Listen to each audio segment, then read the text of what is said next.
It's the Bob and Tom Show.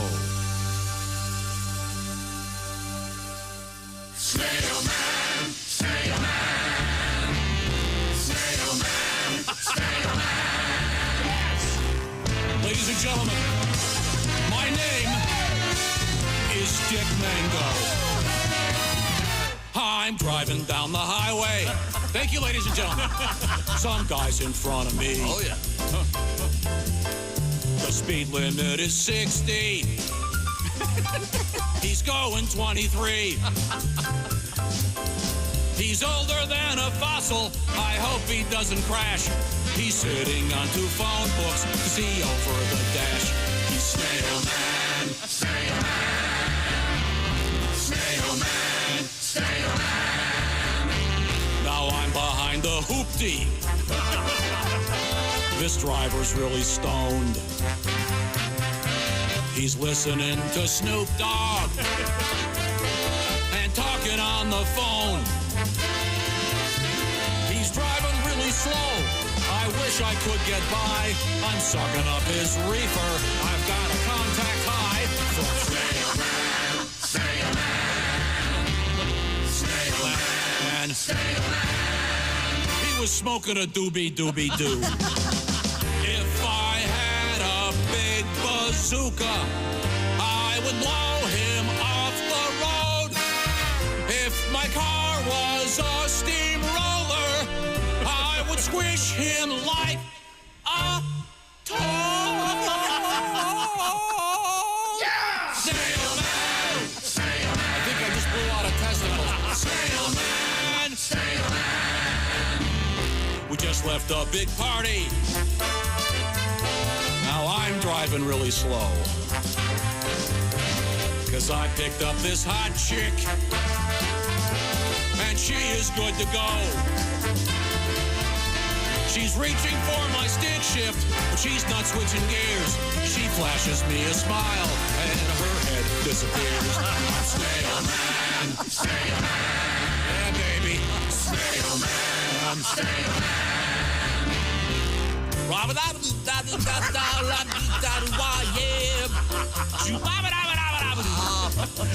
We got our hands on 10 and 2. Hers on my 10. Mine on her 2. Would have said 10 and a half, but I don't want to brag. Snail Man. Thank you, ladies and gentlemen. Yes. My name is Dick Mango. Mango Mania. Catch it. Hello. From the O'Reilly Auto Parts Studios, it's the Bob and Tom Show. Bob and Tom. Christy Lee at the Silac Insurance News Desk. Hey, I'm a little discombobulated this morning, I'll admit it. You were at, what is it, 6s and 7s? Huh? I don't know what that Yeah, means. that's a British, where you're kind of flummoxed. You're, 6s and 7s? I'm at I like 6s and that. 7s, I believe. There's Pat Godwin. Hey, chick. And when you drive, you're a 10 and 2, right? 10 and 2, always Okay. 10 and 2. I like 6, though, with the one hand. I like that a lot. You ever do 6 with just your groin? Sure. Okay, good. Yeah, there's Josh Arnold. Hi. Ace Cosby. Hey. We are in the O'Reilly Auto Parts Studios. I'm Chick. Hello, Tom. A couple hundred yards away from a big dead deer. Anybody see that guy? I know. I totally missed him, and I don't know baby. Where was he? Oh, Ace. Ace. Well, it's Big dead deer's funny. big dead deer you see, kind of funny. Little baby deer. Little dead Bambi. How did I miss a baby damn? I didn't. Oh, you mean because it was a little tiny baby sad deer with. Okay, well, I'm sorry. I feel like I've had all the air taken out of the room. Hey, did you hear? Oh, my God. It broke the internet, ladies and gentlemen. Travis Kelce and Taylor Swift are engaged. Yeah. People are losing their collective minds. That's exciting. Good for them. Good for them. They look happy. He's funny. He's got a big rock. Have you ever heard his podcast at all? He's yeah. very good. I'm in and out. He's okay. Yeah. Doesn't he host a game show or something?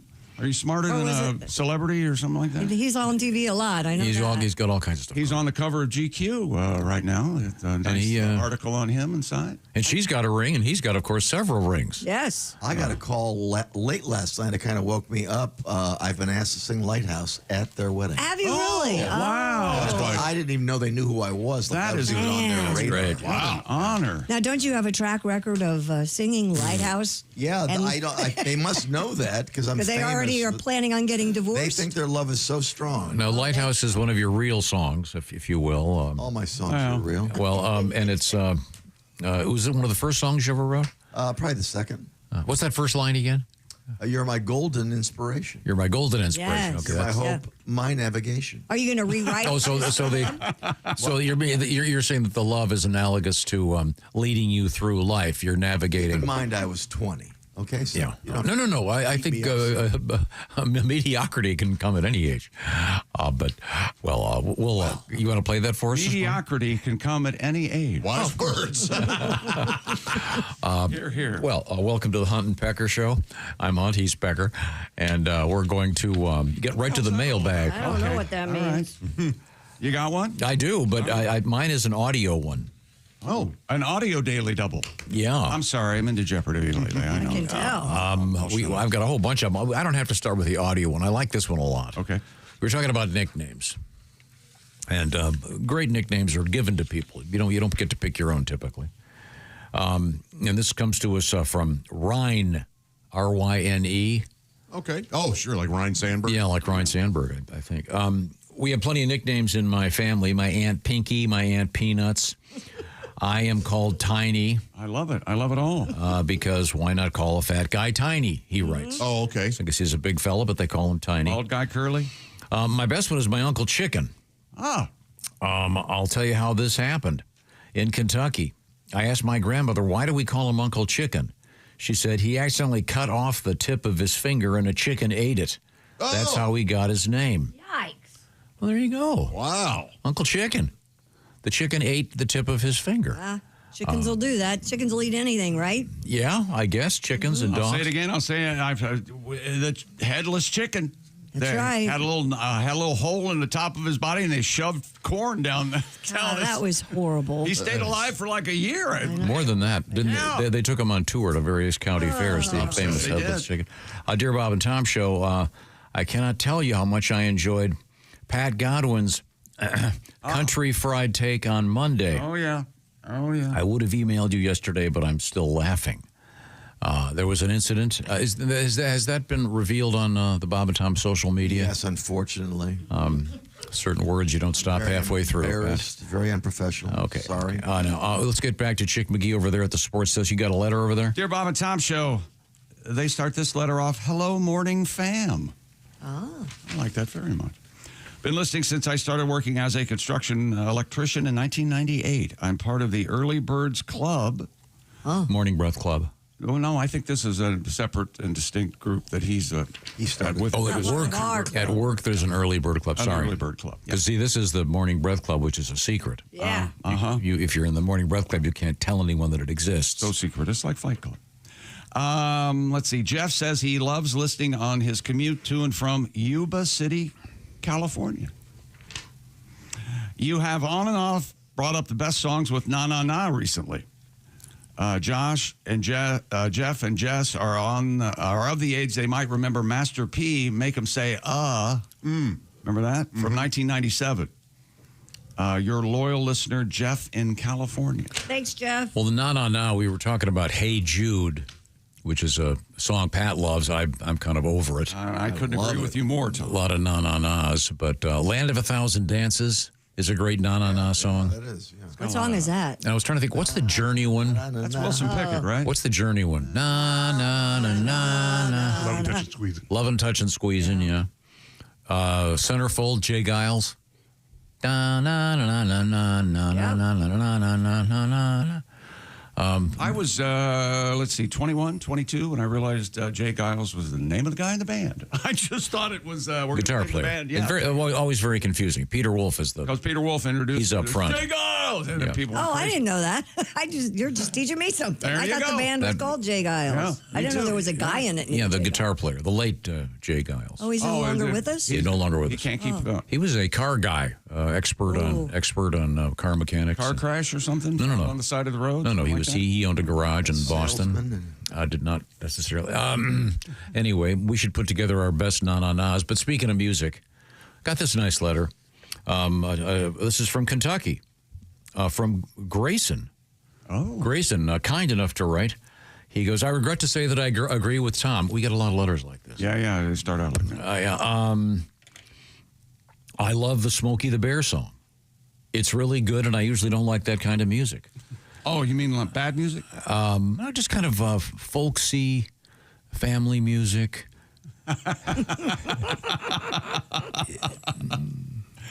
Okay. God. I don't know if this will Yeah, I'm sorry. serve as a legal document, but I want that played at my funeral somehow. No, I've decided, yes, I do. And Pat, is that a accordion at the beginning? Sounds like some sort of Squeeze box? Squeeze box, yeah. Yeah. Timey. That, Or one of those- Civil War. I think it's I think it's violin. I think it's a violin and an accordion. This is the kind of thing I do with Steely Dan records. You try to figure out what's going on there. I'm doing it now to Wasn't there Gene Autry and the Smokey the Bear song. something called a recorder? A recorder is like a flute, like a wooden I flute. think that's what it sounds like to me. It's kind Could of an be. odd sound. But it's fun. And this is why Smokey the Bear is called Smokey the Bear, even though technically he's Smokey Bear, which is an important distinction in culture. Speaking of important things in culture, boy, some serious news today out of. We had the big controversy. I think it was Monday about a certain sign for a certain restaurant. Oh, yeah. There's more news about it. Yeah, you don't mess with that. Stand by. Thank God. Wait till you find out what happened. We like to cover the important stuff, but we'll find out what's And going don't on with. forget, we're not going to get sick of this. Travis and Taylor are engaged and going to get married. Yes, indeed. No, you can do it. It was a sweet announcement. Yeah. I think everybody's happy for them, aren't they? Did you Yeah. see the ring? I did. The rock on that? Yeah, nice. Was it a old private mine, proposal? brilliant cut. Yeah, and they made a funny. Well, They were in a beautiful. they made a joke about it. Garden. They said your gym teachers. Yeah, it said your English teacher and your gym teacher are getting married. That was their post on Instagram. Really funny. Charming. Yeah. It's an old mine, brilliant cut diamond from Kendrick Lubeck. Every jeweler in the world, Steven Singer, talking to you, is going to go with the wide band, big rock engagement ring now. That'll be everywhere. It looked 5 carats. Who's Kendrick? Is that a person? It's a jeweler. Yeah, Kendrick. Okay.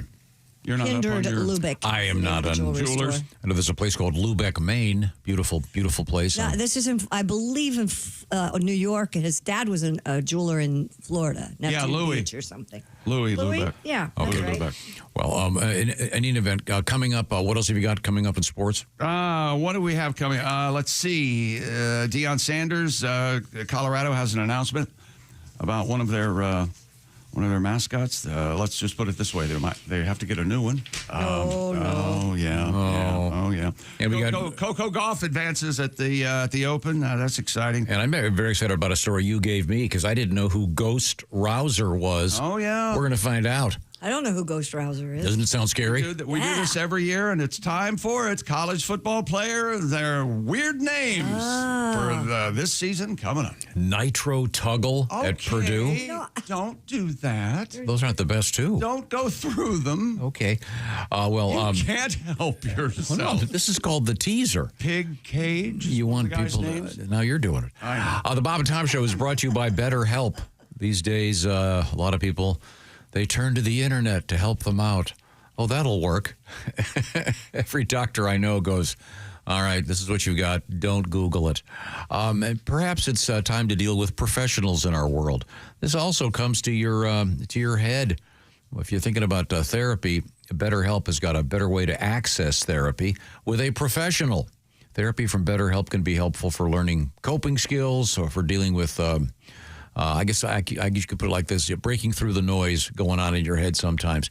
BetterHelp features some 30,000 plus therapists It's the world's largest online therapy provider, and they've got more than 5 million people that they have served globally. How about this? 4.9 out of 5. What is that number? Well, that's their rating. 4.9 out of 5 for their live sessions based on nearly 2 million client reviews. And, of course, BetterHelp is convenient because you do the therapy online. So you can do it wherever you want to be, when you want to do it. Get all the details by visiting BetterHelp.com/BT show. Talk it out with a professional therapist. They've got a lot of them with a lot of different spheres of what you could called specialties. So find out all the information by going to BetterHelp.com/BT show. Bob and Tom Show listeners can get 10% off their first month. Once again, it's BetterHelp, H-E-L-P, BetterHelp.com/BT show. Talk it out with BetterHelp. Also, coming up, a lot of really fun stuff going on in the world, including, did anybody see the video of that dust storm hitting Phoenix? Yeah. No, I didn't. It looked like They had to shut down the airport. it looked like a special effect from Yeah, it looked fake. It looked like man. a scene from Dune. It's incredible. turned day into night. And wait till you hear the name of those things. I had not heard this before, and it's very hard for a meteorologist to say it without laughing. Because it sounds like a silly schoolboy thing that we would say on this show. We are in the O'Reilly Auto Parts Studios. This is the Bob and Tom Show.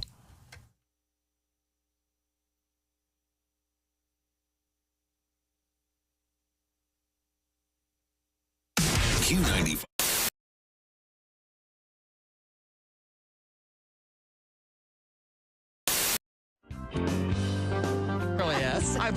So Dan, you're getting divorced. Huh? I know, yeah. But I mean, really, even on like careers, I mean, it is tough, on the road. But we're just so different too. Like, comedy, and she is an electrical engineer. Very, very different worlds. Okay. Wow. And I probably should have listened more too, because I realized after her doing that for 9 years, the only thing I know about her job is that it has to do with electricity and engineering, and that's it. It's so boring. Like, I hate it. Like, she would try and describe it to me, and she would use these technical words that I don't understand.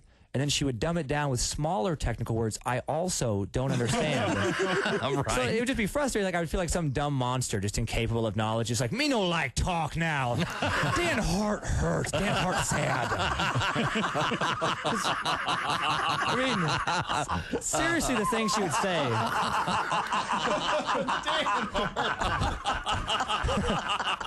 That's very good. But it would be like, would you guys understand this if she's trying? I'd be like, what do you do? She's like, Are you asking us if we understand like, divorce? No, the job.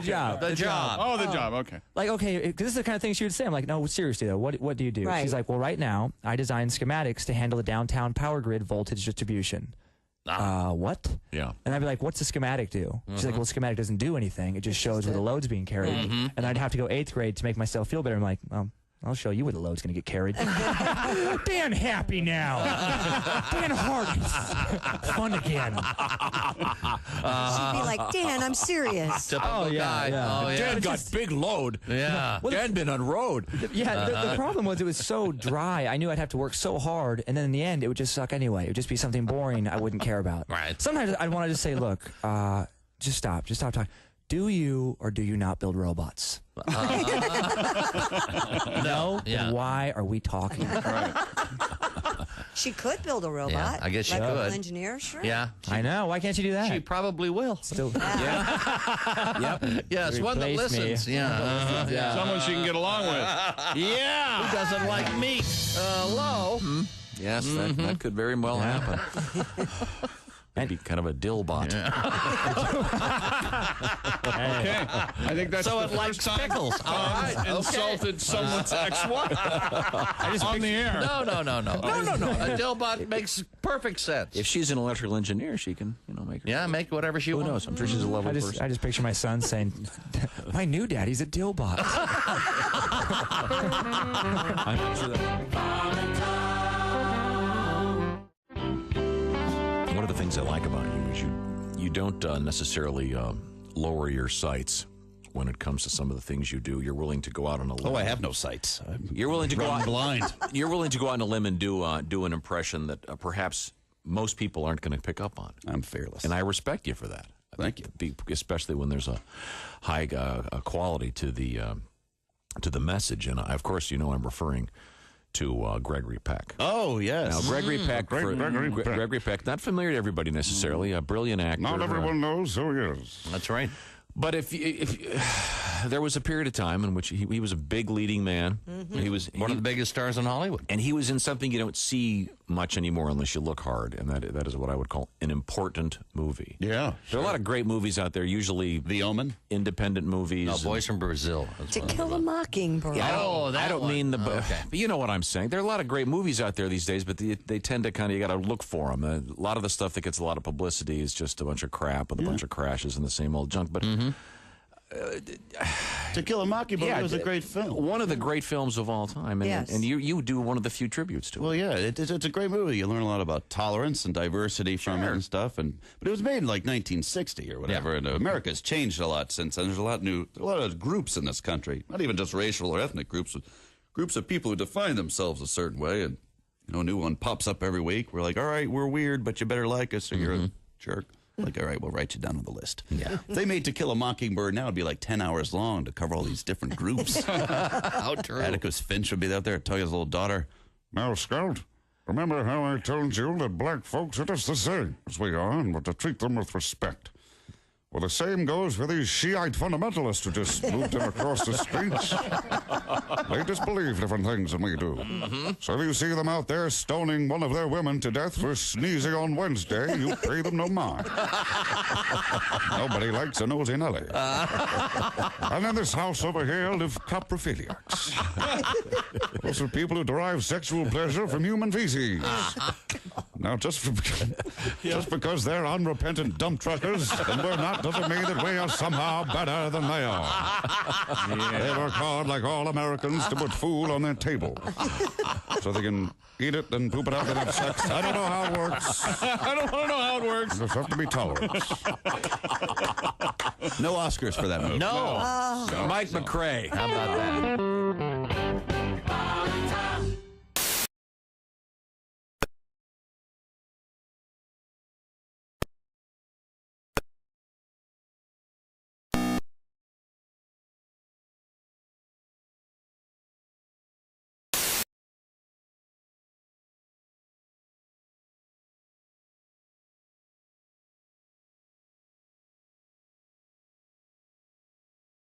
Arnold. Well, hello. There's Ace Cosby. We're in the O'Reilly Auto Parts Studios, and think O'Reilly Auto Parts for all your car care needs. Get the parts and service you need fast from the professional parts people at O'Reilly Auto Parts. I'm a big fan. Tom? Another letter.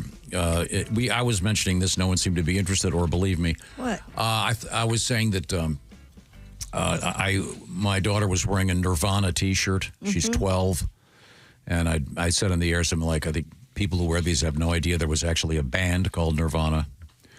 And I think it's it's the shirt I see more than almost any other classic rock T-shirt these days. But the other day I was driving the girls back from the swim practice, and there was a Nirvana song on. I cranked it up and said, "Do you like that song?"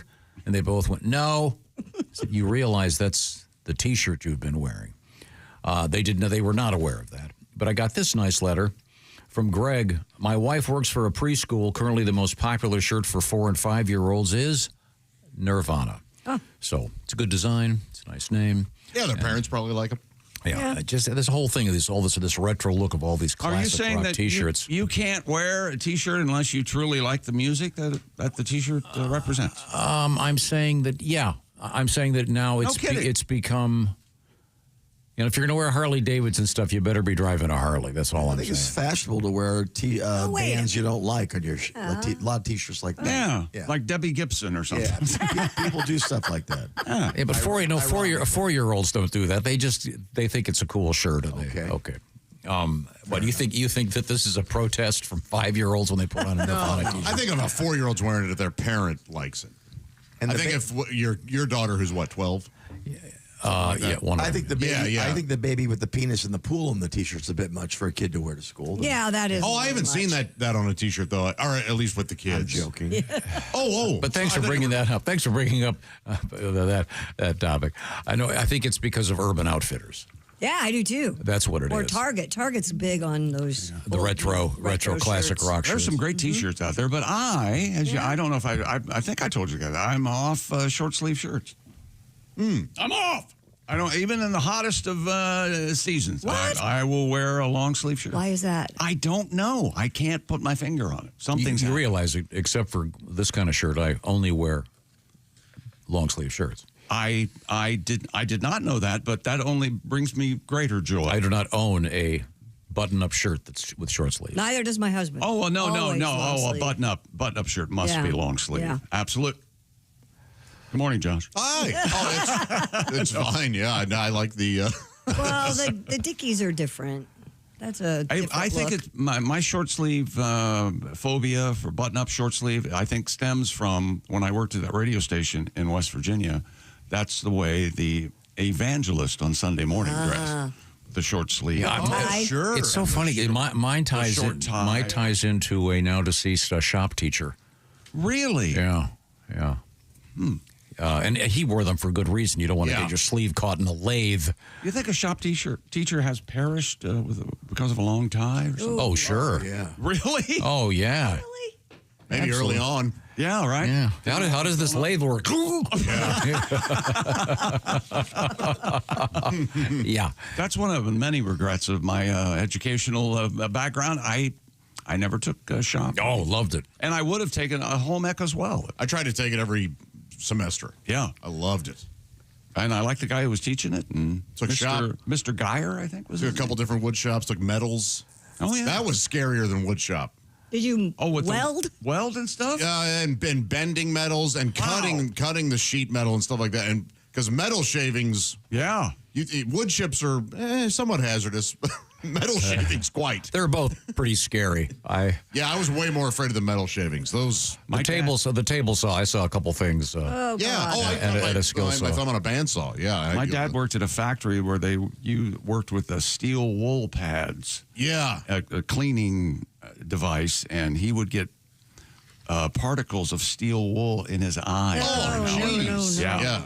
Yeah. By the way, speaking of saws, there's actually, it's so funny you'd bring this up, sawzalls in the news. Chick, do you want to tell people what the sawzall is? Well, it's exactly what it sounds like. It saws all. It's Milwaukee probably makes a pretty good sawzall, although it's a power tool. It's got that long, thin blade that goes in and out. It's a reciprocating saw. Reciprocating saw is the word I was searching for. That's exactly right. I love mine. And reciprocating saw means it goes In and out. In and out, yeah. Really Yeah. quick to help in the cutting. And there is a famous news story. Oh, no. Oh, God, no. Oh, man. It involves a woman And involves and a someone man. Yes. Yeah. Yeah. in which Everything was going great. a phallic-like device was put on the blade of a sawzall for personal pleasure, and it goes very, very wrong. Let's just say she didn't cut her tongue. No. Yeah, very good. Well, and there's a very fine line between screams of pleasure and screams of anguish. That's a nightmare. That Yeah. is Well, by the way, if those are screams of pleasure, get me her number. By the way, the sawzall is in the news because, according to the police, thieves, quote, appeared to have used a sawzall to cut through the wooden post supporting the famous Smokey the Bear sign, or as we've learned, Smokey the Bear sign, a 7-foot-tall sign stolen. We're not too far from where Pat grew up in Wilkes-Barre. Yeah, Bear Creek. The Pennsylvania State Police in Wilkes-Barre are continuing the investigation. So far, they do not have any clues, and they have not found the sign. Well, that'll get it done. The Sawzall will get it done quick. Yeah, And I'm sure they have battery-powered ones now, so. Oh, yeah. Is out there and steal stuff. Okay, thank you very much. Now it's time for us to turn back to. Do you have more letters over there? I've got one here. Dear Bob and Tom Show, as a huge cartoon fan, just like Chick, and also a fellow Charles, well, thank you very much. I wanted you guys to know that they're not squirrels. That the little squirrel, I thought they were squirrels that would be very polite to each other during the cartoon action. Oh, right this way. Well, thank you. Right up. Warner Brothers has. Are they chipmunks? They're, according to this gentleman from Flint, Michigan, Charles, he said they're gophers. Oh. Oh, okay. Goofy gophers. Oh, wow. Mac and Tosh. Oh, that's funny. Are they the ones with the English accents? Yes. Oh, right this way. Okay. Indubitably. Yeah. Oh, yeah. Wow, I didn't remember that. Is that why didn't remember Macintosh that is either. called Macintosh? Maybe they were fans. Oh, maybe they liked the cartoon. Yeah. Maybe Steve Jobs liked. Never mind. I thought it was Macintosh apples. Well, that is the thing, too, yeah. Yeah. Ergo, the Apple. logo. Ergo. Yeah. We have. I probably wouldn't sell as many Gophers. Why not? Did you get the new Gopher? Hey, Gopher. You never know. I would buy a Gopher. But I go for app. Yes. I bet. Get the new Gopher? Oh, yeah. Well, sometimes names are so random. Do you remember the name where Bluetooth comes from? No, where? I remember when you start talking about it, I'll remember it, but I don't right now. Yeah, Bluetooth was kind of a joke. It's kind of a nerdy thing, It was right? in Northern Europe when they were developing the technology. I want to say Bluetooth was a Viking or something. Is that? Oh, but I mean, you look at the names of some of the various level computer stuff. Some of them are really exotic and weird, and but I think it'd be fine if Apple had been called Gopher. If they were if the Gopher iPhone was as good as the one Apple makes, people would buy it. Yeah. Is there an update coming up for Apple? Is there a new one, 17, or is that where we are? phone? Yeah. Supposedly. October, right? What do you know about it? It was apparently more AI. Oh, my gosh. No How can kidding. we- So we'll see. Have you seen some of the stuff on AI, the video presentations? It's terrifying. That's the exactly correct word. It's terrifying. I saw my first full-length commercial that was AI. Yeah, I did too. It got me for a second, and then I went, oh, my gosh, that is all fake. Yeah. Because it was slightly off. Is that the one with Lee Oswald and John F. Kennedy playing pickleball? No, I think that was actual footage. Oh, was it? Did that Okay. one get me too? Oh, so that was Jack Ruby and Oswald playing pickleball. Yeah. Oh, that was... Here we go. Bluetooth said to be named after King Harold Bluetooth from 910, that was the year, to 985, credited with ruling uniting Denmark and Norway as Bluetooth technology unifies the telecommunications and computing industries. Boy, King Bluetooth. King Bluetooth. Okay. How about them, Apple? Why do you suppose he got that name? He had a rotten tooth. Well, that was his last name, Bluetooth. One of his teeth was... Well, back then they did like Thompson would be Tom's son. Where they got that one. And Johnson. No, I just... McGillicuddy. How come your last name's Miller? I'm a Miller. I'm a Miller. Yeah. That's right. Well, here's something from Newsweek, speaking of Bluetooth. What's it to you, Mr. Blacksmith? Researchers discovered a security flaw that allows hackers to remotely control a Bluetooth-enabled butt plug. Oh, my God. It was only... Who has that kind of spare time to not only possess a Bluetooth-enabled butt plug, but to decide they want to hack it? And, yeah. It's How it's would from you the know? Lovence company. It's called the Hush butt plug. It's a smart device. What is it? The what company? How would you know if it Lovence, was- Lovense.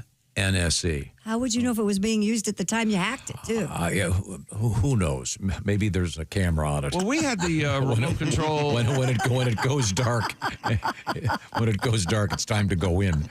Didn't we have the remote control panties a long time ago? Oh, yeah. With the vibration and the... And that was really primitive technology. I think it was tube driven.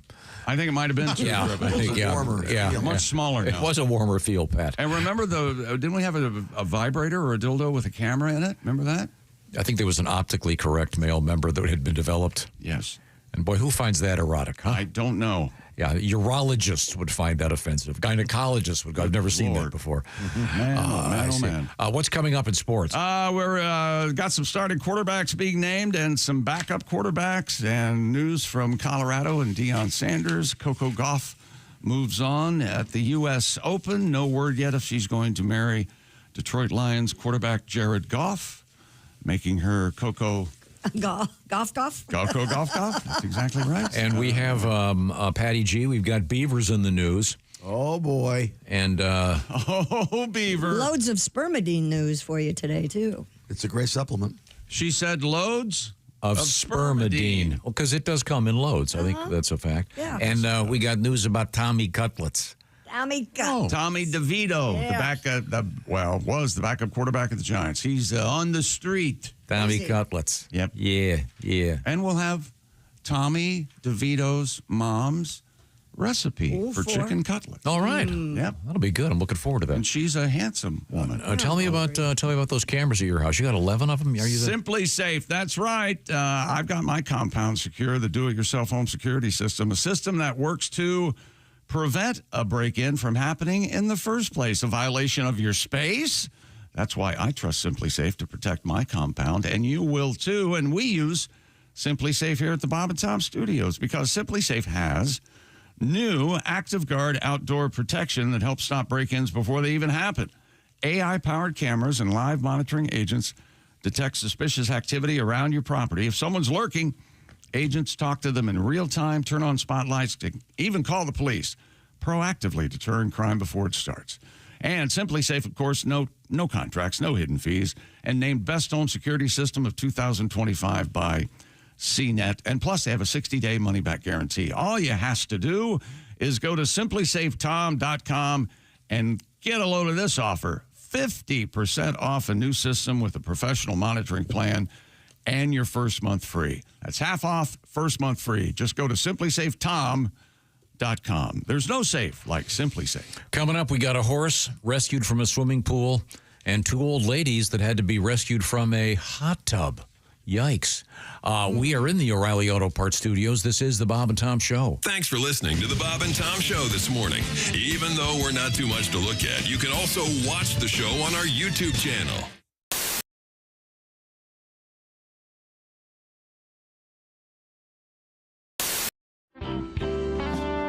This is the Bob and Tom Show. Hey, hi. With us in the studio, comedian Sal D'Amelio and Scott Dunn hanging out with us. Scott, anything else in your life of interest these days? Well, I just bought that van. So we're that's right. Savoring that. We're enjoying that. Van? Now, van or minivan? Minivan. In this day and age, everyone just assumes minivan when you have children. I would think. How many people have the conversion van? Is that what they're called still? Oh, I would love a conversion van, but yeah. Is that where you can convert it into a bedroom? Yeah. Boudoir. Sweet. No. Really? Yeah. Knock one out on the way going down the road. Let's pull onto that rest stop, honey. Well, you're going to have to leave the kids at the previous rest stop because. Well, none of them are going to be there. Buying a car is a grind. I haven't bought a car from a dealership. It is like a 2-hour, 3-hour grind. That's tough, yeah. And so you don't want to be stuck with some idiot. No. You want a professional. You want somebody. So I've done a little list of how you can tell whether your car salesman's professional or unprofessional. Oh, really? Okay, good. Okay, we'll see. All right. A big bonus to these minivans is the DVD player in the back. Oh, sure. So if your salesman wants to show you how to operate it, that's professional. Mm-hmm. If he makes you go an extra hour on the test drive so he can watch the nude scene from American Pie, unprofessional. Yeah, you're right. Okay. Same token, you're buying a minivan for your family. Mm-hmm. So if he wants to show you the storage capacity, professional. If he wants to show you some great places to hide your weed, unprofessional. All right. Now, I understand that buying a car is negotiation. I'm trying to get a good deal. He's trying to make money. Mm-hmm. So telling me my offer is too low, understandable. Okay. Spitting in my coffee, unacceptable. Wow. Yep. On the same token, while we negotiate, if he tells you he needs to leave the room to go talk to his manager, that's probably okay. Sure. Mm-hmm. If he tells you he needs to leave the room to go drop a deuce, not okay. Not okay. Too much information. Wait, $50 never killed anybody. Well, he's never done this before. Used cars, Christy. Yeah. Now, this one's for the ladies, Christy. Yeah. If your car salesman offers you free financing, that's great. Mm-hmm. Yeah. If he offers you a free mustache ride, not great. No. It depends on what he looks like. There you go. Oh, I see. Okay. Depends how cheap you're getting this car. And What do I have to do to get you into this car today? And finally, if your car salesman tells you that the van is a certified pre-owned car, that's professional. Yes. If he tells you it's a certified poon wagon, unprofessional. The old. But good to know. Yeah, but good to know. Thanks very much.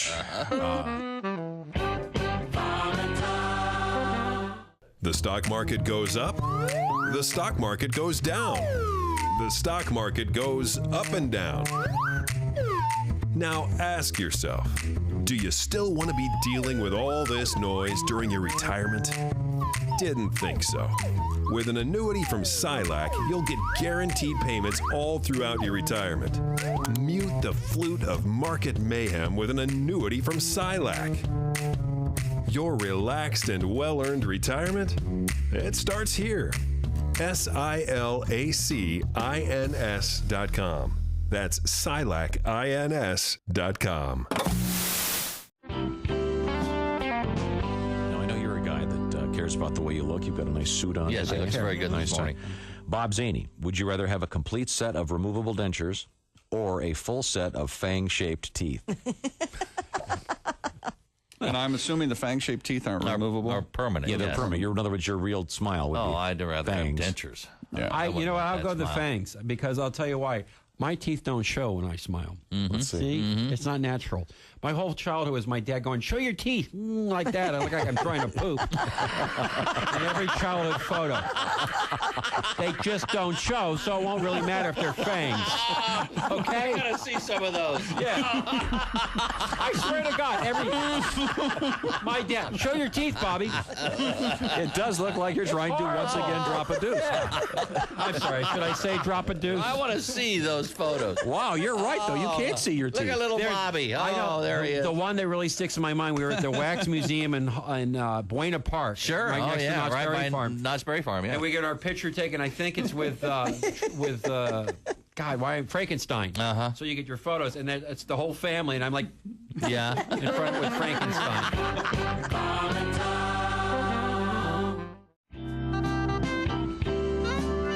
Now, the comedy duo of Abbott and Costello are well known for their classic routine, Who's On First? But this, too, is hopelessly out of date. Here's my version with the help of Mr. Dean Metcalf. Okay. Hey, Abbott! I'm the new team doctor. You being the manager, you got to tell me what drugs the different players are taking. Certainly. Well, who's on roids? What's on cocaine? I don't know's on meth. That's what I want to find out. I say who's on roids, what's on cocaine, and I don't know's on meth. Are you the manager? Yes. Well, then who's on roids? Who? I mean the fella's name. Who? The guy on roids. Who? What is the name of the guy on roids? What is on cocaine? No, I don't know what's on cocaine. No, he's on meth. Look, do you know who's on roids? I'm telling you. Who? The fella on roids. Who? What is the name of the guy on roids? What is on cocaine? I don't know. He's on meth! There I go, back on meth again. All right, now calm down, calm down. Listen, who comes up to me, tells me he wants me to shoot him in the ass? I take the syringe, fill it with roids. I shoot who in the ass? There you go. That's the first right thing you've said all day. I don't even know what I'm talking about. All right, so you know the players? Forget the players. I need some heroin. What did you say? I need some heroin. That's our shortstop. Why I End scene. End scene. Paul Mercurio.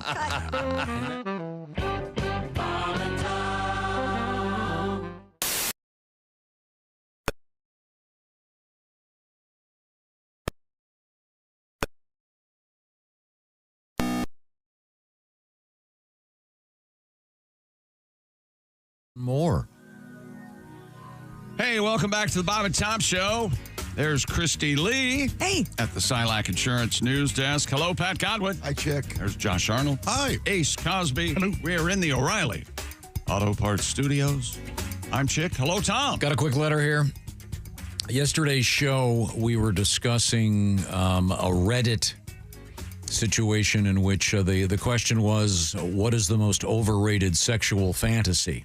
Oh. And one of them was the Mile High Club. Right. But that did lead to a discussion about that. And we all kind of have different definitions of that. yeah, it doesn't count. I think Willie said, well, he was in Denver, the Mile High City. Does that no? Yes, no, I think that counts. No, it's all about elevation. It's about being airborne. But the question was, does it count?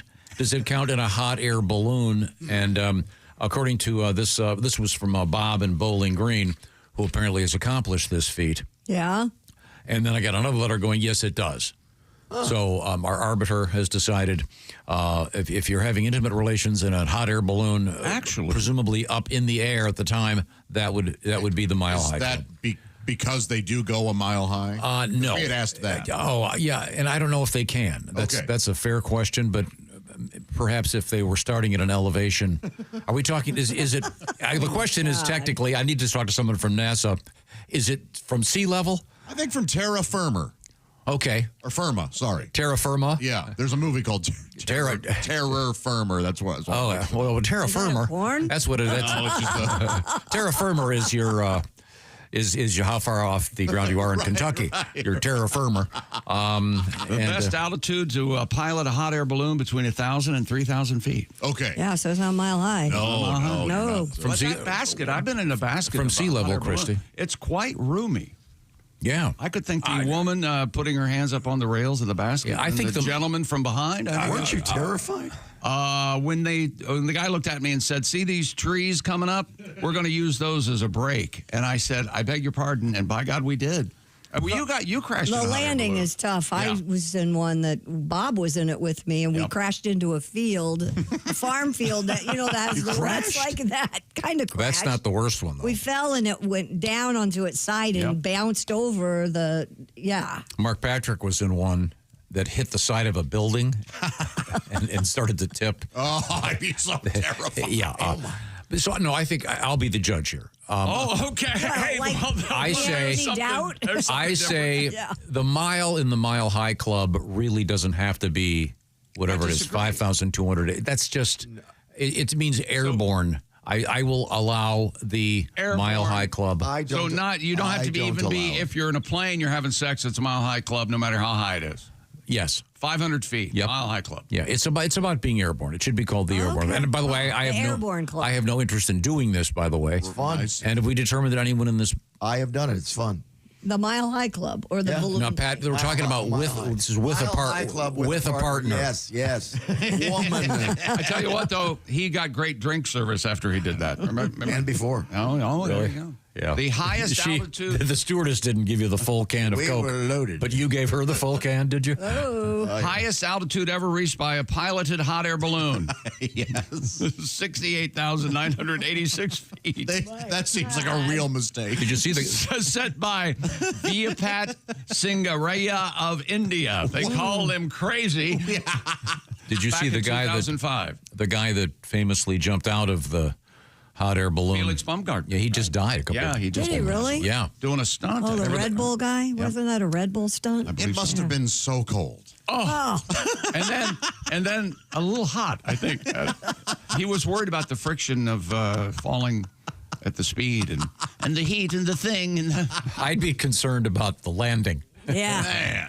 And the speed with which he's propelled headfirst into the ground. He was wearing a chute. Now, with all due respect, Your Honor, I disagree. It has to be in a plane.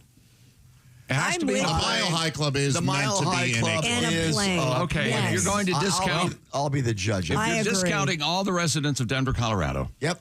I say you have to be in a plane and you have to be at least a mile away. I know. No, Yeah. this is because you guys have an idea. I've taken it up to the level of a concept. Well, No, I don't expect you to understand the BS that I'm feeding you right now. The faux Ivy League education that I faked my way through.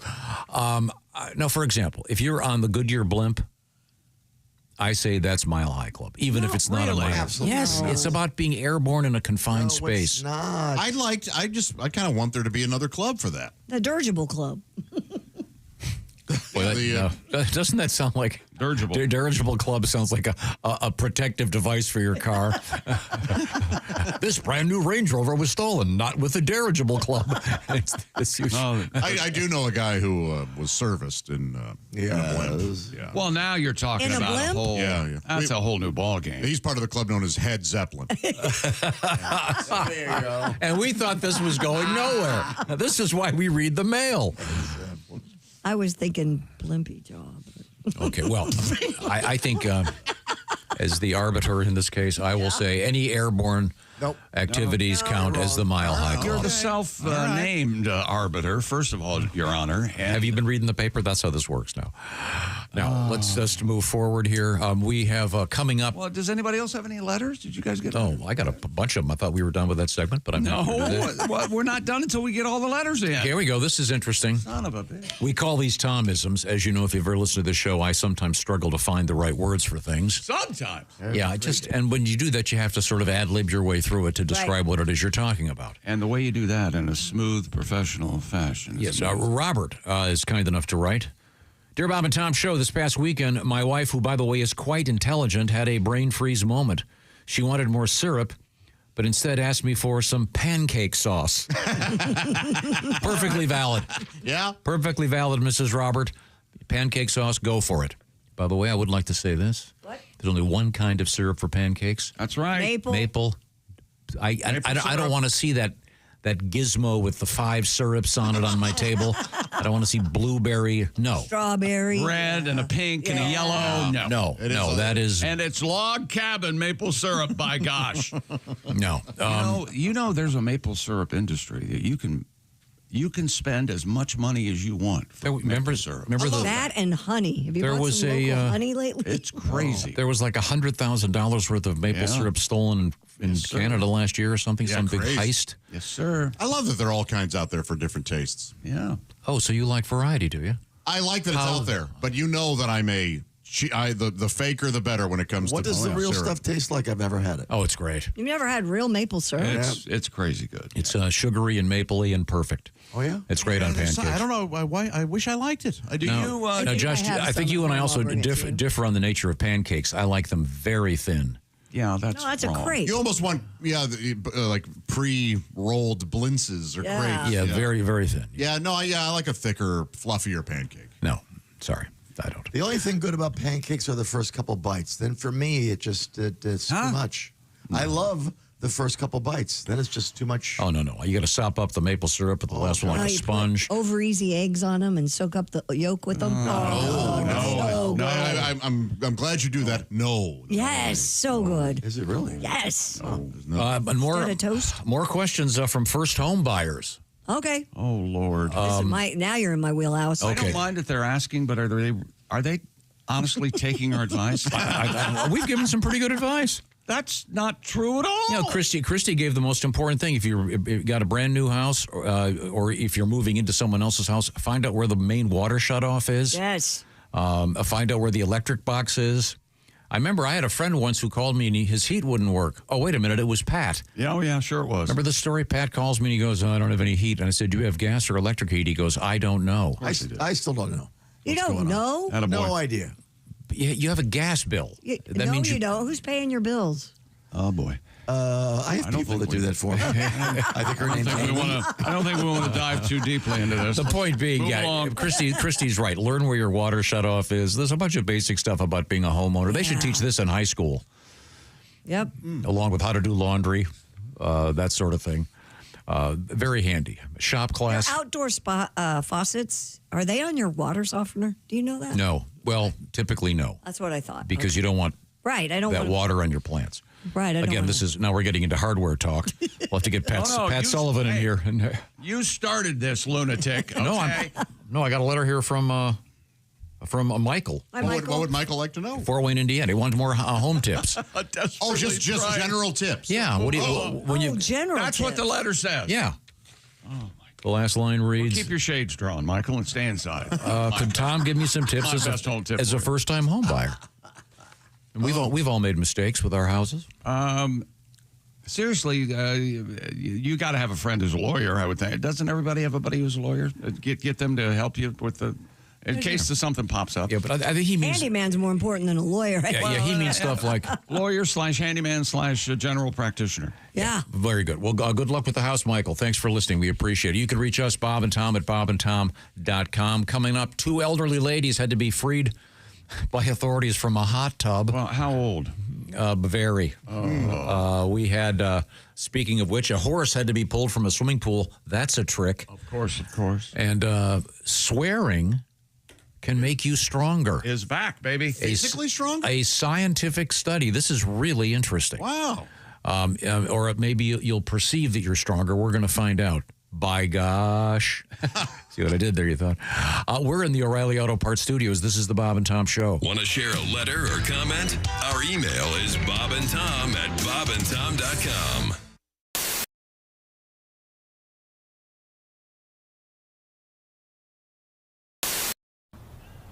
I'm Donnie Baker, and I'm going to be a pro baseball player. I swear to God I am. A lot of people think you get in your mid-30s and your career's over, but like I always say, until they stop scouting, I ain't going to stop playing.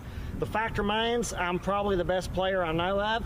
My Little League coach held me back because his son had a decent curveball.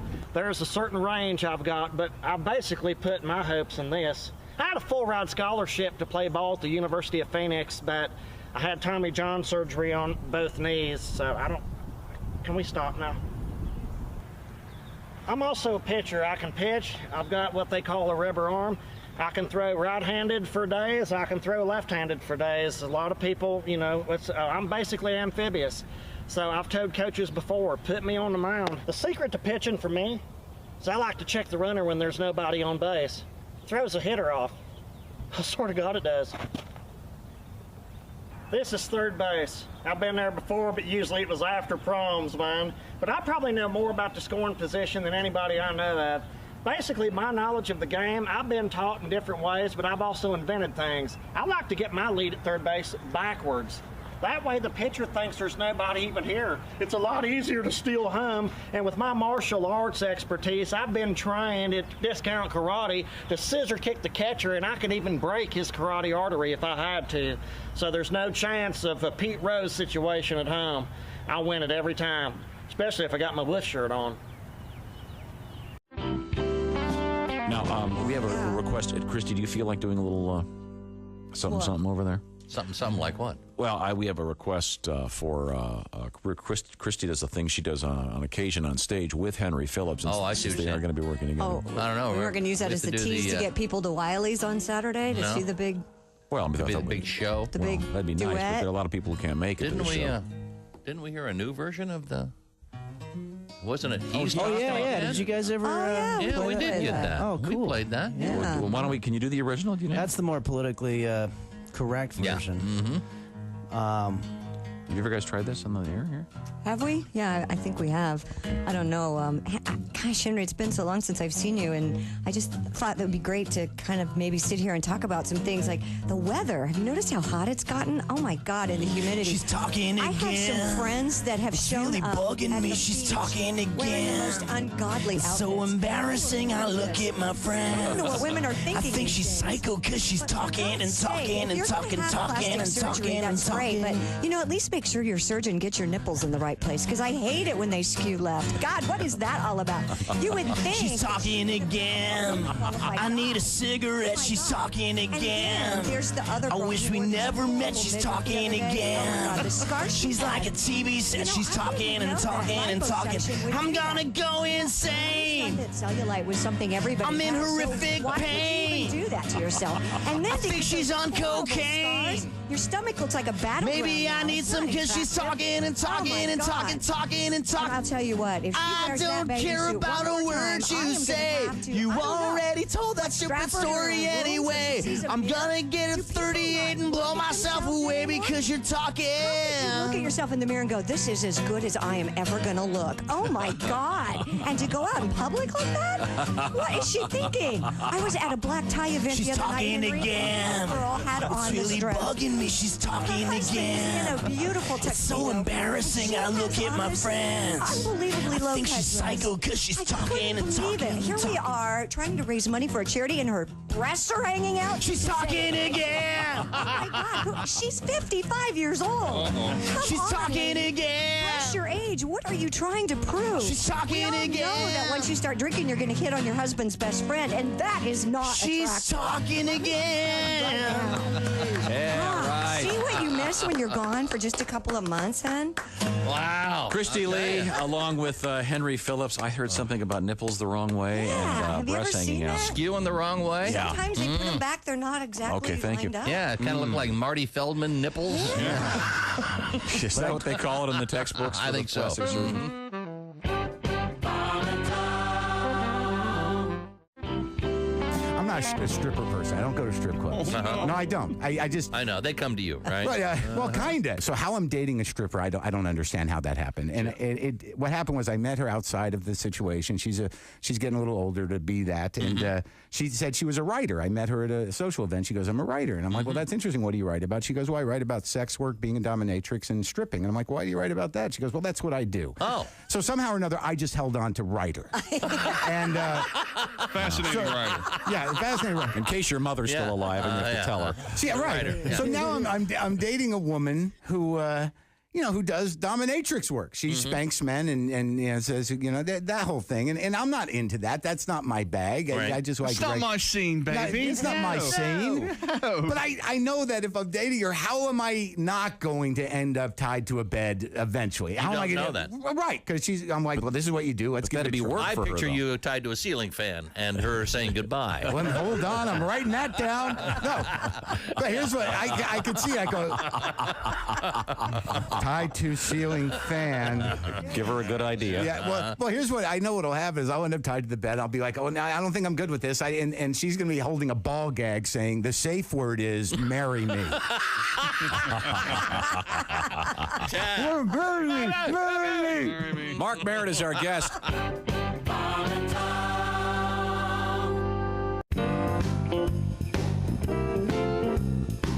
Do you wear a thong, Miss Pat? Is you out your damn mind? I have a hard time wiping. What am I gonna put a string back there for? You know what I did just discover? I just discovered the moisture wipes. I had the diaper wipes for grown people. Of course, I use the wipe. Yeah, Oh. they're incredible. It's like a shower in the middle of the day. Yeah, Oh my I know God, what you're they're talking about. so much easier. Because you know how when you wipe it and the tissue gets stuck? None of yeah. that. None of Everything that. is smooth. What the hell? I'm talking about wet wipes. We're talking Tom. about wet wipes. You use wet wipes? On the baby's ass. I'm an adult. Sorry. You should get them for the adults. They're great, Tom. I just discovered them. They're great for fat people. Welcome back to the Bob and Tom Show at the Silac Insurance News Desk. It is Christy Lee. Hi. Pat Godwin. Hi, Chick. Gonna play a song this hour. Let's do it now. Let's do it, baby. Let's do it now. There's Josh Arnold. Hi there. Ace Cosby's here. We're in the O'Reilly Auto Parts Studios. Tom? I want to turn an anecdotal observation into a fact. Go right ahead. It's been, I've just been kind of on my mind. I'll do this in quiz form. In the United States, what is the best-selling band T-shirt? Anybody want to take this? I'm gonna go with United States. I'm going with Journey. You'd be wrong. Is this in history? No, I mean this year, in 2025. Nirvana. It'd have to be Nirvana. That's why Man, you're Rolling doing the Stones story. is kind of timeless. Number one is Pink Floyd. Ah. Number two, Nirvana. That's the one I keep seeing. Mm-hmm. And number three, AC/DC. So the Rolling Stones up there as well. Worldwide, number one is Nirvana.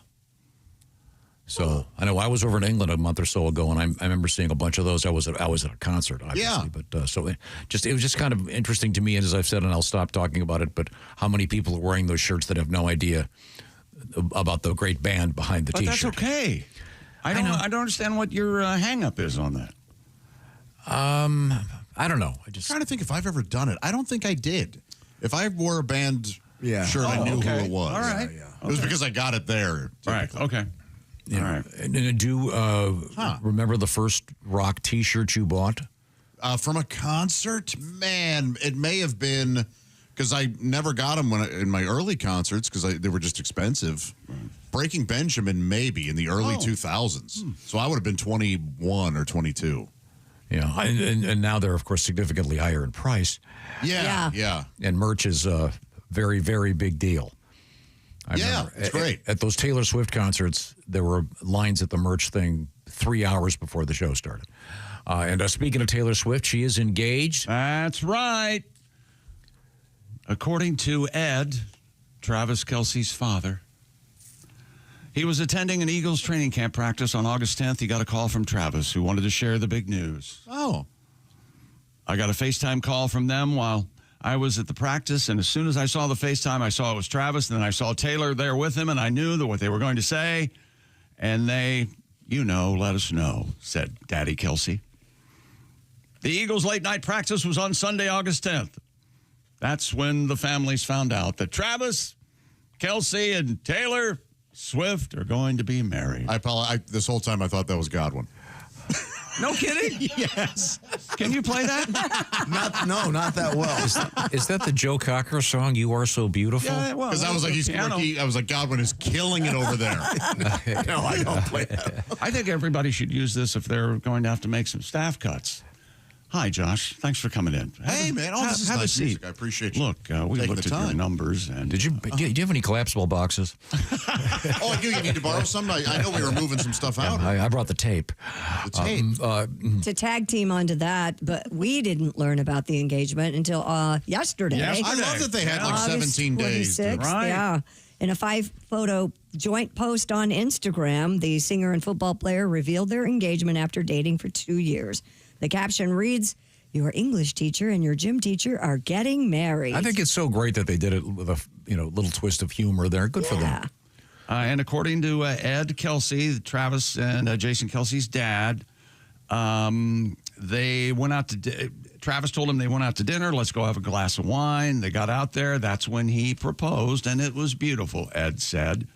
They took place in Lee's Summit, Missouri. Oh, yeah, that's nice. Never heard of that. That's a beautiful location. Just outside of Kansas City. There was a beautiful picture up on Instagram of the two of them.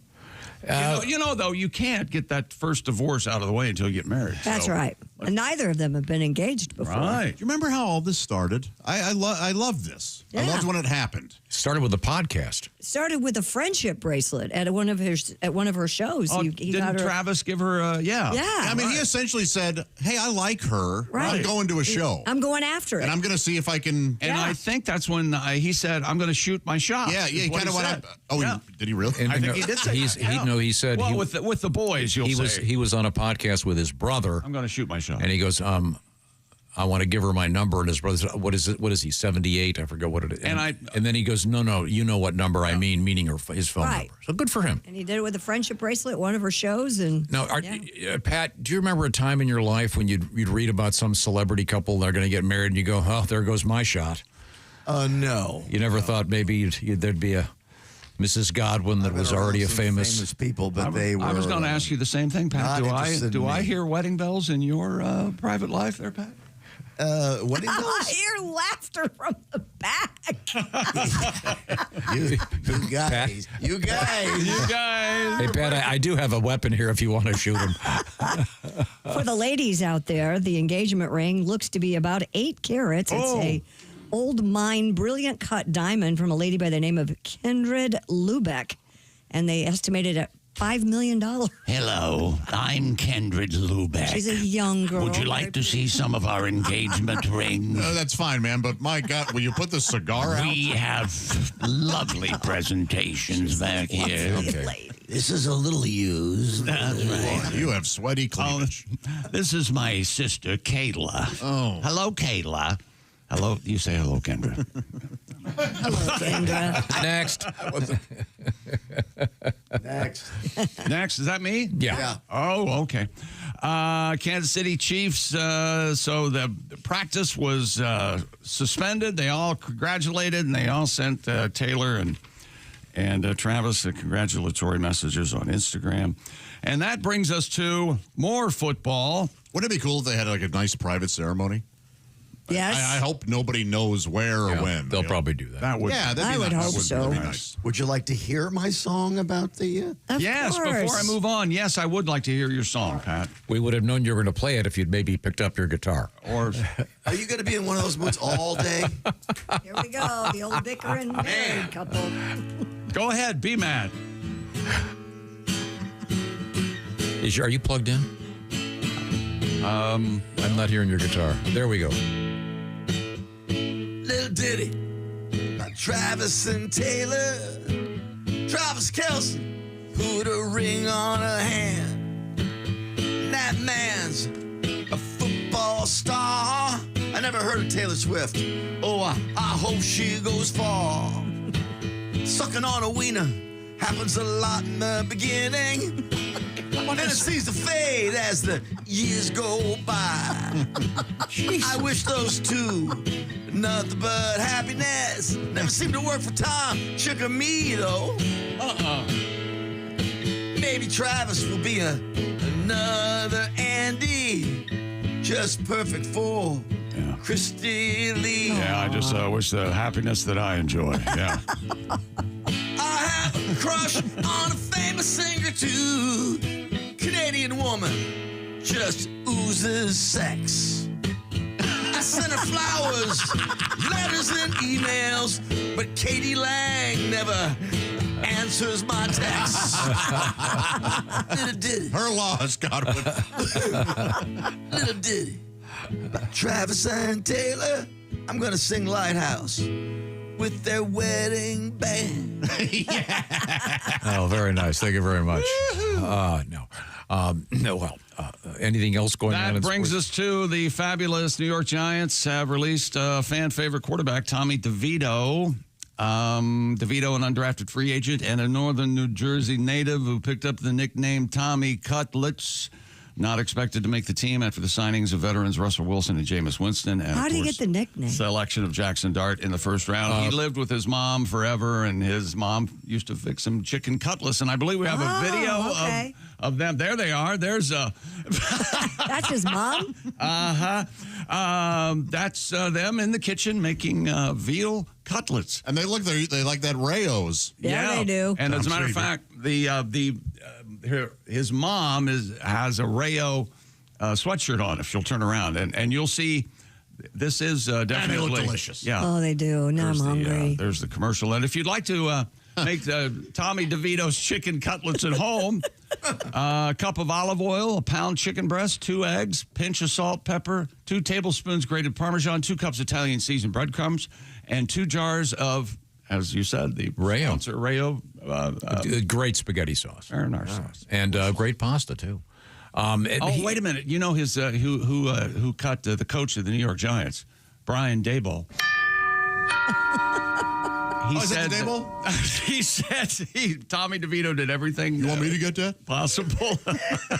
Little Benson for that ass. Oh, yeah. The worst Benson impression I've ever done. Oh, that was Benson. Oh, sorry. I think it was more disconnected. You want me to get that? Yeah. A little slower. Yeah. Try it again. Okay. No. You want me to get that? There you go. The first couple episodes of Soap, when he does that, you hear people in the audience audibly gasp. they cannot believe the help would say something and like Robert Mandan goes, yes, if you don't mind. Right. Yep, that show was ahead of its time. Christy, they love him because he's a New Jersey guy. Yeah. So the New York fans, big fans of Jersey. And he might, go back and be part of the practice squad or whatever. Who knows what's in store for Tommy DeVito? They always are looking for quarterbacks in the NFL, aren't they? So Tommy Cutlets. Who knows? somebody will get hurt. Yeah, well, he may be in the chick said probably end up in the practice squad. The owner of the Giants is probably going to end up waking up with a horse's head on his bed. Hey, want some cement shoes? You want to bring Tommy back to the fold? Yeah, a fan might put a horse's head in his bed. Yeah. Now, coming up, Christy Lee, what have you got coming up over there? Coming up, swearing. Can it make you stronger? We have a lady who's accused of using crazy glue in dental work. Not recommended. Perfectly valid. I think that would work for a time, I would think. The problem was she's not a dentist. This is another one of those people that, put it this way, you don't want to go to a dentist where in the middle of your procedure they have to go take the meatloaf out of the oven because their trailer can't have the power going on. Never mind. He's hitting all the high points over there. Yeah. All right. Hey, have you tried everyday earbuds from Raycon? Have I? Would I? Well, you must. You simply must. Raycon's fan favorite everyday earbuds classic are back, and now they have active noise cancellation. It's the return of everyone's favorite everyday earbuds, and they're the perfect way to tune out all the noise around you and tune into something great. The latest version of Raycon's everyday earbuds classic now features active noise cancellation, and as always, 8 hours of playtime, 32 hours of battery, all the colors, and audio quality that rivals all the big audio brands you know and love at around half the price. An icon has returned. So go to buyraycon.com/Tom and get 20% off the fan favorite everyday earbuds classic. Right now, Raycon, 20% off They're everyday earbuds classic. Just go to, make me proud, buyraycon.com/Tom. Coming up, one of the most difficult names I've ever seen to pronounce in college football. And Chick has come up with a great list of just beautiful, beautiful names. Yes, beautiful. In college football. Unique. Interesting. Oh, so there's Ghost Rouser. Hey. King Large. Come on, these are tremendous. My favorite is Legend Journey. We'll be coming back with those great college football names here in the O'Reilly Auto Parts Studios, where this remains the Bob and Tom Show.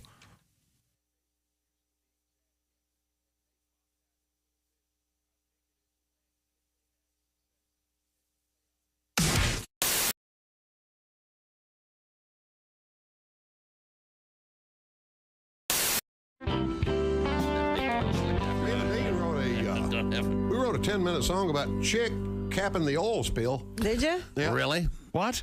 Anybody want to hear this? Yeah. What now? I don't. No, I'm puzzled. Chick McGee capping the oil spill? Yeah, we just thought up a stupid little song. The problem is you got to get somebody to be able to go down that deep. Right. It's humanly impossible I've been down for somebody 80 to do that. I've been down 80 feet. So the first part of the song has to do with getting Chick's blood pressure down enough to where we can get him down there. Oh, gosh, yeah. My impending death. This is hilarious. Go. There we go. Yeah. This may not be funny. I don't know. Well, that's all right. So You far, couldn't measure Chick's blood pressure. It was 20/10 or less. Chick had been married about 13 times. He'd fought the IRS. Chick was immune to pressure. His heart would barely beat.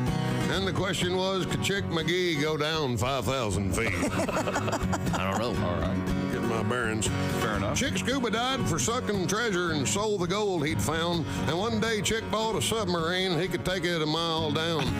Wasn't any telling how far down Chick would dive. Would it go down to the bottom and would Chick still survive? Christy, don't move the paper while I'm saying. I was trying to help. Could Chick cap off an oil spell? We'd have to oil spell. Gonna do that again? Spill. Could Chick cap off an oil spill? We'd have to wait and see. He'd pump gas at a Chevron and Chick to despise BP. Now you can hurry him. Wouldn't want to do it quicker. Chick would pump gas at a Chevron and Chick despised BP because the BP station had a guy with a mullet and an Aussie satin coat who'd stand in the road and yelling at cars trying to sell some stupid boat. that guy. Donnie Baker, yeah. Chick stopped the spill in about 10 minutes and came back up for air. Then he closed the hatch down one more time and drove it back down there. And Chick mooned Donnie Baker on the BP camera a mile down at sea. And Barack Obama, that's what's known as audacity. So don't tell me about audacity. Let's find somebody who can whip the ass of somebody at BP. Don't tell me about audacity. Yeah, show me a man that's smart and gracious, a man that's sort of spacious. The man who defines audacious. Chick McGee.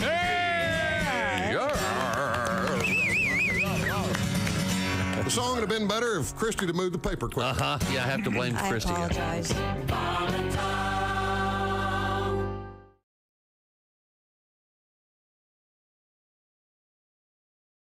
Hey man, it's Donnie Baker. Guess what? I saved up some money and bought this new badass spy camera. I swear to God I did. Check out this bad boy. See, I've got some Velcro here that I can put it right on my tap-out cap. Keep it right here on the side. Nobody would ever notice. They'll just think it's like a pacemaker or inhaler. Plus, I've got full coverage connected right here to my pager. So between these two things, I'm basically like a Navy SEAL or a coal miner. Except now my head's above water. Check this out.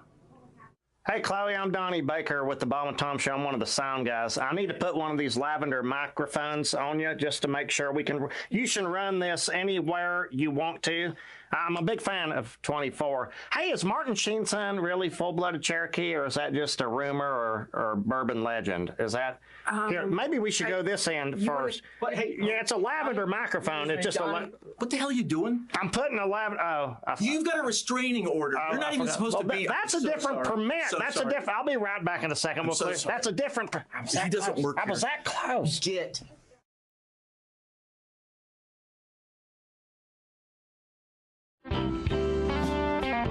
Doug Stanhope is with us. Let's see, we've established a few things. Doug is a single man, but he's living with a woman in sin. Her name is Bingo. Her nickname, yeah. They live in, is it Bisbee? Christy felt the need to.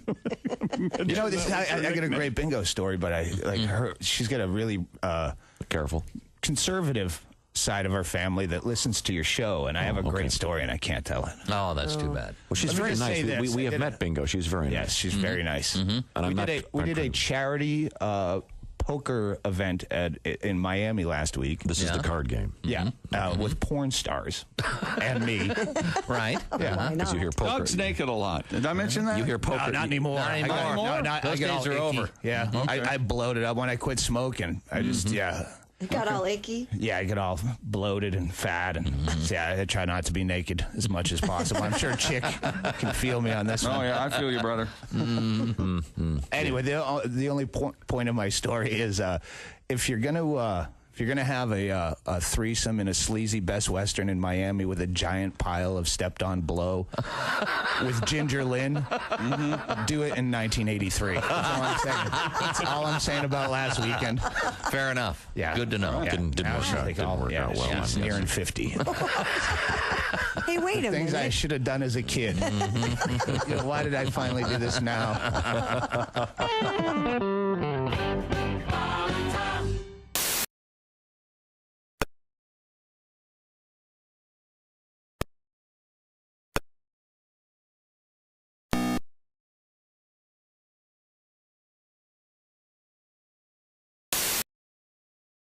Hey, there's Josh Arnold. Hi there.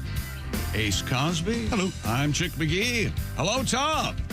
Hello, Chick McGee. Let's get to this great list of beautiful poetic names in the world of college football. You have to have somewhat odd in there at some point, don't you? I guess beautiful and odd. It depends on how you look at it. In the history of sports, there are so many great names, just beautiful names. Odd can be beautiful. Yeah. What is Look it? at my face. Mordecai, Three Finger Brown, or something. Well, I guess those are more nicknames. But these are the brand new. These are these players' names. Legal names. We do this every season, and this It's always enjoyable. Yeah. Here, right. This guy's a quarterback. It looks like he plays for Central Florida. Tom's going to handle the last name. And his first name is God's Power. Wow. Power. Already off to a Godpower. God's Power. And now there's two different pronouncers for this, and I don't know which one is correct. So, but his last name is of Nigerian origin. Exactly. Okay. So God's Power, Nwawihe, is the one. That sounds exactly correct. The other pronouncer here from the Associated Press is Nwawihe, but it's N-W-A-H. It's either Nwaihe but it's still, what a great name, God's Power. Yeah. It's kind of like just imagine that you picked up a baked potato with your bare hand out of the oven and it was too hot. Yeah. No, Yeah. Oh, exactly. Yeah. Well, I was going to go God's Power. God's Power, man. I was going to start with God's, but here's a running back for, I believe, the Grizzlies of Montana or Montana State. I'm sure about one of them. This gentleman's name is Tommy Running Rabbit. Oh, all right. All right. Perhaps indigenous. I think he's a Native American, I'm sure. Running back Hollywood Smothers. Hollywood Smothers. Yeah, he plays for North Carolina State. Boy, that sounds like a porno title, doesn't it? Yeah, maybe a face-sitting vid. I never made the connection of between Dick Smothers and for the longest time. And then when you see it, you can't unsee it. Yeah, Dick Smothers is like a sentence. Yeah. Never thought of that. I never did either. Tom and Dick Smothers. You ruined it for me. Yeah, right. Why don't you think of that when you... Dick Smothers. You think Dick Smothers. Fist Smothers. Sorry. Wide receiver up at Purdue. Nitro Tuggle. Yeah. Love it. How about that? That's something a a space shuttle has. Oh, the Nitro Tuggle? Yeah, hello, Houston. This is the Space Shuttle. What seems to be the problem up there? Well, here's the thing. I never seen somebody so damn all stupid as he went ahead and kicked the nitro toggle switch and it came clean off the wall back there. Is that right? Hey, look, well, no problem. Let me just consult. They're all dead! The nitro toggle, it's over. Now, That's a last great year, name. and I've kind of forgot, I've lost track of this player. I'm almost certain he's still in the NFL. Kool-Aid McKinstry. He played the defensive back for Alabama. And this is kind of in that same vein. This Kent State wide receiver, DeRealist Clark. That's D-A apostrophe capital R-E-A-L-Y-S-T. DeRealist. I mean, there are a lot of posers out there. Yeah. You want DeRealist. Except no substitute. Yeah. And his cousin, DeCubist Clark, is Art joke. What about a little art history 101-ish. Is there impressionists out there? Wide receiver from South Carolina, Amazon Littlejohn. And it's Amazon. E-M. E-M-A-Z-O-N. Tight end for Colorado State, Rocky Beers. Oh, we've all been there. That's great. R-O-C-K-Y Beers. Last name Beers. Offensive lineman for South Carolina, Tree Babalade. That is silly. B-A-B-A-L-A-D-E. And his first name is Tree. I wonder what is the Babalade? Is that Babalade? I don't know. Babalade. I want to say Baba Sounds Ganoush. Italian, doesn't it? Babalade? Babalate. Baba Ganoush is a Greek dish, right? Isn't that? Baba ganoush is yes, Mediterranean. Yeah, you get that with your. I had some of that the other night. Oh, now I got to order gyros for lunch. God, it was delicious. Let's see. Offensive lineman from Appalachian State, ladies and gentlemen, Big Al Oliver. His first name is Big. What? B-I-G. Okay. Well, I bet that was a lot of tearing during that birth. Oh, yeah, that was an episiotomy. They named the kid Big. Yeah.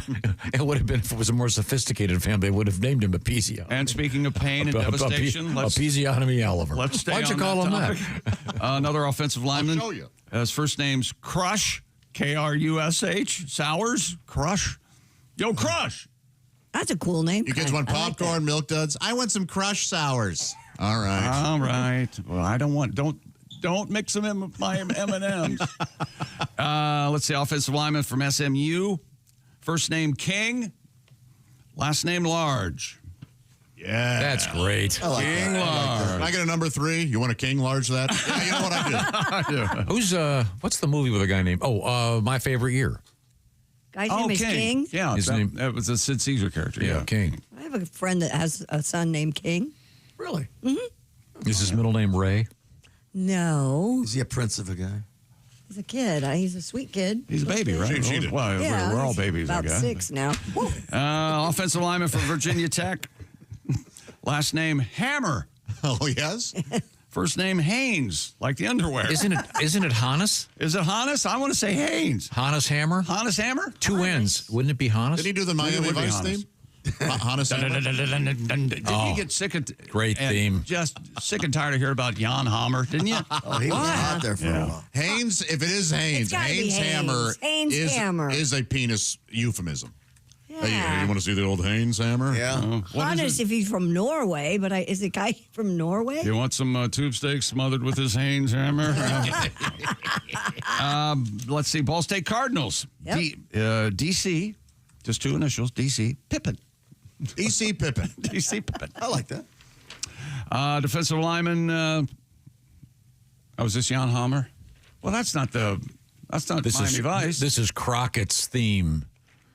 Oh, he's hopping over the side of a yacht onto the dock and chasing some guy. Is this ever Crockett's theme? He's got an alligator named Elvis. He's smoking Camel Straights. Wearing sunset. a T-shirt and a cool jacket. Yeah, A pink T-shirt and a cool jacket, and a white jacket. And he's hung like an elephant. How much time we got? He racks the shotgun. Defensive lineman Divine. This is the one you wanted, right? Oh, here we go. Yeah. The Flamingos. You see the cigarette boats? Oh, yeah. Remember that when this show was on TV, Josh, you were a kid, they would print. I don't think Josh was alive. They would they would print in the paper the songs they were going to be featuring on the show. This was all brand new stuff, man. Yeah, it was on in my house. Well, where do they get to the steel drums or something? Let's get to it, Jan. Okay. You want to skip ahead? How about the Miami Vice theme? There we go. There you go. What year were you born? 78. Wasn't that in the early 84. 80s? Yeah. 84. Cool. Dad, can I watch Miami Vice? Yeah, we liked it. Was it Friday nights? Yeah. You remember Philip Five Michael? seasons. Philip Michael Thomas, who played Tubbs. You see, he was going to get the EGOT. He wanted the EGOT. Yeah. It's the first time I ever heard that term. Emmy, Grammy, Oscar, Tony. Did he get any of them? He got nothing. Oh. Aww. EGOT. Nothing. That was very Defensive good. lineman, college football name, Divine Love Onochie. Your thoughts, Tom? Onochie. I don't know if that sounds Vietnamese prostitute. I was going to say, I don't think I will love you long time. That isn't Japanese, is it? I don't know. What is his name again? First name's Divine. Yeah.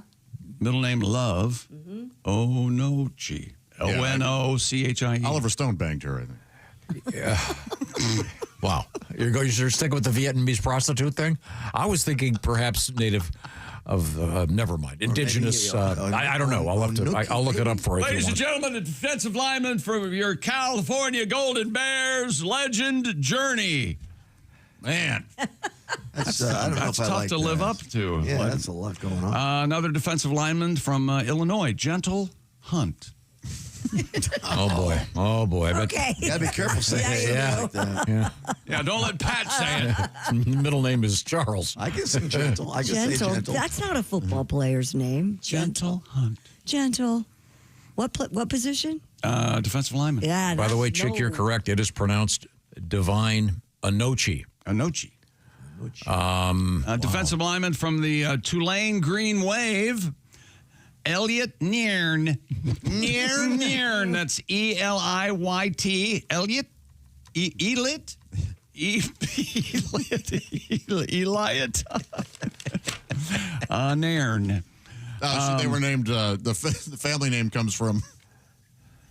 It's a Spanish word meaning passing plane. Anything at all? Okay. Linebacker from Duke. That's a basketball school. Oh, that's where Sonny Jurgensen went. Sorry. Linebacker, memorable. It's his first name. Factor. No, that's he ran the Kentucky Derby. Yeah. That is a horse's name. Memorable Factor. Memorable Factor. And by the way, Divine Onochie, not a Vietnamese prostitute. That's also of Nigerian heritage, apparently. I see. A linebacker I've been wrong before. So it could be a prostitute from Nigeria, I guess. If you want to stick with your theme. From Bowling Green, first name Gideon. Like the Bible, yeah. Last name Lampron. Lampron. Sounds like it's a tampon made out of wool. Now, his middle name is pronounced Espen, but it's spelled ESPN. Okay. Oh boy, Mom and Dad wanted him to be a football player. Yeah. Wow. He'd have to be on the top plays every Surprised his name's not Gridian. My uncle tried a similar thing with my cousin. Wide World of Sports, Johnson.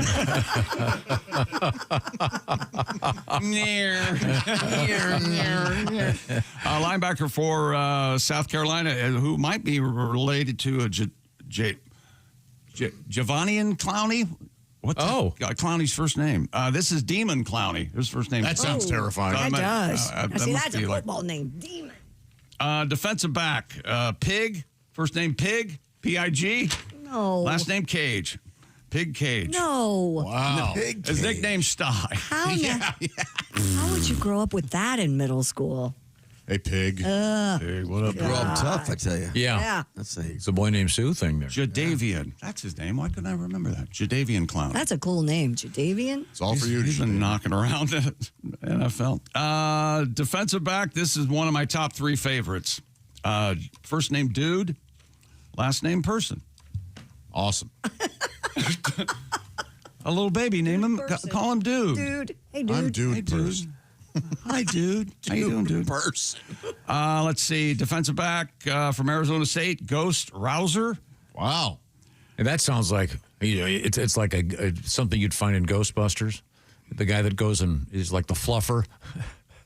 He's the ghost fluffer. He wakes him up. Get You don't want a ghost rouser around. Get the ghost rouser up there. He'll get him awake and alert.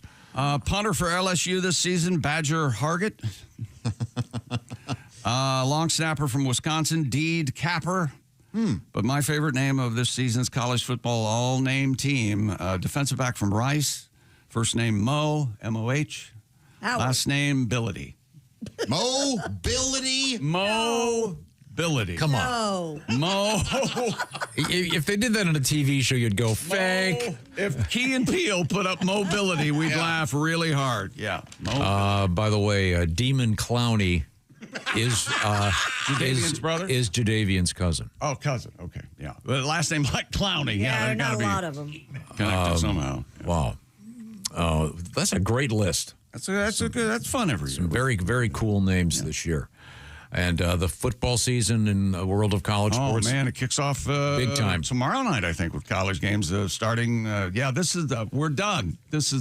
We're going to have college or pro football from now until middle of February. Middle of February is the Super Bowl. Hush. Tom, your thoughts? I'm happy for you. There's going to be some great stuff. We're going to be talking with comedian Kostaki Economopoulos, our NFL correspondent. Well, there is that. And he's going to Germany. This is such a great story. He's going to Germany with his brother. He's an Atlanta Falcon fan. And they're playing the Colts in Berlin. Is that right? Falcon fan, all right. And what's cool is his brother received a bone marrow transplant that saved his life from a guy in Germany, and they're going to meet him and go to the game. Cool. What a great story. Yeah.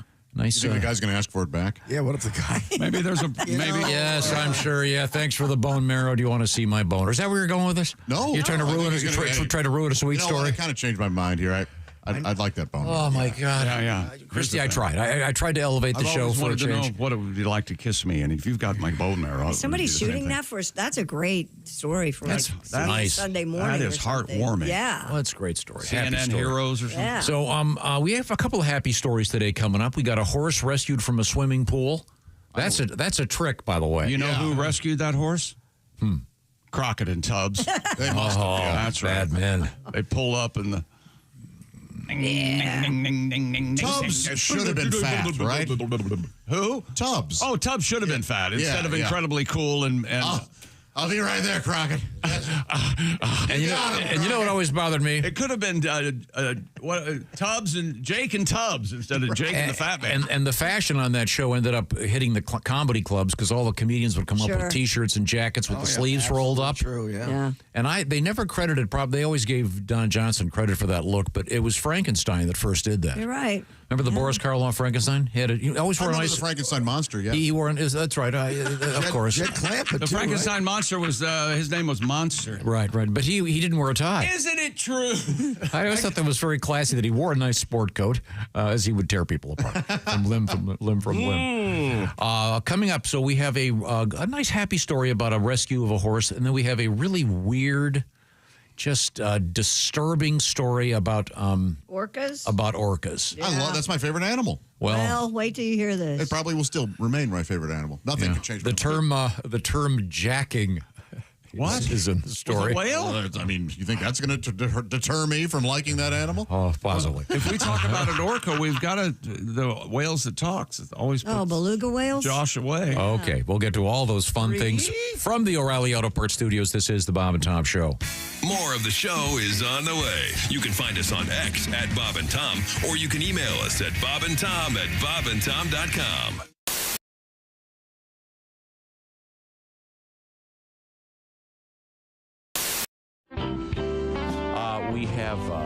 We have Etta May in the studio with us. Etta May is the mother of several. What is the official count now? 4. Okay, great. Not counting my husband. Yeah. You're done, right? Thank you. My oldest boy, Bud, is 17, and then Corona, she is 16, and Miller is 13, and then Jack is 8. There's a theme there. Well, no, trust me, after the third one, I had graduated to hard liquor. Understood. It helps. And Jack is just a dream. Is he? My little 8-year-old. He started kindergarten this year, so we're very He's 8? Wow. Yeah. Chick, take you back, doesn't Yes, it does. Yeah. That kid's huge. Nothing like being 20 during your senior year in high school. You're popular. Yeah. You can drive and Drinking. Oh, yeah. Okay. Drive your buddies around. Yeah. So we're very proud of him. And my 17-year-old is problems are arising. And I'm seeing flags. Let's put it down. The other day, he walked in the house. He had pierced his bottom lip. Ooh. Jeez. And tried to hide it from me. It's like, you know what? Be a man. Own it. Don't hide it. And it's, it's like, hello, you got a spike sticking out your bottom lip. Man up. I might notice that at breakfast when Cheerios keep getting hung up on it. My son, for his graduating class, now looks like a ring toss game. Okay? He tries to hide it, and it's like, hey, Mom, I'm gonna go to my room, okay? And it's like, come here. What's the matter with you? Why are you talking? Come here. And I said, put your hand down. And it's like, oh, honey, what did you do? And I said, did that hurt going in? Did it hurt coming out? Oh. Hey, any holes be put in my kid's head, I'll do it. The problem is the kid he runs with. That's the bad influence. This kid has so many piercings, he looks like he was attacked by a nail gun, okay? Somebody from Home Depot did a drive-by on him. I mean, I call him Tackle Box. Sounds attractive. Oh, yeah. Gunner, you can take him fishing. Really? He's got a couple fish hooks right here. Oh, yeah. About 13 lures in his ear, a couple sinkers coming out of his nose. It's convenient, yeah. The kid can't even walk past my refrigerator without all the magnets going.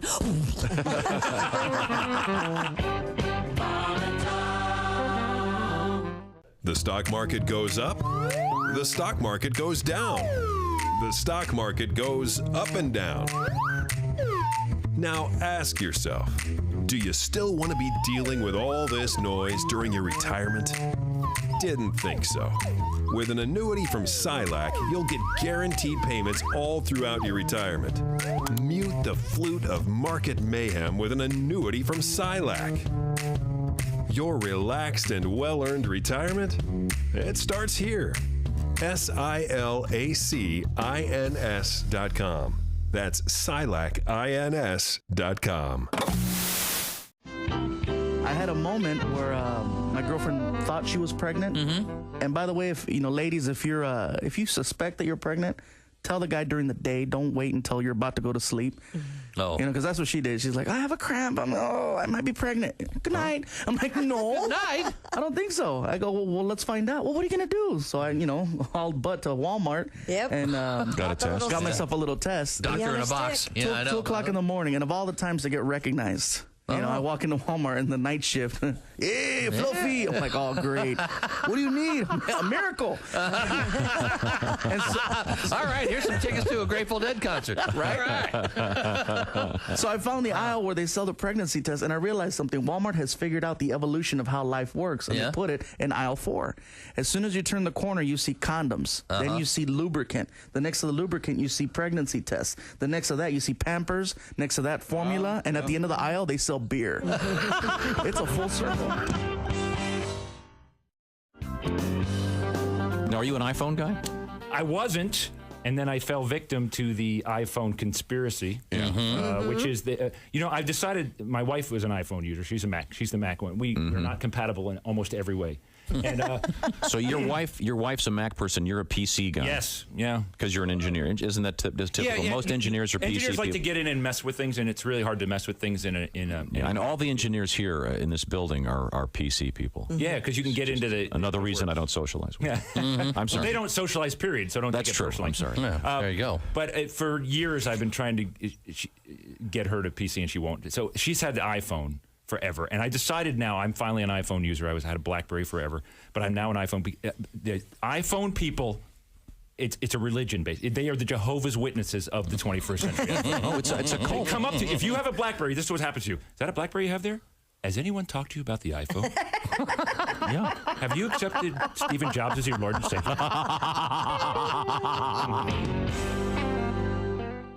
When you become a Bob and Tom VIP member, you get more and less. Wait, what? Which one is it? More or less? It's both. VIP members get more stuff to hear and less commercials to not hear.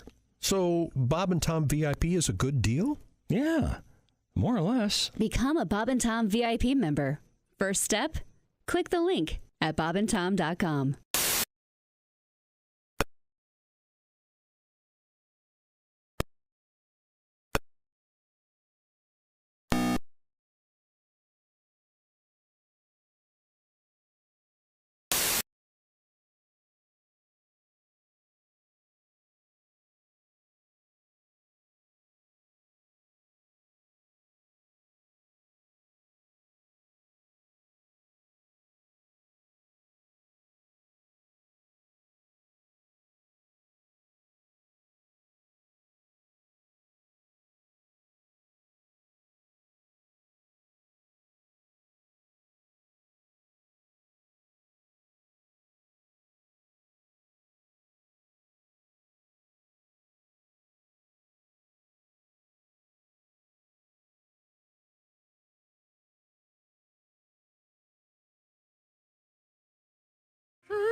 Hey, welcome back to the Bob and Tom Show. There's Christy Lee at the Silac Insurance News Desk. Howdy, chick. Hey, there's Pat Godwin. Hello. Josh Arnold. Hi there. Ace Cosby. Hey. We're in the O'Reilly Auto Parts Studios. Think O'Reilly Auto Parts for all your car care needs. Get the parts and service you need fast from the professional parts people at O'Reilly Auto Parts. I'm Chick.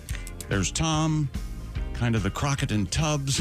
Little pink hats. A little bit I of could a never mind pull business. off the fat guys could not wear the pushed up. Never worked. You never did the pushed up sleeves I thing? didn't care. Yeah, I did that for a while. Yeah. Did you? Yeah, it was different. It was a different time. You doing it right now? That looks good. You can do it now. Well, like the I like the tats. You're the new skinny chick. Well, the thing is, I didn't like the pastel colors either. I'm like olive, and it didn't really.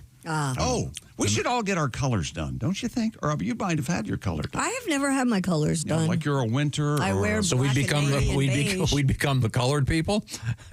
Tom. Well, Way to go. Way to go. Wow. there may be another way to phrase it. Oh, hang on. I've got to go down the hall and answer at the door. I'll be back maybe next year. Our words are funny. Keeps doing that. Oh, calm down, for God's sake. We were talking about names, and all these great names in college football. A guy named Memorable Factor. Yep. Purdue's Nitro Tuggle. These are so cool. Nitro Tuggle. Deed Capper. That sounds like something that would happen at a closing for Yeah, you're that buying does a sound house. like- King Large. And was it God's Power? Noahui? Did I get it right? I thought you got it right the first time. No, Wee-Way or something. Yeah. And his first name is literally God's Power. Yeah. So just really cool names that are out there. And we were also talking about Bluetooth and where the name came from. And it's kind of an interesting story. When they named Bluetooth, it was a temporary name, and they were going to name it later. And that just as a sort of a joke, they decided to name it after King Harold Bluetooth of Scandinavia, because he had united Scandinavia and they wanted to unite PC and cellular industries. So it was just a joke. And then they later on they decided they were going to name it Radio Wire, but Bluetooth had already stuck. So they kept with it. And now it's just so normal. Yeah. Bluetooth. Does that Doesn't Bluetooth? sound like anything else would be right. Do you have Bluetooth? I got You have to have Bluetooth. You got your Bluetooth, you got your Wi-Fi. Yeah. And if you don't have good Wi-Fi, I mean, come on. When's the last time you were a place that didn't have good Wi-Fi? What happened to the fun hobby of renaming your Wi-Fi systems? Remember that? Like, Oh, yeah, when you put, FBI van? Yeah. Yeah, wasn't that fun? That was fun. What happened to that? Josh, your thoughts? I like it. FEI van, I don't get. FBI van. Yeah, that's really good. That is good. Surveillance van. That's or good, something. yeah. And it finally appears that most American airports now have Wi-Fi. Remember when that you'd have to buy a terrible, you have to buy a 5-year subscription for $3,000 to check in with your Wi-Fi. Yeah. I hope the people that started that are burning somewhere. Well, and remember, you used to walk miles to find an outlet to charge anything, and now there are outlets everywhere, thankfully. Yeah. The best Wi-Fi name I've ever heard, and I wish I want to use it, but I don't want to take whoever's this was. It was tell my wife I love her. All right. Yeah. Have you named your Wi-Fi? No, the one that came with the equipment is what my Wi-Fi. Mine Like has our Moto last names something. combined. We all name our Wi-Fi, I think. Yeah. Mine's got a nickname in there. Mine's not a nickname. It's just our two last Here's names. the thing. I would change the name of it, but I depend on it so much. I don't want to mess anything up. So. Boy, isn't that the truth? I have two. Do you guys have two? Yeah. Two Wi-Fi? Yeah, there's like two codes or what are two. 3.2 and a 5. Okay, that's what it is. Yeah. I think so. What? Mine is Wi-Fi faux fum. Yes, that's good. That works. That's a good one. Referencing the famous Little Rascals episode. Or Jack and the Beanstalk. Or the classic Jack and the Beanstalk. Oh, sorry. No, I'm thinking of Yum Yum Eat 'em Up. That's the. Well, okay. Once again, your memories aren't everyone's memories. That one's very hard to find. For a reason. Terrified me as a child. Probably ruined me. Let's just move forward in the world of sports. We have Chick McGee over there. I can see him at the sports desk. What's happening? Well, we were talking about odd names of college football, different, interesting, beautiful names of college football. One of those has moved on to the NFL. He plays quarterback for the Saints, Spencer Rattler, and he has been named the starter for the New Orleans Saints by new coach Kellen. It's not Winslow. I can't remember. Kellen Moore is the new head coach. Oh, it's not Kellen Heller? No, not Kellen Heller. That's a great football. Well, that would be. That's a great football. That would be really, really inappropriate. Kellen Heller. I need more wah-wah. No, Kellen Heller can really hear. You have to be really senses quiet. are completely heightened. That's exactly. Tyler Shuck is. I'm sorry. The backup quarterback. Tyler Shuck. Shut your mouth. The Cobb, they call him. Shuck. What's wrong with Shuck? Nothing. All right. Middle initial F. Deion Sanders is saying that he's seen a key performer for Colorado Buffaloes retire. That's right, Ralphie Six, the live Buffalo mascot. Oh. You remember the Ralphie? He's out? Ralphie of Colorado. Retired or dead? Retired. Retired Honestly, or burgered? Oh, God. Retired or delicious? I'm not sure. That'd be a good Jeopardy category. Retired or dead? That would be. I mean, because we do that all the time. We'll be talking about some actors. Get a load of this. Alive? The Of answer course, is C. Everett Koop. Colorado Buffaloes. I don't know when they came up with these, but they've had live buffaloes forever. And it seems like every season the buffalo goes crazy and takes one of the handlers and throws them into the stands or whatever. But they call them Ralphies and then they number them. Well, this is Ralphie 6, but his real name is Ember. Oh. Oh, that's my great niece's name. Like a fire ember? Ember. Like a hot ember, not amber. Ember. E-M-B-E-R. Ember. Don't you love that when you're watching a movie and they say, the dog Fido played by Bonzo, whatever. Mr. Ed played by Bamboo Harvester. Will a dog with a fake name on TV answer to that, though? I mean... Oh, they're acting, of course. Oh, yeah, actors, yeah.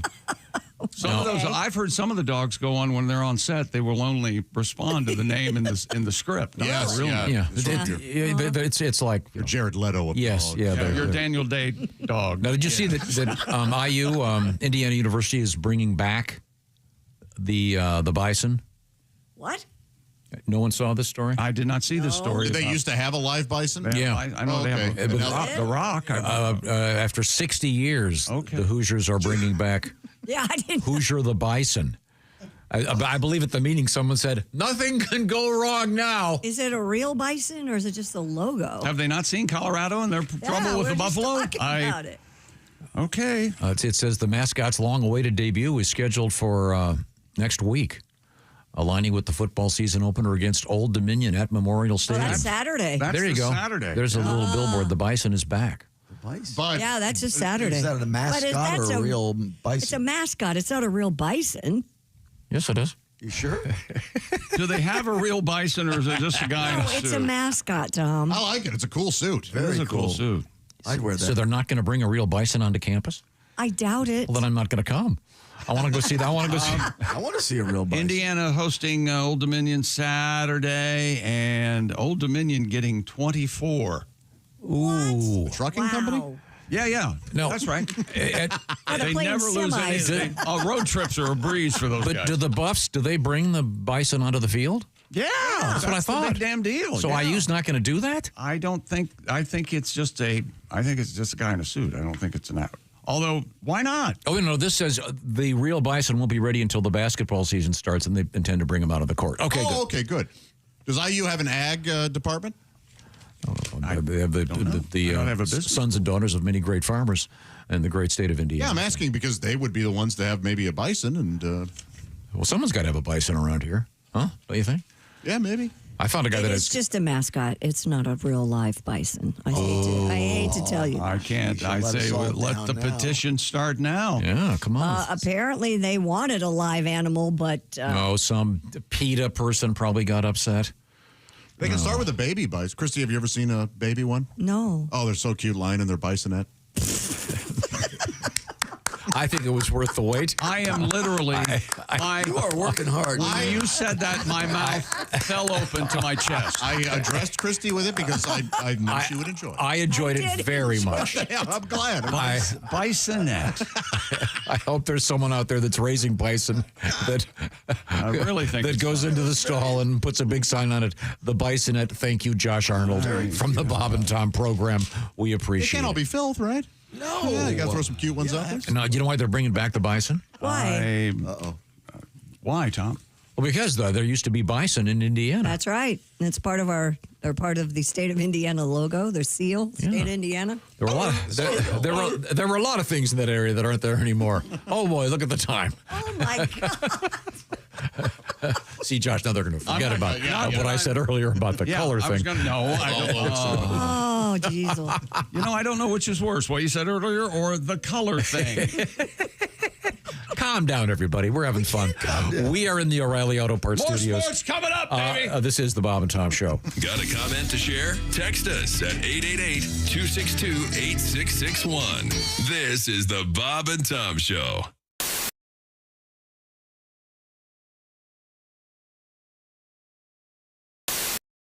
Hey, it's your pal Josh Arnold. You know, every year, rock fans and metalheads from around the world travel to Louisville, Kentucky for one of the biggest and best music festivals on the planet. Louder Than Life. 90 bands perform over 4 days, and I knew that I had to join my fellow 160,000 so-called loudmouths for the experience of a lifetime.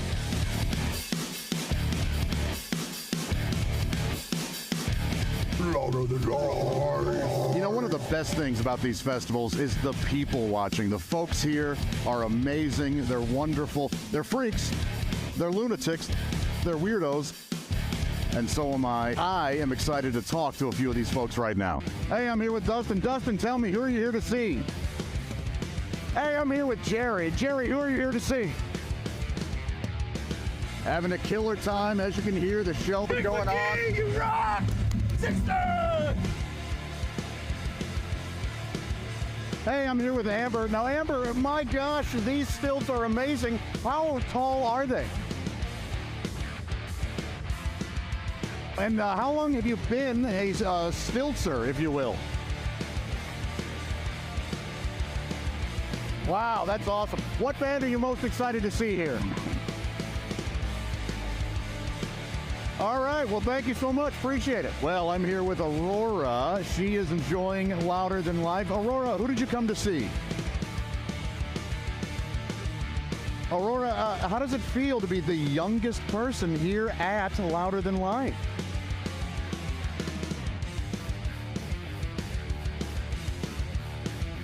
You know, I got to be honest, I didn't expect you to be such a diva and to not really answer our questions.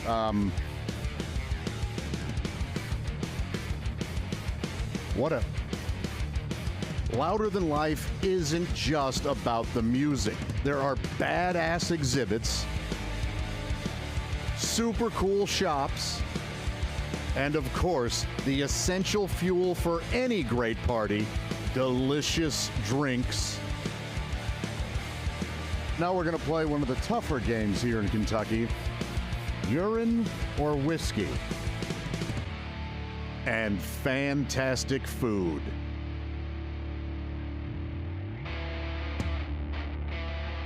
a loaded chicken fries with all that stuff inside.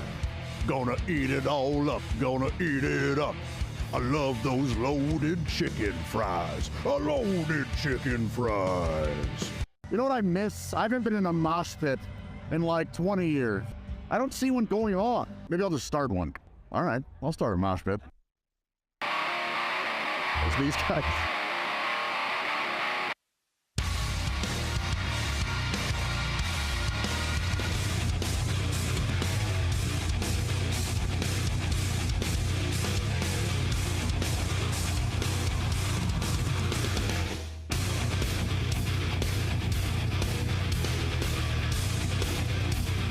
That's the coolest motherfucker here.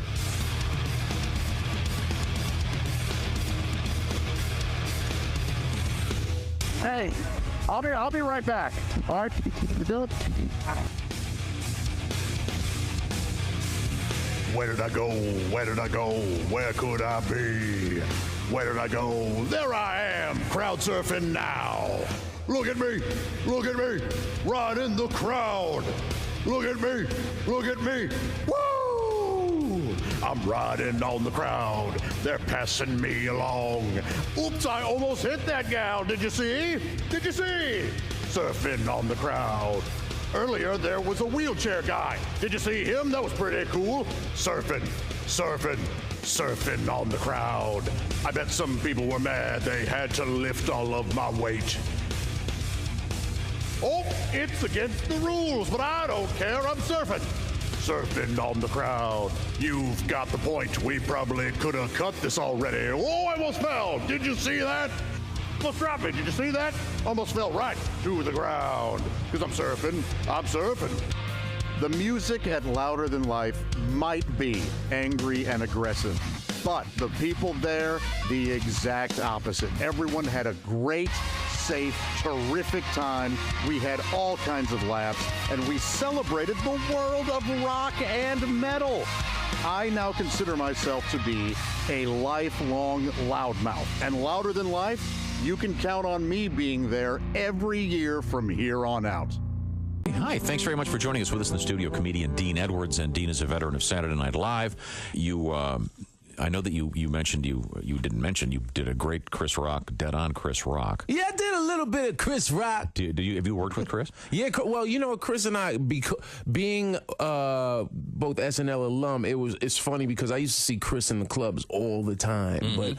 But once I got cast on SNL, then Chris is very sort of reserved into himself and you know, cool with his friends, and he's very, very polite, but if he doesn't know you, he's looking at you like, I don't know you, you know. Mm-hmm. So once I got on the show, every time I saw him, he was very sort of big brother, very you know, strong with his advice. I remember one time Tracy Morgan and I are sitting in this comedy club in New York, the Comedy Cellar, and we had just had Jack Black was a guest host, mm-hmm. and Chris walks in. He's like, you know what? I never watched that show. The one time I watched them, they still don't use black people. Mm-hmm. I was like, actually, Chris, you know, I was in 4 sketches this past week. He's like, you wasn't in them. You're just in the background. Don't ever be happy they throw you a bone. You got talent. Only the dude without talent is happy they throw him a bone in, which I appreciate. And then he sat there for a good 35 minutes lecturing me on gotta keep writing hard. Just every week, write 2 sketches and an update. 2 sketches. Meanwhile, Tracy Morgan is sitting there, Chris, you ain't never gave me that advice. When I started on the show, I mean, welcome back to the Bob and Tom Show. We are live in the O'Reilly Auto Parts studios. There's Christy Lee at the Silac Insurance Company news desk. Hello. Pat Godwin's over there. Hey, Josh. Chick McGee is enjoying a cookie and a Pepsi. Oh, they're so good. The Biscoff cookies they give you on the airplanes. Oh, they're so good. Those are great. Aren't they great? Do you like the Biscoff butter? I do. That's because you're a human being. By the ladle full, man. Yeah. There's Ace Cosby. Hey, Josh. I'm Josh Arnold, and there's Tom. Tom, you said we have some... we're getting stacked up with letters here. You can reach us, Bob and Tom, at bobandtom.com. Sometimes I have trouble coming up with words. We all do, but I really have trouble with it. Sometimes you mean constantly. Exactly. You are correct. This comes to us from Columbus, Ohio. Hey, Franklin County, baby. Mitchell said, I have an 8-year-old son named Tom. Well, thank you, Mitchell. I thought you automatically assume it's because of you. No. It's the name Tom has disappeared. I mean, the number one name right now is Liam.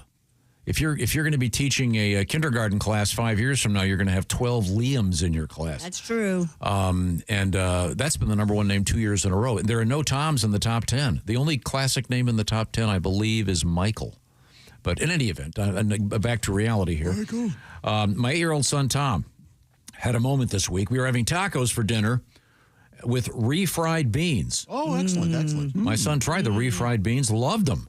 He wanted more, but couldn't remember what they were called. Uh-oh. So he said, Dad, can I have some more of those squish beans? Yes, that works. Now in our household, they are always referred to as squish beans. I like squish beans. Perfectly valid. Yesterday, we were talking about the Mile High Club. We got into a huge argument. Yeah. And I've determined that if you're airborne, it counts. So why do we have to adhere to your rule, though? Yeah, this is easily... who made you guys? Yes. This is easily appealable. Well, again, the argument is a simple one. I say, based on the letter we got from a guy who performed intimate relations in a hot air balloon while aloft. Objections, hearsay. I think that counts. You better be going somewhere with it. And no, I am. I'm going somewhere with this. And it doesn't count if you're a mile high because you're in Denver doing it on a hotel bed. No. It's about being aloft and being in a place that's unusual. I will accept the hot air balloon. Now, I also asked yesterday, is there such a thing as a 4-foot club, if you will, being, say, on a Greyhound bus and engaging in intimate activities? We got this letter. We'll just say from DGH. Okay. I am a former Greyhound bus driver, Tom. I can assure you that intimate relations in a Greyhound bus is a thing. Oh, I'm sure. Yeah, sure. Also, I used to drive a charter bus taking college kids to spring break. Oh, God. Wow. I would hope you got laid at some point. Yeah, the next two words, sex fest. There you go. There you go. A little bit of information. Does a gondola count in your Mile High Club? That was a question. I don't think technically that's a separate category. Gondola? Venice gondola? No. No, the kind that go up the mountain when you're skiing. I was with Pat on this. No, not that. A ski resort. No, that kind of gondola would be the same as light beer. If you know the old joke. Oh, sure. Yeah. Blanking near water. It's like close to water. Having close to water. It's light beer. So the lift is called a gondola? Yeah, it depends. Some of them are lifts. The gondola is the ones that are closed in. It's like a little metal capsule you get in, and I've seen at theme parks before. Hauls you up a mountain. Yeah. You've never skied, Pat? So full. No, I skied once. I was terrible at it. Oh, you gotta give it a shot. I didn't enjoy myself. Why don't you two go skiing for like a month? Wouldn't that be fun? He and I Pat? can't ski with my back. I couldn't stand. You can see why. You want to be in a chairlift with Captain Wino? Captain Wino. I'm whining about. No, we're not going.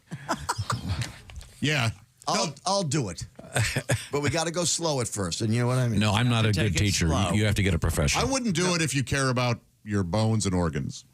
You're right. Yeah, that's why I don't do it. And or being alive. I was trying to play along, but you're right. You can't do it. You just don't fall down. I'd fall. Yeah, I'm. Tom, have you fallen? I'm a clumsy man. Sure. If you're skipping. Aren't you in pain? No, here's the thing, and he won't say this. He's an incredible skier. I think he's fallen like 3 times in his life. I'm very really conservative. Good? He's very good. No, my kids are much better than I am. No, I go very slow. Do you ski black diamonds? Not anymore. Oh. Moguls? I hate those. Bad for the knees. Do you hook up with somebody on après ski, down there? Après ski. Stuff like ever that. Do the jump? No, après ski. You want to bang it out? Après ski. Have you ever done a ski jump? Over here. A ski jump? I mean, not the big ones. That's insane. I used to love the ski jumping, man. Wow, those were great. Way down the hill. Yeah. Nuts. They lean forward. How high in the air are they before they fall? No, That's crazy high. amazing. There's a ski jump where in Park City.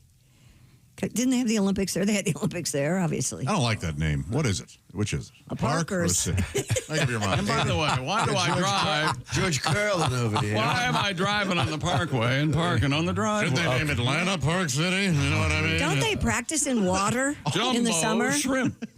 I know I know think that they practice ski jumps in the water. a lot of the trick guys, Yeah. they practice, ladies, they practice in pits full of those huge foam Yeah, squares. like they do in gymnastics. But I thought you were going to say vipers for some reason. I could have sworn I saw I'm them. sorry. Were we doing sports? One I more lost- story, Okay. I believe. See how you like this. The Women's Professional Baseball League, WPBL, I didn't know we had one. is launching next year, becoming the United States' first pro women's baseball circuit in 70 years. All right. We've like all seen the Rockford Peaches and League of Their Own. Yeah. No crying in baseball.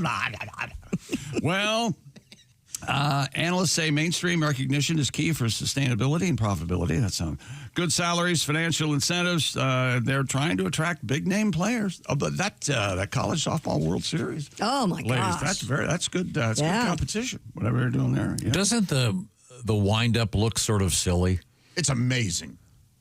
Do you know how fast they're? No, I throwing know. I'm just saying underhand? it just. And why do you think it looks silly? Because it looks cartoonesque the way they kind of zip Spin it around. They spin around. To me, it's so cool You and know impressive what? that Everybody follow along. I'm having trouble picturing it. Could you get up and give us give us a demonstration? With my right arm, are you kidding? Well, no, you just then got, we don't. So you think this is like that? Because they look in and then And they spin it. Yeah, they really wind. They And go. It's the control that impresses me. How it's not just shooting into the stand. Like how they actually hit a strike zone is. Sorry, lady. It's great. Yeah. Okay. Well, that's interesting. Thank you very much. Yeah. And does that complete the sports That broadcast? does complete. Well, first we'll have a memory. Tom Griswold's childhood memories. Now, he assumes that we all have the same memories. We've all experienced the same things that he's. See if Tom willing to share this memory with us. Here we go. Ready? That's something that frightened you as a child. Did you feel a spike of fright at all just now? Yes, in a different way.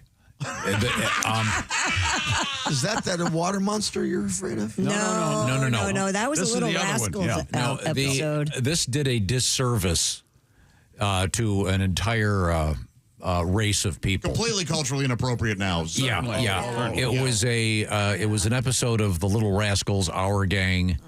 And I think it was it the Wild Man from Borneo? Is that what they called him? I believe Borneo was the location. Some crazy tribe. And it was really but it Like Headhunter. absolutely terrified me.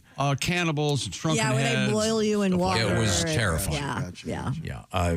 What is that sound? The Bugs Bunny cartoon? Gaia. And they put Humphrey Bogart into the big lead Oh, box. yes. Remember that?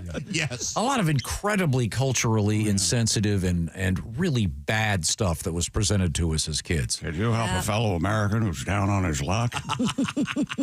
But again, by the way, if you've named your kid a nice name, a classic name, we'd love to hear from you. Just, not any, these days, it's not just any Tom, Dick, or Harry. It's any Liam, Noah, or Ezra. Ezra's a good name. You don't hear that. Well, they're all great names, but There the are names thing. that are better than Ezra. My great nephew Nice. Sterling. Wait a minute, I like that name. Did you what just happened? Good. Yeah, that went right by me. I'm sorry. It's okay. It was kind of meant to just slide Did you hear what happened? He No, I said didn't. there are names that are there aren't many names better than Ezra. Did you see what he did there? See, that's a band. Yeah, better than Ezra. I like them. Yeah, they've been in here. It was great. I love those guys. Very nice guys. I remember them. Now, coming up, we have a lot of cool stuff going on in the world of news. Has some real positive, happy news. A horse rescue. Got an update on Cracker Barrel, our favorite. Yeah, an old lady rescue and Cracker Barrel. Finally, something. And I love Cracker Cracker Barrel. Barrel, I got 2 words for you. Cheesy potatoes. Hash brown casserole, my friend. Well, don't waste your words, Chick, because it's time for that quiz. I'm talking about the Silac Insurance Company news quiz with Chick McGee. I'm ready. We've been talking a lot about annuities. I didn't know what an annuity was, and I'm learning a lot. But if you want to learn from the experts, of course, are the folks at the Silac Insurance Company. And the way this works is I'll ask Chick 3 questions that may be helpful to you to get more information. Dear Chick, I want to browse and find out about annuities from the Silac Insurance Company. What is their web address, please? Well, here you go. It's very easy, Tom. SilacINS.com. That web address again, SILACINS.com. Very good. Question 2. Now, I love this idea. A 20% bonus. You can get a 20% bonus by going from a 401k to a Silac annuity. How does that work? How do I find out? What's the phone number? Again, pretty easy. Just dial pound 250 on your cell and say bonus 20. That number again, pound 250, and then just say bonus 20. You're doing very well. Would you be kind enough, please, to read the Silac Insurance Company disclaimer? That's quite impossible. Yes, I have to get the door. Christy, if you don't mind. Consult your financial advisor. Premium bonus may vary by annuity product. Premium band and surrender charge period selected and may be subject to a premium bonus recapture. Some products with bonuses may offer lower growth rates or caps. Terms and conditions apply. See SilacINS.com/disclosures. Find out all the cool details about annuities from our friends at the Silac Insurance Company. I have a question. Someone's going to have to answer me this through the email, I think.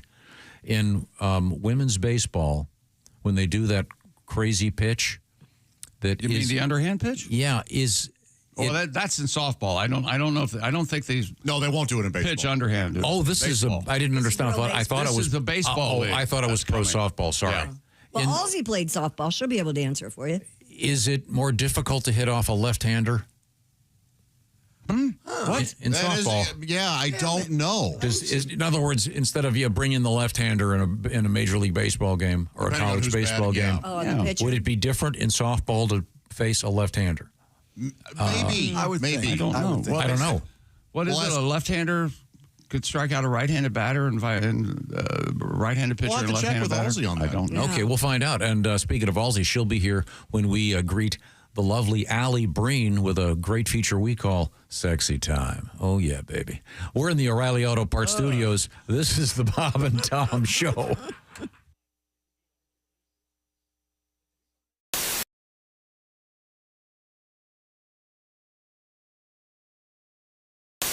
Our guest is comedian Joe Dombrowski, former school teacher. A lot of great comedians that... and looks about 21, 22 years old. Yeah, you look crazy young. Keep going. It's true. Mr. Dombrowski, what kind of activities do you enjoy? Let me... Boy, does this feel like a congressional hearing? What kind of activities? I do feel like I'm going to say the wrong thing, and my career is going to be over in a blink of an eye. No, I'm serious. Do you? I'm not going to say something like, "Do you bowl?" Or do you enjoy Judy Garland movies? Okay. Yeah, and I love a good pride and an orgy too, Tom. What do you know? I mean, serious. Would you like to watch sports? Do you like to paint? Love sports. Big in the March Madness right now.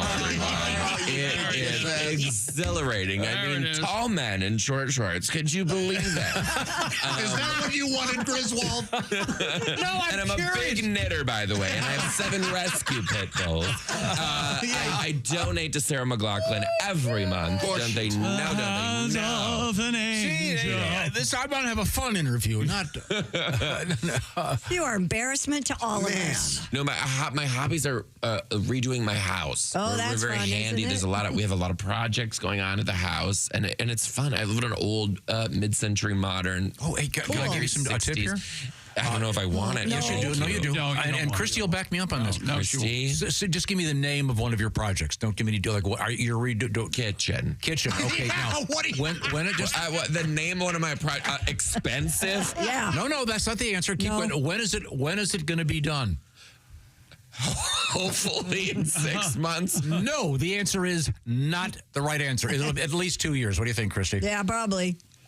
I might take it back to the toaster. I can't. Are you having someone else do the work, or are you doing it yourself? No, here's the thing. I married one of those people who can do anything. Like not even watch a YouTube video, just can do it. Oh, gosh. So we are doing it ourselves, which is great, but also like, I don't want to. I don't want to.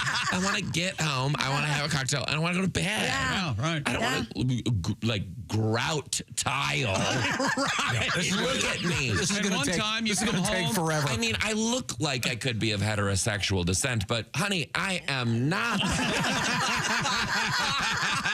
The stock market goes up. The stock market goes down. The stock market goes up and down. Now ask yourself, do you still want to be dealing with all this noise during your retirement? Didn't think so. With an annuity from Silac, you'll get guaranteed payments all throughout your retirement. Mute the flute of market mayhem with an annuity from Silac. Your relaxed and well-earned retirement? It starts here. SILACINS.com. That's SILACINS.com. Oh, wait a second. I'll get that. Hello, Bob and Tom Show. Bob and Tom, it's Kenny Tarmac. Kenny. Hey, Shooter, I'd love to say we just landed, but I'm still driving. I know. Like I said yesterday, with all these spring breakers clogging up the airlines, I rented a car, making the most of my wizard number, but it's fair to say I've had my fill of Zone 4 people. I know. I just crossed over into IL from IN, and for once I didn't have to do a touch-and-go at ORD first. Oh, nice. I'm at a truck stop, and like most road dogs, I had to re-up on my supply of sugar-free Celsius and veggie straws, and I'd be giving anything to be in the Sky Club about right now, but unfortunately, my rental car has a nail in the tire. Yeah, I got to find a place to get my tire fixed. Yeah. I'll take a bird strike any day over this, but this is really going to set me back. Bob and Tom, hang on a sec. Let me ask this trucker if he knows a place to get my flat fixed around here. Okay. Excuse me, sir. I found myself in a predicament. My right front is low. Picked up a nail. Would you happen to know a reputable tire place around these parts? Oh, you've definitely got yourself a flat there. That's going to turn into a roll down occasion. Probably won't attend to it. That's why I roll on Goodyear tires. I don't use those commie brands. I wouldn't put those on a moped, but if you can make it up to Pete's Tire Center, you're only 2 miles away. I think it sounds good. Yeah, I'll try to find Pete. What you want to do is take a left out of here. You're going to go maybe a mile and a half on the south side of the road. You're going to see a sign for Joe Gin Spa. Now, if you can't make it all the way to Pete's, be sure to stop in there. Hey, Todd, I've got to take this. I got to call on my burner. They may not fix your flat at Joe Gin's, but you're going to feel like they did. Here, I've got a gift card that's got $40 left on it. I haven't been in almost a year on account of my cholesterol being what it is. When you get there, ask for Lou. Tell her you'll pass on the table sign, but you still wanted to take a look at your undercarriage. Hey, gang, looks like this might take a while. Let's circle back and reload for tomorrow. We just landed. Okay, thanks. Easy, I'm right here. My God.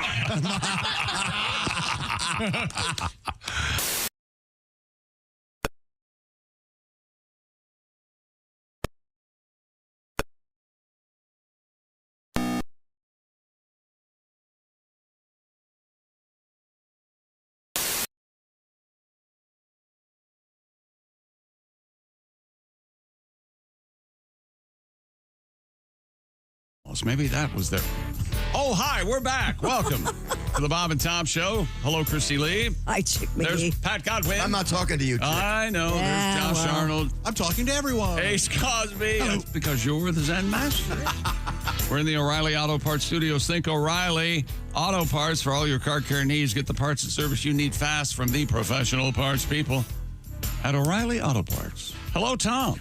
Now, we don't have an official ruling on this Mile High Club controversy, but once again, I'm saying I thought you said you had the official ruling. I'm you waiting. made it. Yeah, but how about this? All right. We asked about can you join the Mile High Club on a Greyhound bus? Now, obviously, you've been here. How about you're driving on a Greyhound bus driving through Denver? There you go. See, that would be possible. But see, that takes away the notion of being aloft. Right. But we do have this nice letter here. This comes to us from.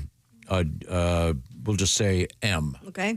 My wife and I are not officially in the Mile High Club. Okay. But we were on a train, and they had nice big bathrooms. We call it the Mile Long Club. I think that's good. That works Yeah, very that well. works. Okay. Yeah. You guys keep me laughing and my blood pressure low every morning. Oh, well, thank you very much. We're very happy to do that for you. We'll be your stat. Is that what you said? Well, that'd be It's the opposite. Yeah, it's the opposite in here. Yeah. Oh, yeah. Listeners, never forget the sacrifice we're making for our health. I think there's your next parody song. We'll be your statin. Lower your blood pressure too. Staten Island. I'll take Manhattan. Remember that song? Well, it's medically incorrect. The Bronx and Yeah, that's the cholesterol, isn't it? Yeah. Whatever. Sometimes you swing and miss. I'll call that one a foul tip. You rarely swing and miss. You're right. Well, Oh, swing and miss. I thought you said swinging dicks. I'm sorry. Oh, if you're talking swinging. Swinging dicks. Wow. A different topic indeed. There used to be a DJ by that name here. Swinging Dick? Swinging Dick. No. He did weekends, absolutely. Come on. He's on San Diego now. Pretty good? Yeah, great jock. Wait a minute. On the air, called himself that name. That was his name. Yes. Ace, am I right? Swinging Dick? Remember that. Ace, just agree with me next time. Oh, God. Yeah, now get upset about it. I'll call Dean. Yeah, Swinging Dick, he was in the air here. Is it true? Isn't it true that radio personalities don't like being called jockeys? DJ, disc jockeys, I've never cared for them. DJ now means... Although I don't know what you would call me. DJ now means someone who does... stuff live and points to the ceiling from their laptop. But with the way Tom just said, oh, yeah, he was a good jock. That sounds so cool to me. Yeah, jock's a cool word. Yeah, jock is cool. Do you remember Swinging Dick? Dangerous Dick. Dangerous Dick. Yes, Swinging Dick. Him I know. Well, his dick wasn't dangerous till it was out there swinging. Yeah, exactly. You're not going to have a... I loved his name. And he was a pretty funny guy, actually. Now that cool. Dangerous Dick. Odd last name. Which is more offensive, Dangerous Dick or Swinging Dick? Dangerous is fine. I think dangerous is Dangerous. scarier. Yeah. I don't know, Swinging Dick. this? No, Swinging Dick is more provocative, and it sounds like there's a lack of consensuality. I've got it for you. You don't think dangerous does? No, Swinging Dick sounds like you didn't ask for it. It's like a Louis C.K. thing. Hey, well, I didn't ask for that. Well. Which would you want to be a part of, a dangerous situation or a swinging situation? Swinging. Swinging. We were swinging. Swinging. Okay, Eating chocolate pie. Okay. That's some good writing. Could we get the show back on the rails? What's going on over there, Christy Lee? Over there? I think we've completed our sports broadcast. Yep, there's my ride. All right. Thank you. Good night. Hey, see you, man. There's no world record or We anything? don't have a world record No, today. not today. I had one, but I didn't want to do it. It was too stupid. Too stupid. It must have been This really one bad. was- I got to hear it now. Hell yeah. All right. What if it's the coolest record we've ever No. Bob Beeman. Here it is. Long jump. 37 feet. A group of siblings from Spain. Wait a minute. Stupid world record. A group of siblings from Spain have honored their late parents by breaking the Guinness World Record for the largest collection of dog-related items. Now, you know me. I love my dogs. This is right up your alley. That's everything. I love dogs, but this is just so dumb. That's so vague. Dog-related items. Like what? So what do we got here? Collars. Plates or pictures? Wait a minute. Is this an outdoor grill? Oh, they love steaks. Okay. Rosa Galabardes, Siesta Muñez Galvez. I began collecting dog figurines when she was around 60. Isn't that adorable? When she was around 60. Her supportive husband, whose name is Maria Gabaro Gorawa, this is ridiculous. Husband's name Maria? Yeah. Only contributed while she was alive, but he kept his wife's collection going after she passed away. Wow. Oh, not only, I see. So she croaks. This guy starts keeping the dog stuff. So now the kids have taken over. Didn't want to do that. They've collected more than 2,000 dog-related figurines. You know, I hate figurines. You know, I kind of didn't know that. yeah. He hates. How do you feel about the stuff. word knick-knack? I hate knickknacks. I don't like superfluous crap on my desk. Mr. Look Hoarder over like there. clutter over there. Mr. This is not clutter. This is important. This is documents. Now look at the difference. I have nothing over here. A chick has little toys and figurines and little statuettes Action of figures. Do you guys like this segment idea? It's called Tell Me About This. And it's just, I walk over, grab something off of I love Tom's. it. Do it Tom's now. ring, just go, Yes. Tell me about this. now. Do I it love now. it. I love There's it. nothing over here except for Let's papers. give it a shot. Yeah, let's give it a shot. I love this. Hello and welcome Here we again go. to the Bob and Tom Show's feature, Tell Me About This, hosted by Josh Arnold. Let's go live now to Josh Arnold over by Tom's desk. Don't touch me. Making the situation. He's making the choice right now. Here he comes, and here's Josh with the first episode of Tell Me About This. Now, Tom, tell me about this. Those are my needle nose pliers. Okay. And you have them at your desk. For your nose. Can I, if I guess, can we make it part of guessing what they're for? Yes. So a lot of people own needle nose pliers. Absolutely. Sure. But I'm going to venture to guess a lot to do not have them at their work desk. Correct. That's the ready. No one has them They're at their in work our. desk. You know what? I toolkit. need to excuse myself from this because I know what he uses those for. So Okay. if Oh, you anybody do? else, I do. So if anybody else wants to make Is a it to guess, open right. some kind of can or liquid You're very, very beverage? close. You're very, very close. That's part of my opening kit. Would you say it's a label use, an on label use? Yes, Okay. I would say. It's something that pliers are good for. Yeah. Well, He's not. I don't know. Pulling his socks off with these or whatever. Cutting a sock. I like what you said, pulling nose hair out. Yeah, is that from your large nose hair? Now, I can see it from here. For nose hairs, of course, I have my nose hair clippers. Of course you do. In my drawer. I don't have them on carry those to display. work. Well, once again, these are needle nose pliers. So, Tom, tell me about this. It's part of my opening packages. It's a Opening package. You get use that- packages over not there? only. Amazon walks over. I thought your needle nose pliers was exclusively for your drinks and coffee Yeah, and that's things what I thought. that lids are too tight on. Yes. What? Yeah. Yes. Oh, those Starbucks lids The can't. Starbucks, if you get a Starbucks iced tea, which I don't get anymore, but when I used to, those lids, it's impossible to get them off without So you spilling. need needle nose pliers? So needle nose pliers, they're used to get off the. Okay, so the these were lids. primarily for. Yes, and then I have a pair of regular scissors. We know that. I have my razor knife. What? And then I have my heavy-duty plastic scissors for cutting through stuff that's packaged too tight. Ah, yeah, Some of those clamshells. But I don't have any superfluous statuettes. These are all tools. Okay. Well, you know what, Tom? I thank you for telling me about this. Our first episode of Yes. If you This has been Tell Us About This. If you work in an office and you do get Starbucks, I would recommend switching to Java House where you don't need to have needle nose There you pliers. go. Yeah, that's true. Although you know something, you could use the needle nose on your Java House to peel. Delicious. Sure. If I wanted to enjoy this delightful cold brew Colombian right now. Yeah. So you could just go. Whoosh. Yes, You could. You don't have to, though. But Certainly not. again, these are tools that I use on a daily basis. Okay. All right. Okay. Well, we learned about But this. But I Until don't next have- week. The only kind of junky thing I have over here is my junior-sized ABA basketball, yeah. which I have in honor of a program to help support the great veterans of the ABA who are not getting the pensions they deserve yet. Yes. And Check out the waiting game. I have one other little knick-knack. What is it? You're getting ahead of yourself. Let's It's say a that for next week. it's an Otis elevator. Metal. What is this Bronze called? Star? Kind of an emblem that would go on maybe the door? Because as you know, Christy, I'm brand loyal. Yeah. If I arrive at a building and the elevator's not an Otis, I take the stairs. That's right.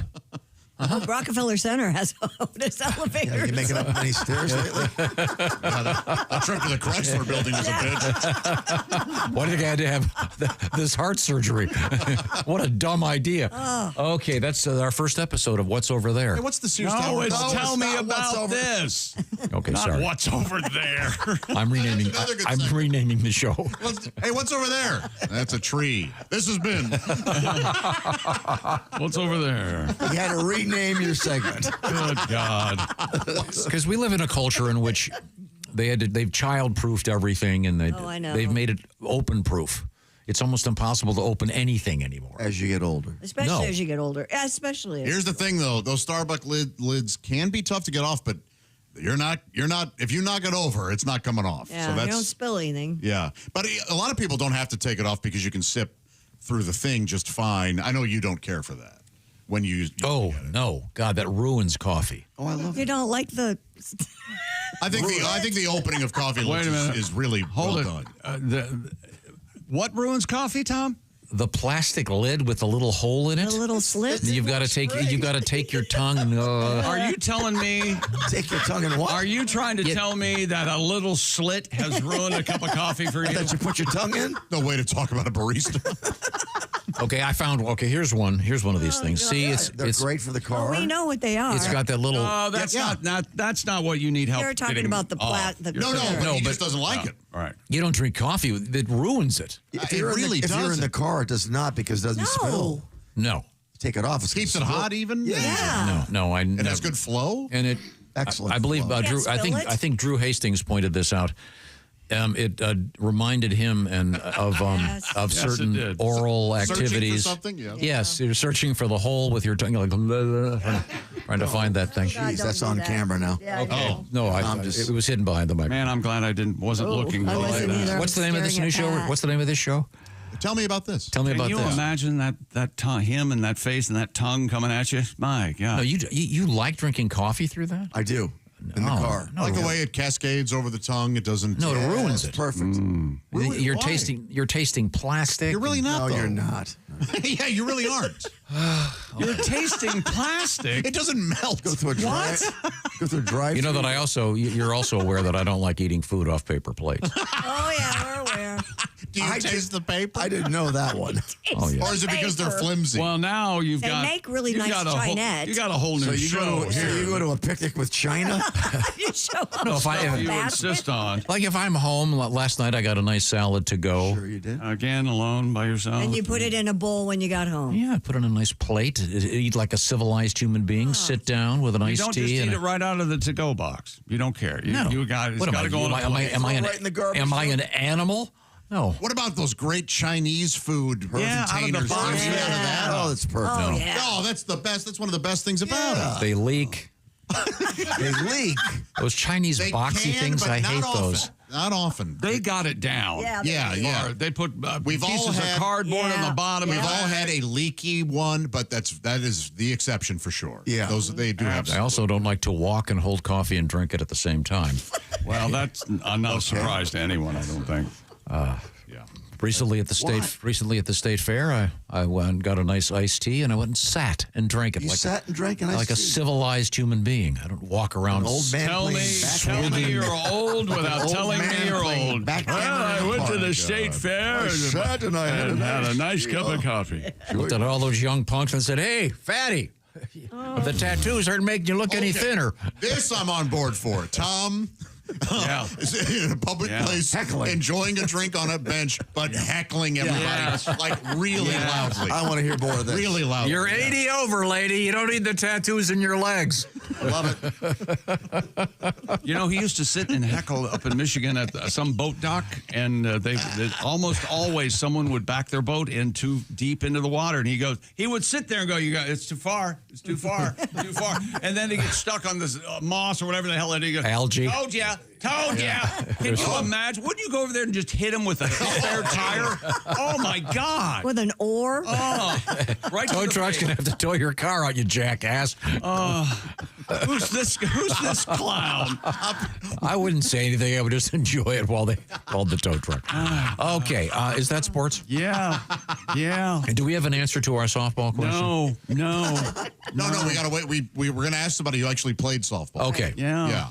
What? All right. Okay. Well, what was the name of this new show we're doing? I'm going to tell you. Tell us about this. I'll tell you about Raycons. Yeah, please do. Raycons Everyday Earbuds, the fan favorite Everyday Earbuds Classic, now has active noise cancellation. You heard me. The latest version of Raycons Everyday Earbuds Classic now not only 8 hours of playtime, 32 hours of battery life, audio quality that rivals all the big-time audio brands you know and love, but they have active noise cancellation. And around half the price of the big name brands. That's right, an icon has returned. Get yours today, Raycon's Everyday Earbuds Classic, with free shipping on every pair of Raycons. How do I do that, chick? Well, go to buyraycon.com/Tom and you get 20% off the fan favorite Everyday Earbuds Classic. Right now, Raycon offering 20% off their Everyday Earbuds Classic. That's buyraycon.com/Tom. Thank you very much. Now, coming up, Christy Lee, what do you got over there? I got loads of spermidine news. We've got elderly ladies stuck in a hot tub. We've got beavers, horses, and orcas. Oh, my. Now, spermidine is what, a chemical? It's a supplement. Okay. Spermidine, yeah. Mm-hmm. Okay. We'll find out all about spermidine coming up. And with any luck, we'll find out what happened today in history, if you remind me, Christy Lee. I'll remind you. And maybe a softball update for the ladies. We are in the O'Reilly Auto Parts studios. This remains the Bob and Tom Show.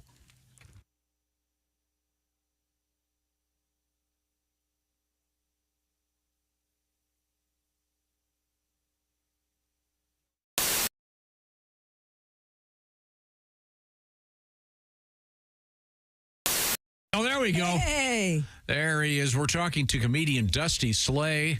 And Dusty, I recognize you right away. You got a full beard, though. The stash is your trademark. You got the you're going kind of for the Jesus if he had glasses and a cap on look. Well, I can't be rolling around out here beardless. I don't need people seeing this chin, you know? I see. Great to see you, Dusty. Yeah. Great to see you. I'm pumped to be here. Dusty Slay is a great comedian, and he's got a Netflix special that, as they say, was just dropped. I'll speak English. It was just released. Yes. You can see Workin' Man, which got us talking about the band Rush, Dusty, when we heard the phrase Workin' Man. Well, I'm a little bit of a fan, and someone said that I might get a call from them about some copyright thing with the name, and I said, I'd love to talk to them. Let's do it.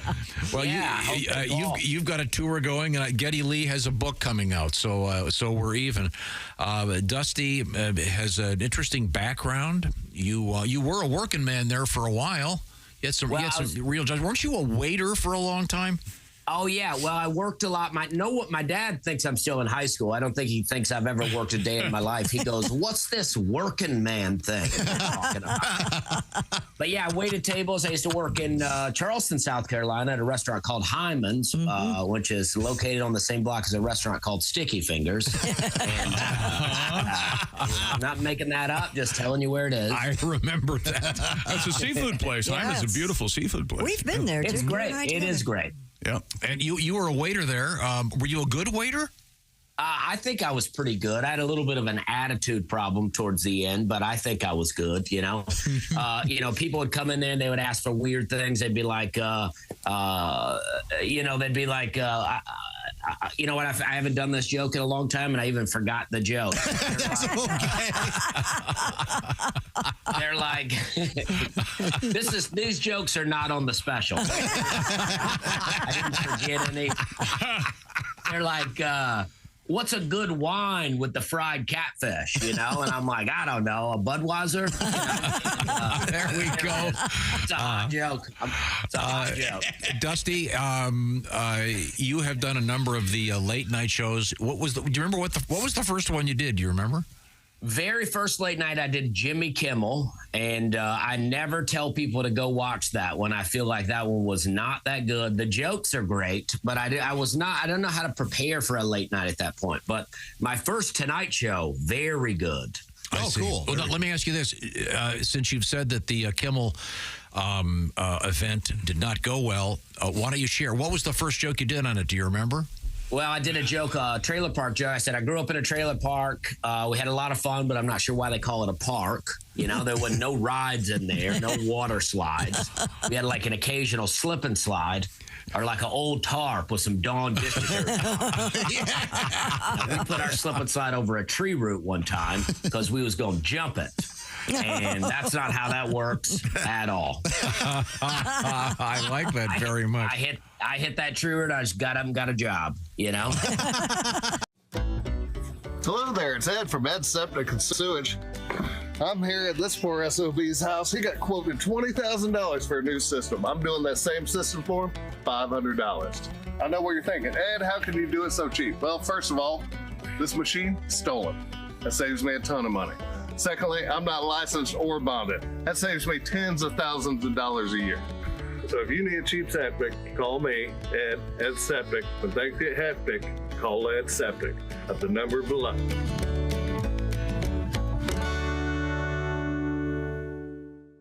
From Ed Septic.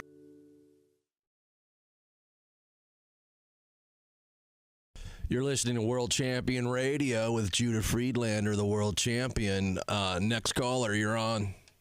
Hey, man, it's Donnie Baker. Is this Judah?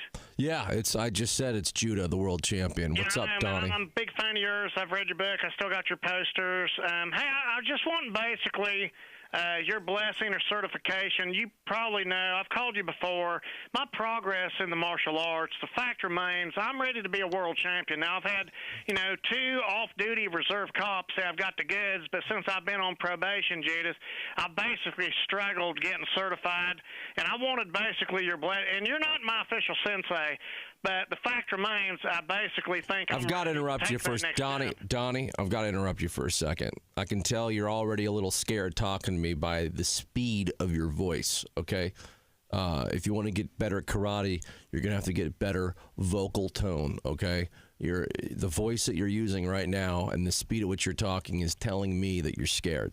Well, I understand that. That's because I see you're stuttering now. You're stuttering now. Verbs good. Listen, the fact remains, I can scissor kick a hornet's nest now and destroy the whole colony without hurting the queen. I mean, well, that's good. I mean, my book taught you that, so that's good. I mean, you've obviously studied my book, and that's a good start. And I know I'm basically. And you don't know this, and I've not told you this before, and I don't want your sympathy, and I'm not a cripple, but I have had Tommy John surgery on both knees, and Okay, I'm sorry. I've actually never had surgery. I've never needed it, so I can't relate to your problem. No offense. But no, I'm not offended. But see, I ain't lucky like you. Your name's Judah.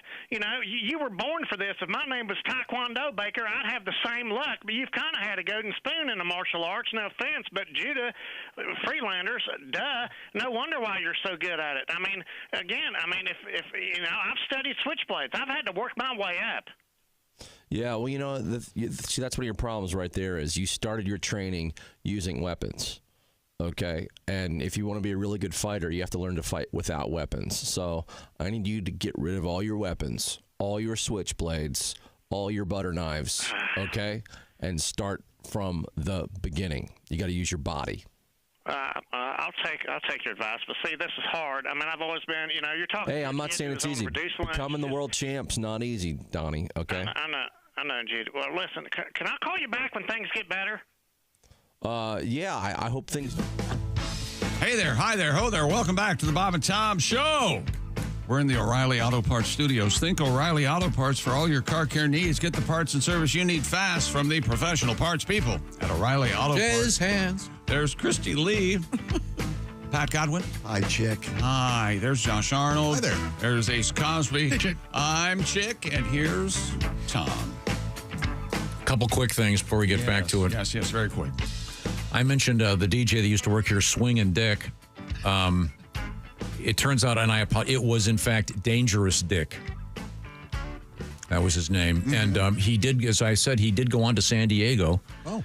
The Dangerous Dick and Skiba show. Skiba? Which aired for quite some time in San Diego and Los Angeles. Oh. So I'm glad that I don't know if Dick is still on the air, but Swingin' Dick was a different guy. He was in Fort Myers, I think. Yeah, very good. Yeah, there was a Swingin' Dick Richards. Right. Wow, he doubled down. Yeah. and then there's a guy Swingin' Dick Tyler that worked at K-Rock. So they're out there. A lot of swinging dicks. Yeah. Okay. Now, speaking of which, Christy and I were just discussing the television program. Friends and Neighbors? With John Hamm. Mm-hmm. There's a sequence where there's a swinging. Now, it's time for us to do check history. Yeah, we got to check in with the world of history. We try to educate every day on the show.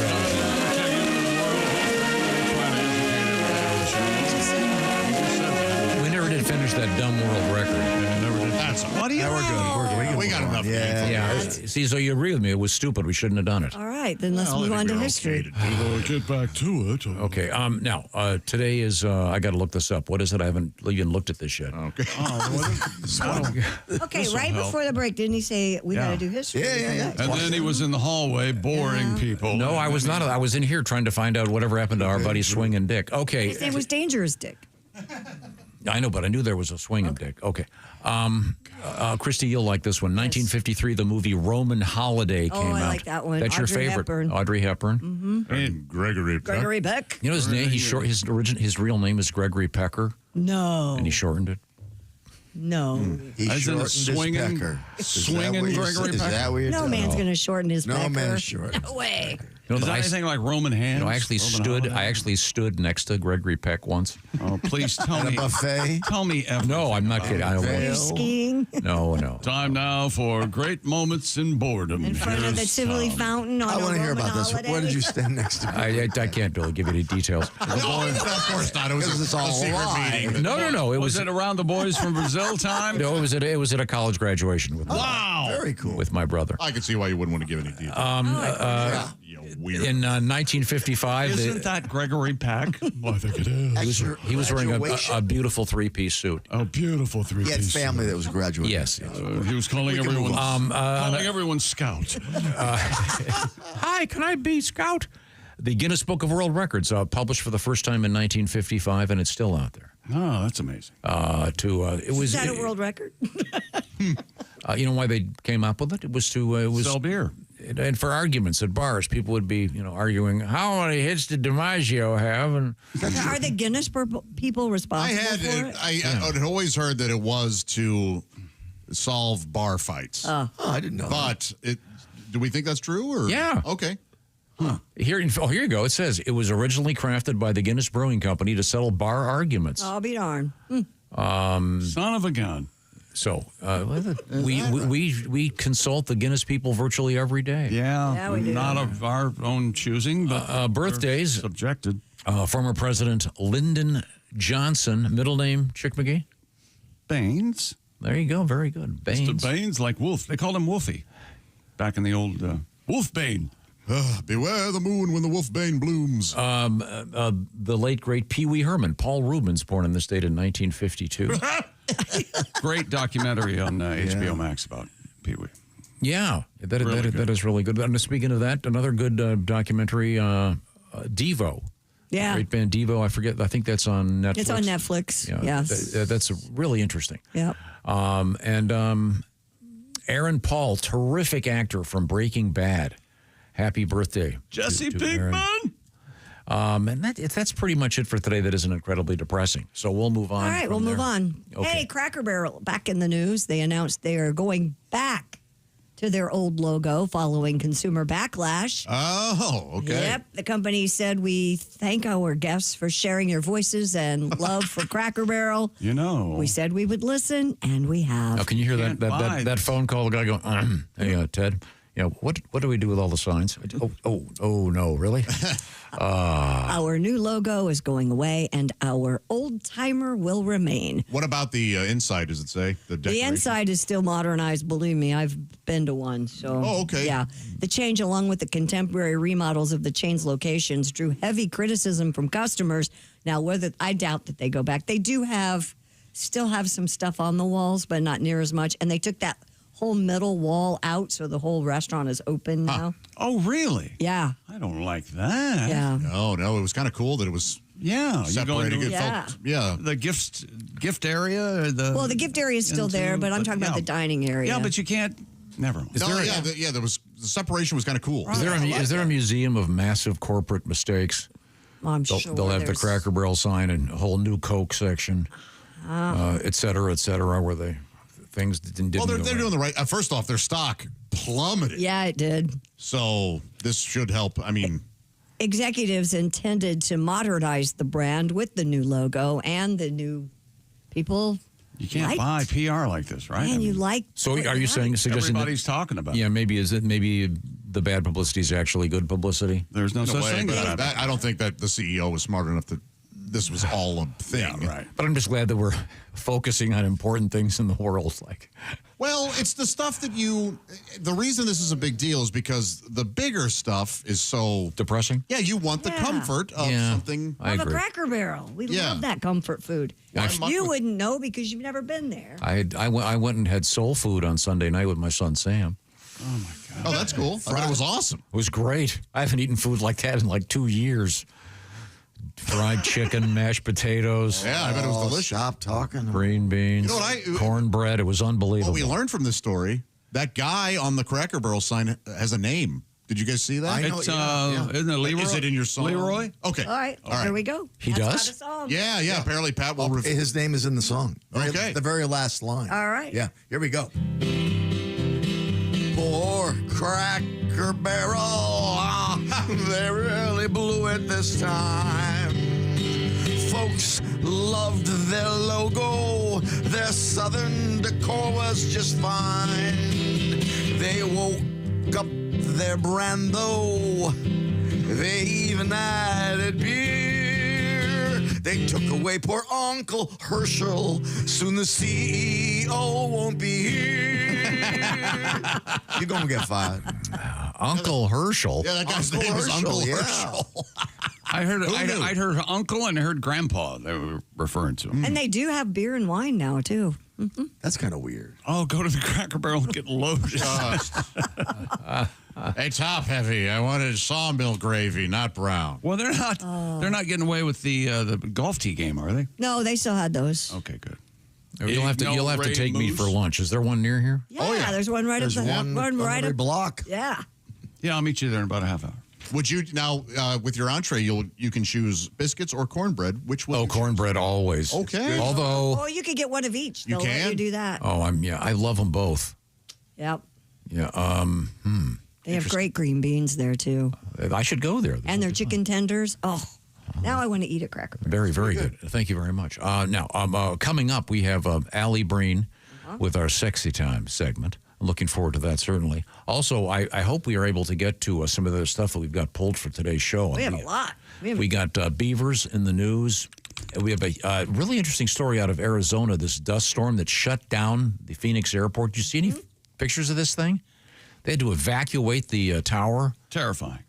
Planes couldn't land for a while. Oh, the air traffic control tower? Yeah. Yeah. It was unbelievable. And it also the Tower of Terror. They had to shut that down. It also, did you see this? It knocked out the orgy tent. At Burning Man, yeah. Oh, really? I thought it was an orgy tent. I thought everything burned at Burning Man, and they had to start all over. The orgy dome. Yeah, the dust storm. I'm sorry. Yeah, the orgy dome. This is not a joke. So it's known for that. Yes. Yeah. Okay. I figured orgies occurred, but this is actually kind of sanctioned. Yep. Right. Yeah. Wow. Yeah, you can imagine the douchebags at that place. Oh my God! When we come back, from the O'Reilly Auto Parts Studios, this is the Bob and Tom Show.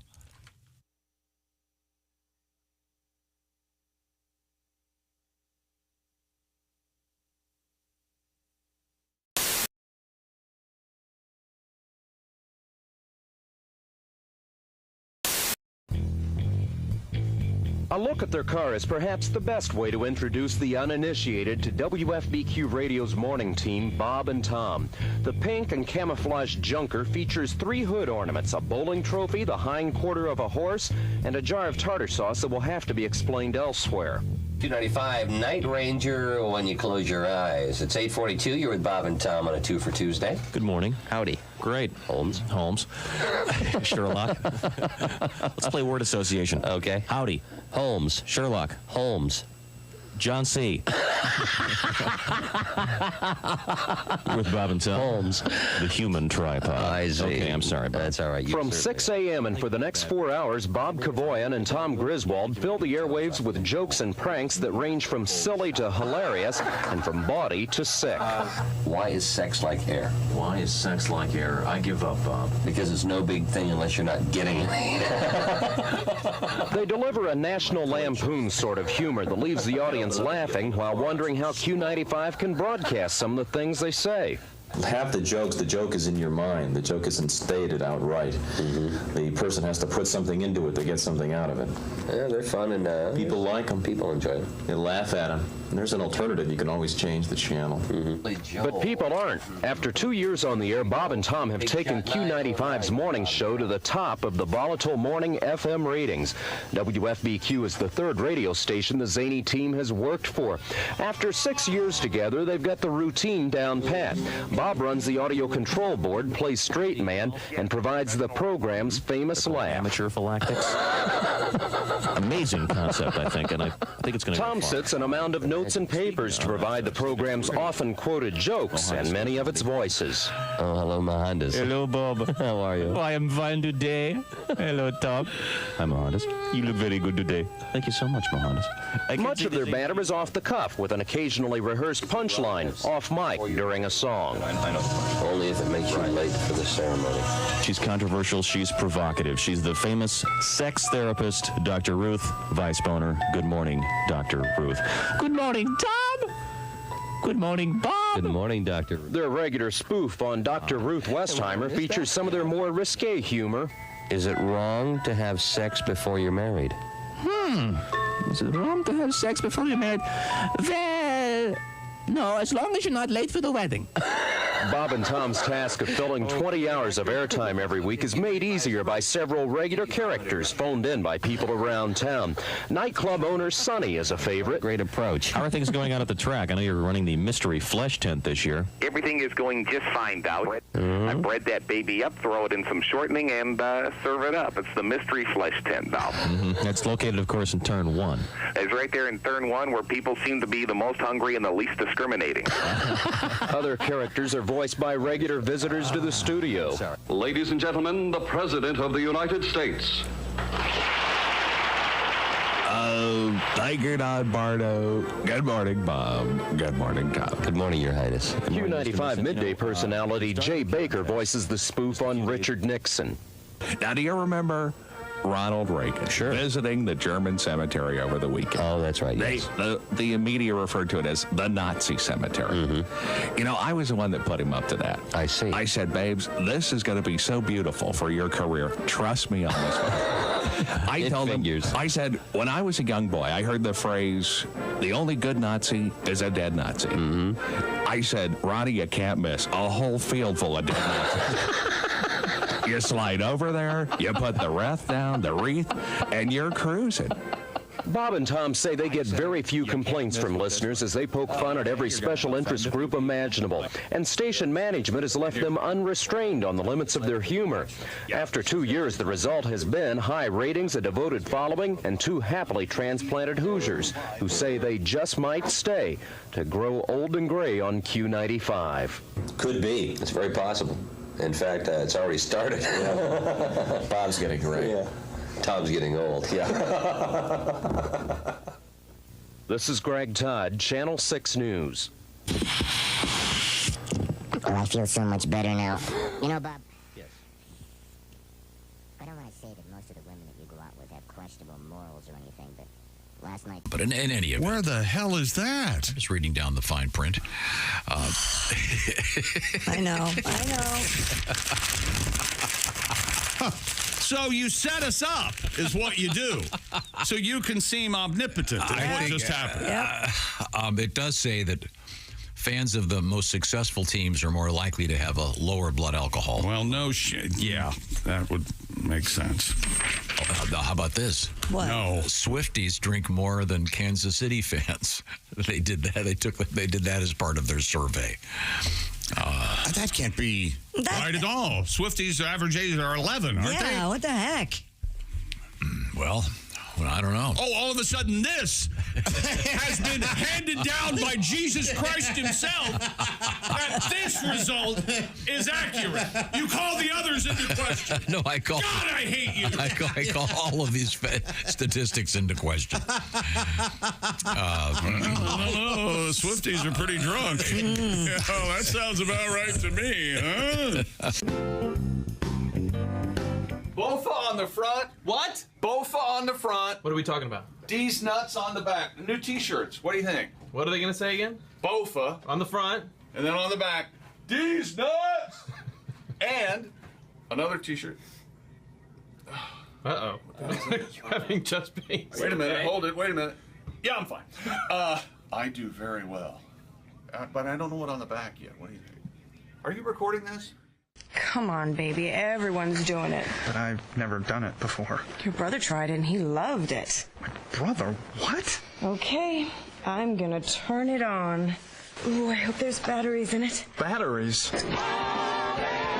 Bob and Tom Show, mornings on 95.7 QMF, Louisville's classic rock station. We should wake up with Bob and Tom every morning. Well, that sounds good to me. No problem here. Get up. Welcome back to the Bob and Tom Show. We're in the O'Reilly Auto Parts Studios. Christy Lee is at the Silac Insurance News Center.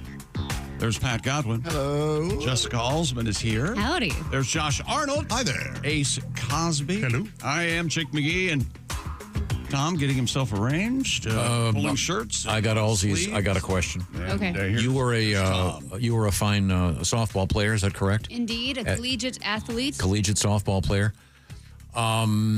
I was a little confused earlier. I thought that a chick was saying there's going to be a professional women's softball league. It's going to be just baseball. So hardball. Sorry. Baseball.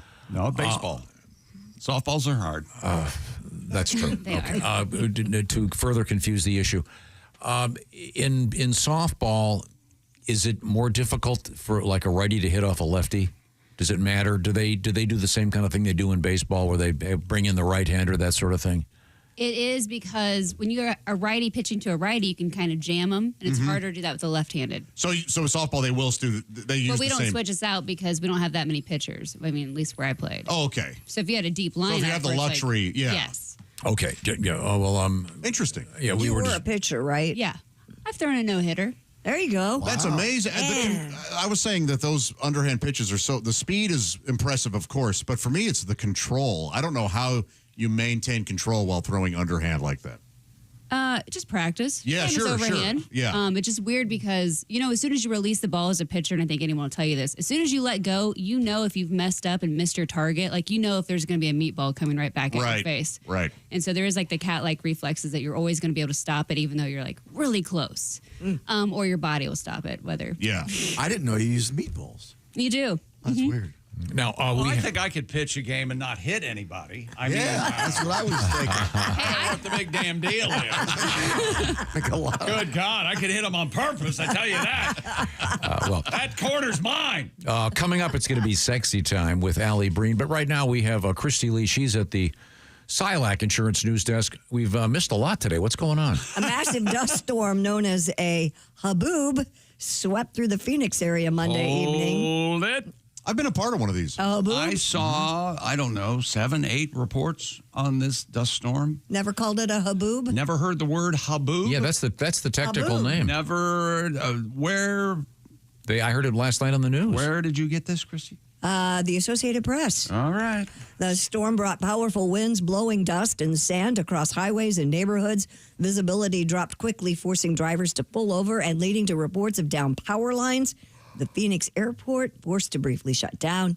Meteorologists say haboobs form when thunderstorm downdrafts push air outward, kicking up dust across the desert. They're most common in Arizona during monsoon season. The All-Star game was out in Phoenix, and I was out there with Rolling Spring. Whoa. And we saw that coming. Yeah. It's like in the Brendan Fraser Mummy. Yeah. That sandstorm coming, and we went, how is this going to work? And the next day, we had to get our vehicles, the Rawlings branded vehicles, washed, and the lines at the car washes were literally hours long. It took us. It looks like a special effect from a movie. Yeah, It does. yeah, it was crazy. Were you guys all aware that there's a monsoon season? I did not. In Arizona? No. I thought it was all lovely and sunshine and a little hot sometimes. But haboob is I believe of Arabic origin, I think. Sounds Arabic. And it'd be hard to be a meteorologist and not start chuckling when you talk about, a haboob job. Haboob job. I guess you wouldn't. You wouldn't really call it that. Yeah, well, I know. On a related note, at Burning Man in Nevada's Black Rock Desert, the powerful dust storm there destroyed the festival's so-called orgy dome. The structure, a long-running fixture at the event where consenting adults could participate in group intimacy, was blown apart by the high winds. Photos show the framework collapsed and canvas shredded by the storm. Organizers of the dome, which has been part of Burning Man for decades, Damn you, Dust. say they will not attempt to rebuild this year. I didn't get to sleep with your wife. I gave you one job. I told you, shut the door when you leave, didn't I? Yeah. Burning Man does continue to happen as planned, though weather disruptions have affected camps and delayed some events. The festival began on the 24th and runs until September 1st. Can I kiss your wife?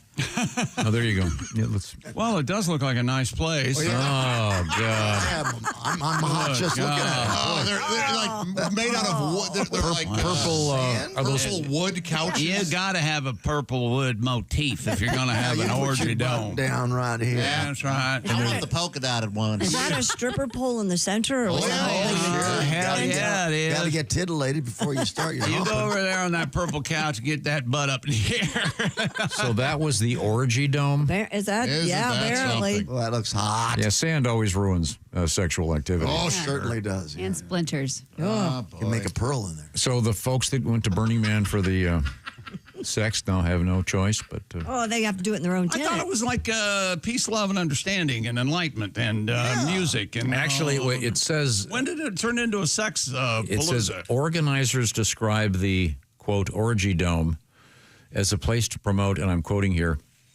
education about consent and the importance of its practice beyond intimate space. Boy, that's meaningless. Hey, you consent, don't you? Oh, yeah. You can send me anywhere. I'll come right back. We're gonna have a throuple in the teepee over here. Yeah. Is it okay if I do that to you? Yes, go right ahead. Hey, you heard her. You heard her. Right? That's right. I hooked up with her. The only burning. You heard the whore. The burning man is my male members burning. A couple weeks. I caught the nail from that chick. Boy, I like Did Pat's, you have that burning sensation? No. Pat Godwin's notion that there was a woman caught in the orgy tent during that sandstorm, and a week later she pulled out a pearl. Yeah. That kind of went right by. Oh, that's nice. A lot of mine do. I'd love to go to Burning Man. My issue with it is the location. Kinda, because apparently there's one way out, and it's like 8 hours, like almost literally to get out of there. So it's like Bonnaroo. I'd have some trouble with that. Man. When do they set the Burning Man? They set it on fire, right? That's the big I would deal. think that would be like the last night. Is that the beginning or at the end? Yeah. And At the end. Okay. No, Tom. They water it down. That's why they call it Burning Man. No, I know. Well, yeah, but it, like, No, I was wondering if it was the beginning or the end of the show. So it's that's the grand finale. All right.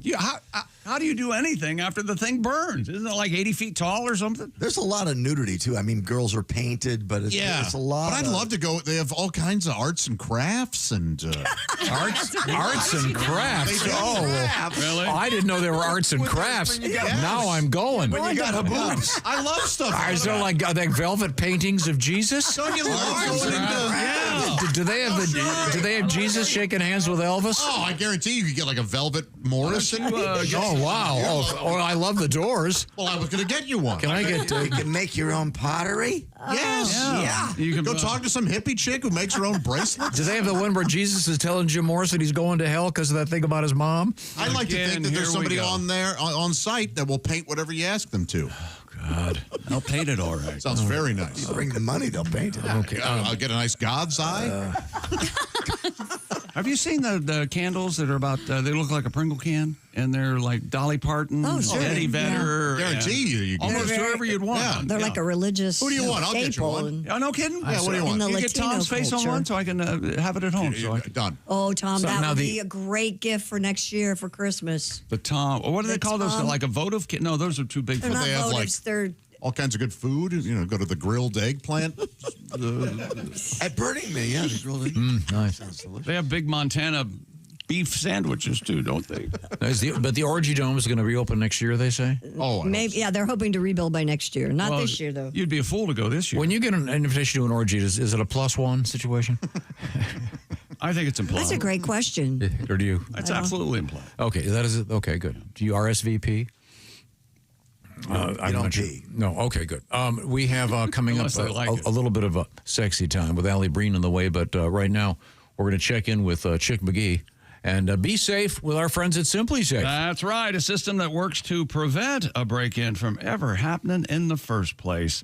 The violation of your space, people touching your stuff, that's not going to be happening with Simply Safe. We use Simply Safe here at the Bob and Tom Studios. Most security systems only take action after someone's already broken into your house. Simply Safe, get a load of this, has new Active Guard outdoor protection that help stop break-ins before they even happen. AI-powered cameras and live monitoring agents detect suspicious activity around your property. If someone's lurking, agents talk to that lurker in real time, turn on spotlights, and can call the police, proactively deterring crime before it starts. Voila. No contracts, no hidden fees. Named Best Home Security System of 2025 by CNET. 4 million plus Americans trust Simply Safe. We trust it here at the Bob and Tom Studios. I trust it at home. And Simply Safe's monitoring plans start around $1 a day with a 60-day money-back guarantee. Visit simplysafetom.com to get the offer of all offers. 50% off a new system with a professional monitoring plan and your first month free. Just go to simplysafetom.com, half off, and your first month free. There's no safe like Simply Safe. You know what I bet they have at Burning Man? What? Looms. Wouldn't you like to see, like, a team of loomers? Yes. Create, the yarn in between the strings there, and they brush them all down. So you're telling me they have arts and crafts? Absolutely. I bet you can pick your loom material. Whatever rug you would like. Yeah. Can I get a little naga hide here? That's and a little, right. Little jute right here. What? Jute. Jute. Absolutely. J-U-T-E. It's like a twiny hemp cotton type fiber. You could get one of those, what are they, macrame things? It's hang a plant. I bet you're up to your armpits in macrame plant. From what I understand, it's a miles and miles. Yeah, okay, I'd love it. Very good. Prayer candles. I can't believe you guys wouldn't care. Candle. That's where the haboob hit in Burning Man, and was that a separate haboob or the same haboob? It was a separate haboob, I believe. What's all the hubbub about They're this haboob? separating haboobs now? I remember last time I saw haboobs, my cousin Sharon jumped on the trampoline. Look at haboobs on there. Well, I wasn't covered in dust. Did you know that hey, Dickie, did you know our cousin Daryl is coming over today? No, but he's a dropper-inner. Hey, Daryl will drop in. He doesn't call. He just goes, hey, how's it going? Yeah. I hate that about Let me see haboobs again, Jennifer. See, there he is. We are going to come back with Sexy Time from the O'Reilly Auto Parts Studios. This is the Bob and Tom Show.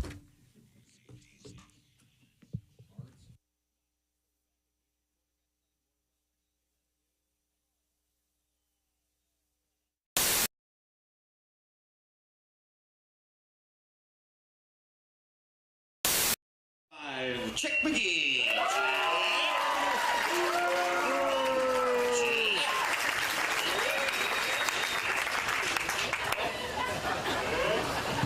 Chick said earlier he's never touched a cow before, but the rumors about the girls he's dated are not quite one-sided.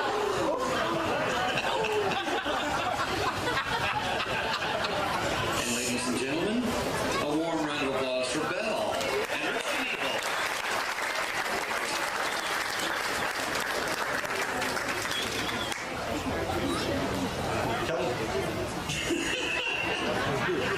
Oh yeah, feel that. She's fine. She's fine. She's just fine. Oh yeah. Let's see if we can get something out of there. Okay, you got the hang of it there? Yeah, I think so. You think so? Well, you better get some milk because we don't want you to be an utter failure.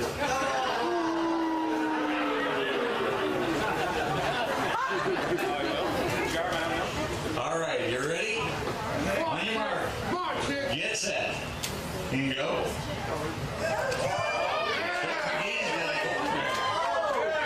Yeah. There he goes. He's. Come on, keep going, Chad. The cow's leaning over towards you. You must be. When was the last time you had your head completely into the hooks section of a jersey? She falls over. Stay with her. Hang in there. Stay with her. Hold her back.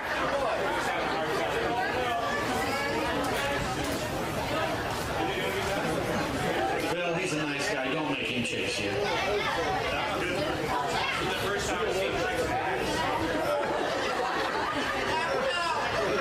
I wonder, Tom, did he lose a bet or something? 5 seconds. Come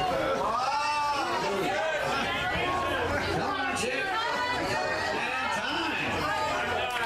It's over, Chip. You're all right.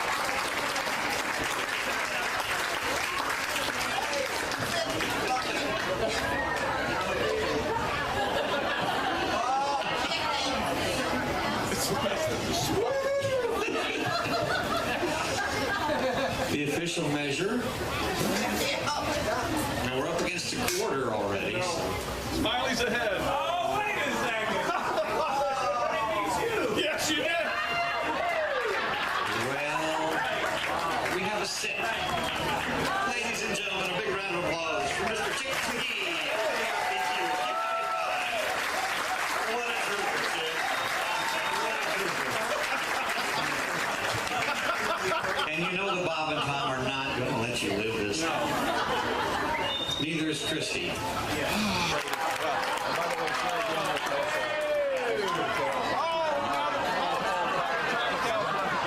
You got a half, he got a quarter pounder. How do you like that, Vince? You know, like his milk should make garbage pies. Oh my God, the humanity! Oh, there are kids here. They should have seen this. We have the turd man here. It's under control. The turd man is all right. Okay. The stock market goes up. The stock market goes down. The stock market goes up and down. Now ask yourself, do you still want to be dealing with all this noise during your retirement? Didn't think so. With an annuity from Silac, you'll get guaranteed payments all throughout your retirement. Mute the flute of market mayhem with an annuity from Silac. Your relaxed and well-earned retirement? It starts here. SILACINS.com. That's SILACINS.com.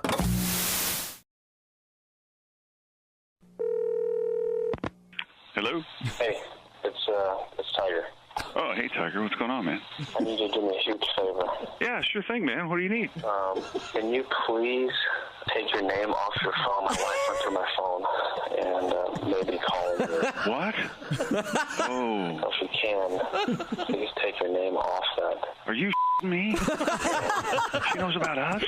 Oh, man, this is bad. This is really bad. Just have it as a number. Oh, boy. She hasn't seen the photos yet, has she? Tiger. You still love me, right? Okay, you gotta do this for me. Please tell me you still love me. Tiger? Tiger? Hello? Hello? Hello, my name is Alexa. If you have a smart speaker and what to hear, Bob and Tom Radio, just say Alexa, play Bob and Tom Radio on TuneIn. Now, you try it. Alexa, play Bob and Tom Radio on TuneIn. That's the first smart thing you've said to me since you took me out of the box.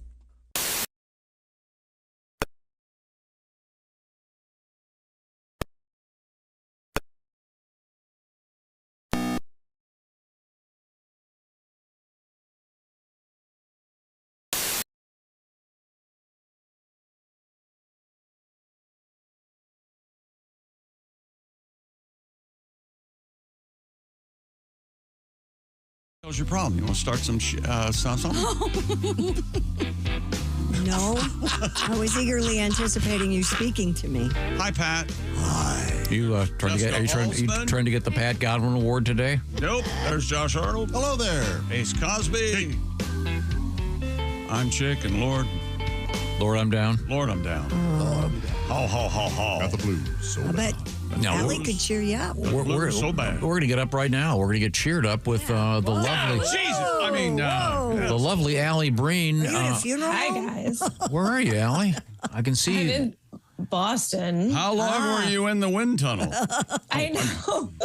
Exactly. I kind of like it. I was out already. I'm already, look like, I get the yeah, windblown look. I look like I'm in the Munsters study. It's a whole look.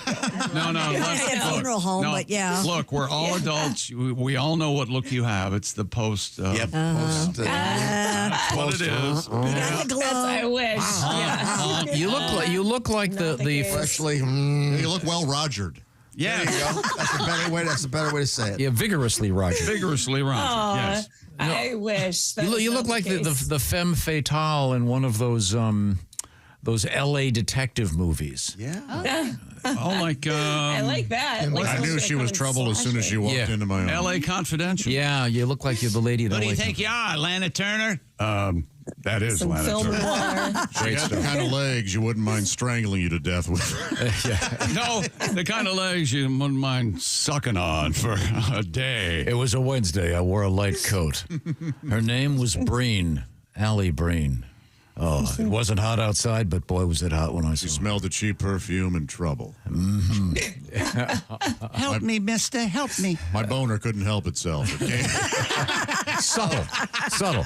No, it means he made a mistake. Okay. Stop. Alli, it's Allibreen, and I spell it out because you can reach her on your favorite social media platform and ask her about your love troubles. Do you have any letters for us?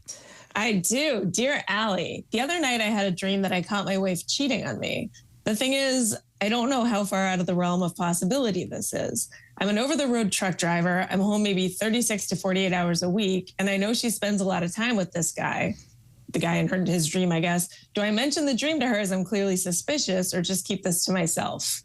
Ooh. Man. Boy. Yeah. So the dream really isn't the problem. No, the suspicion is the problem, I think. That's the dream. I mean, guys and girls can be friends. No, they can't. But if you want to ask her about it, just see how she reacts. Like, isn't this hilarious? I had a dream that you guys were screwing behind my back. That's just obnoxious, right? And see how she reacts. If she gets defensive right away, then I don't know. Because if you're presenting it in a funny way, do you have to bring the dream up? Yeah, do that and have a video camera rolling to get her face. And maybe go into the vivid details of the dream, how it was working. The dream's the good way to do it without sounding like you're actually suspicious. Yeah. Like Jess is right to be like, I had a dream. I didn't think that, but I didn't realize Allie was evil like that. I was dreaming that you were cheating on me. That's silly, right? the wife might be like, oh my gosh, we did do that. That's so weird. You dreamt it. No, your dream. It was in the pool room. No. It was actually in the guest room. Like, what's the old joke about the guy who loved golf? The lady. No, his wife says to him, "Hey, listen. I want you to. If I die, I want you to get remarried. I hope you find a lovely lady. Right, and I hope she loves golf like I do. Yeah." And he goes, "But are you going to give her my golf clubs?" Right, and he says, "No, she's a lefty. She's a left-hander. Yes, he's already banging her. You see, you set that up really well. Hi there. Well, you didn't help. I was man. You want the Cliff Notes jokes never work. Oh, I love them. Is there an appropriate time for that? Like if you lose a spouse and then 2 months later you're with somebody else, is that a little... Are you asking for a friend? Quick. Are you asking for Patton Oswalt? I was going to say, especially when someone dies suspiciously. You never know. Leave him alone. Let's get back to our letters. Let's move on.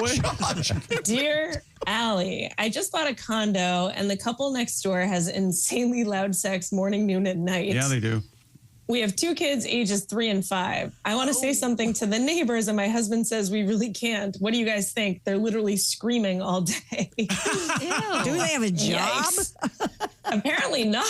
Maybe they make movies for a living. First of all. Yeah. Exactly. An OnlyFans couple. Right. Yeah. Could be. Yeah. No, you go over and you say, I had a dream that I killed my neighbors because they were married. They were having sex too loud. Isn't that What are your crazy? thoughts on that? They got their looks on First their off, faces. ask what brand of Spanish fly they have, and could you please get us some? Morning, noon, and night. Wow. Yeah. I don't know. What do you think? Can you say anything to him? I don't think so. And I'm going to try to channel Josh on this. I guess the mature thing would be to... Excuse me, you Have guys you met tend my to be kids? a little loud during the day. Is there any way? They were there first. It's like people that move in by the airport aren't allowed to be complaining about the sound of the airplanes. Right. It's the same thing. Buy a house, you know that's going to happen. You have no idea. Yeah. It's going to be sex maniacs next door. You're a realtor on the side, Christy. Don't you have to put as one of the things in there that loud sex? This house is in a floodplain, and the people next door have really loud sex. I always thought it would be a great idea if you could spend the night in a house before you bought it. Yes. I mean, seriously. Right. Yeah. Is it okay to use the toilet while you're looking at the house? People do it. Sure. This is a house, not an apartment situation? It's a condo. A condo? Condo, so they're right Got on a top common of it. wall. They share a wall. Common wall. Maybe get one of You're those. allowed, a sound thing, because you're allowed, if someone's walking really heavily, you're allowed to ask them to put in carpeting. So is there something you can put on your wall? Really? Yeah. You could put that. You could put that foam stuff on the wall. I'm not sure how soundproof it would be. Yeah, I honestly had this issue with they were either loud banger. There was the same couple. They fought like crazy, and they had sex like crazy, which sometimes I guess goes hand in hand. Oh, sure. Mm-hmm. Sure. And I would yell things to encourage either. Yeah, she seems to love it. And because I got so fed up. And then during the fight, I'd go, he's right. And I could only hear that they were fighting. I had no idea what they were talking about. Hit her for me. Did they pause after you said that? Or there would no always be reaction? kind of They a didn't have- pause, and then there would be A knock on the door. And then it would continue. They didn't care. Beat up. They didn't care. It was really annoying, and it was just me. I can't Imagine if you I had can't imagine if I had kids. Yeah.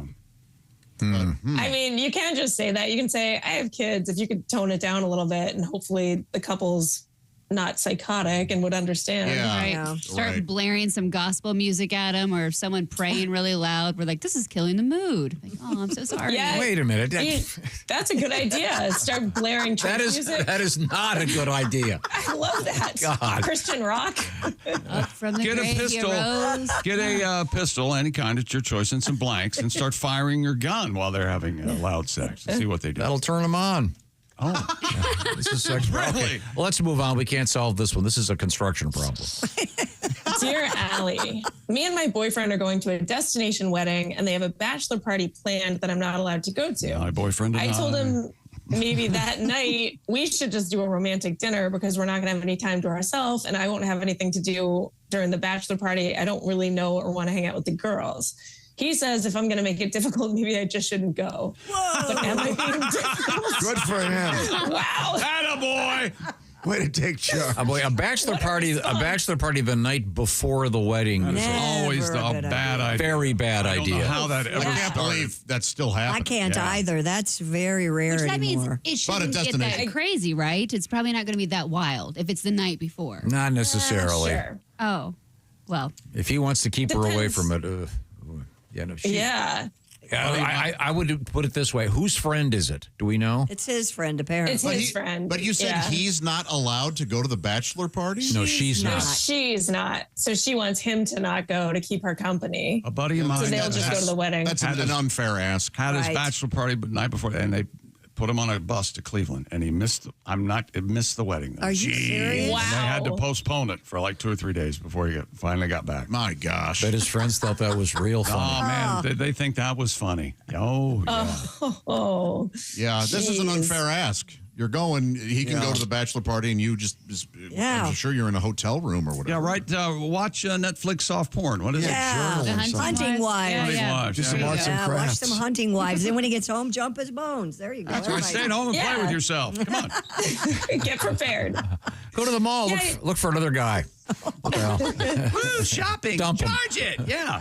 okay. I Next. never understand when people get upset about having a night to themselves. I feel like I would love that. I'd be like, yeah, go do your thing. I'll take 3 or 4 hours, and then Yeah, I'm with we'll you, have sex Allie. when you get back. That's great. Yeah. Exactly. I'm yourself out, dude. completely on board for that. A nice night by yourself. Yes. Don't you love that? Yeah. Every once in a while. Plus, everyone will hate you if you're the reason he's not going to the bachelor party. Like, they will all hate you. And You the could women. Yes. order some food in, Tom. You could have room it delivered, service. and then you could take it out of containers and replate everything like you do. It'd be a lovely evening. You can wait for the TVs to warm up. These Get in bed. Allie, maybe, Allie, I think I figured out that you probably can't cook at all, but and you probably get a lot of DoorDash. But are you like me? I like to put it on a nice plate with real silverware, maybe get a glass for my iced tea. Just sit down like a gentleman. I wish that I could say I was anything like that. Nope, I go right from the plastic containers. Way it's supposed to Really? be. Rock and roll, baby. Because that's just more dishes I'll have Save to a do. dish, I don't want save to a do planet. Yep. that. Save That's what I say. No, but sit down and enjoy the moment. She does. Yeah. I can do that with plastic. Absolutely. Absolutely. Yeah. Just can't take do the it. Chinese food, shovel it in. Yeah, that's how you do it. Okay. You all hold it right below your mouth. Yeah. right. Run to the bathroom. Run to the bathroom. Shovel it out. Puke to stay thin. Our guest is comedian Alli Breen. And Allie's going to be part of a very special thing we're doing. I can't say where or when, but it's real soon. We'll let you know when the time is right. You know what they call that? The perfect plug. Thank you. You can reach Alli, ALLIBREEN. Send us your love troubles, although I think I may have the answer if we can go back one letter. Okay. If I understand the scenario, this couple has been invited to a destination wedding, and it's the guy's friend, right? Yep. And he wants to go to the bachelor party, but she's not invited. And he's saying you have to stay. She should show up at the bachelor party and strip. There's one solution. What do you think? Anybody? I like it. No. That's ridiculous. It is ridiculous, but also pretty good. That'd be pretty funny, or at least start to strip. That would make him wish he stayed home. Okay, That's for sure. Let's go on to our next letter with Alli Breen. What do you got? Dear Alli, I have a good job and I drive a really nice car because I live at home and don't pay rent. Everyone at work just thinks that I'm actually a trust fund kid. I just started dating a coworker and I don't know what to do. Do you think she'll run if she realizes I've been lying about my situation and actually live with my parents? I'm 34 years old. Yeah, we've had this letter before, this type of situation. Away games. Yeah. Make the commitment. You're gonna lie. Keep the lie up as long as you can. You're not going to be able to. So he has already lied. He's got 3 weeks to find an apartment. That's the answer. This isn't one of those And things. a nice one. Yeah. It's got to be not like a hole in the wall. Stay there for 1 month and then you go, I have to move. There you go. Yeah, he's got to immediately fix this. He either has to come clean or, like she said, find a place to live. I just recently gone into witness protection. Didn't we have this before? Didn't the guy's parents go on vacation or something? And he was bringing a woman back. He was bringing him back, and it was it was real obvious that he didn't live there by himself. Exactly. Yeah. Yeah. Those are my knickknacks I collect. How much stool softener do you need? Yeah. If you're 34 and still living at home, it's time. What? It's time to move out. Time to launch. Although we're missing the larger point. How cool is this car? It might be. That's true. That's the thing. I mean, I don't know Go ahead. why sorry. she wouldn't look at the situation as, all right, he's going to spend money on me instead of rent. And his parents might spend money on her too. Yeah, exactly. They might love her.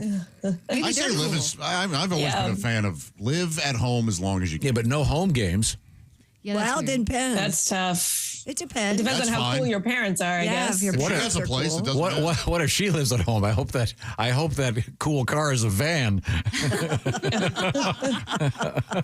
Yeah, maybe make an excuse to go to her place all the time. Say your place is under renovation and No. Yeah. So you're saying keep lying. You can't. Josh, I heard you giving it to the girl last night. You made your dad proud.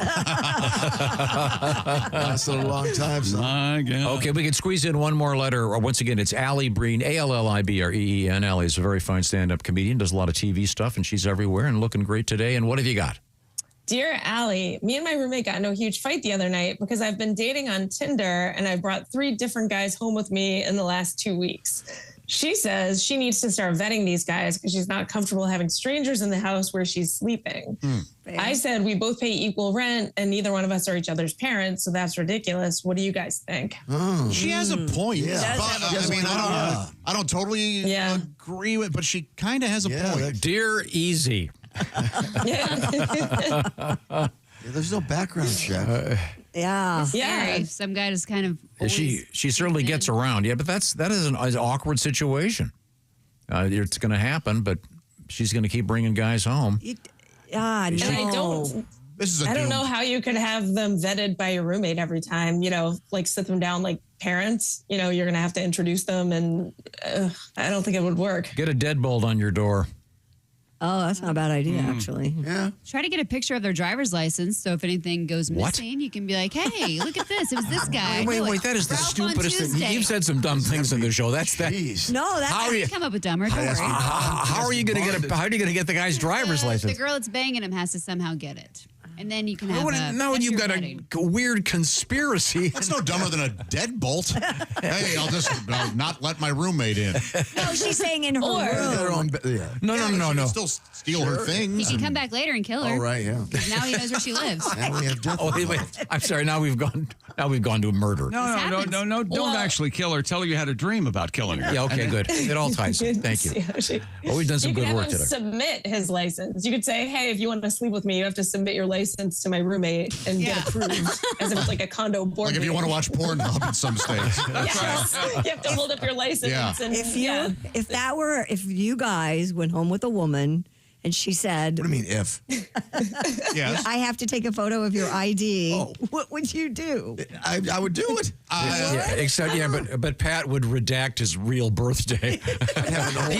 He doesn't care about anything except for the birthday. I have a fella who can do quite a wonder with. I can make him a really good fake ID. Good fake ID. Thank you very much. Well, Allie, it's always a great pleasure. Are you working this weekend in the city? What are you doing in Boston? I was visiting family in Boston, and I have one show tonight.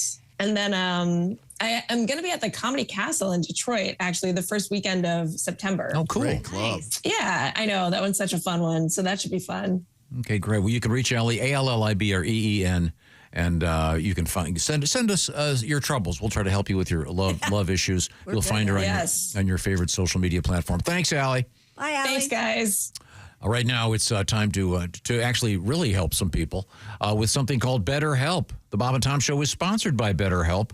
These days, it's easy to get advice by going on the internet, and there's a lot of bad advice out there. Maybe talking to a professional would be very helpful for you, and that's where BetterHelp comes in, because it's all about accessing professional therapists, and the therapy is done online, one-on-one, so that you can speak with a therapist without having to drive across town, because you can do it online. You can do it like a phone call. You can do it like a Zoom call. You can even do it texting back and forth. It's about what works for you.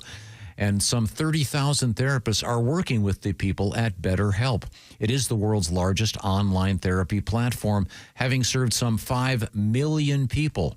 And by the way, they currently have a 4.9 out of 5 rating for their live sessions, and that's based on reviews by nearly 2 million clients. So find out about the convenience of BetterHelp, because once again, it's done online, and you can do it with your phone, your laptop, et cetera, et cetera. Talk it out with BetterHelp and a professional therapist, and they have therapists with a variety of specialties.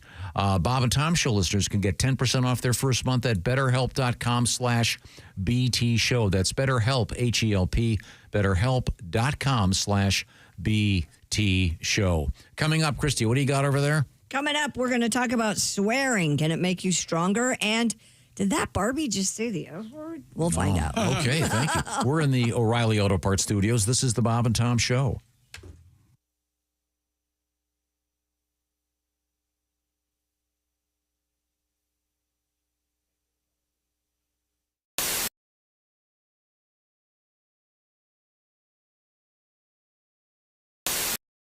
Ready and action.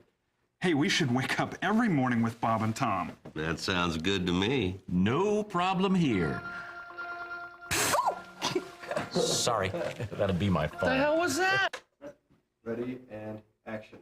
Hey, we should wake up every morning with Bob and Tom. Well, that sounds good to me. No problem here.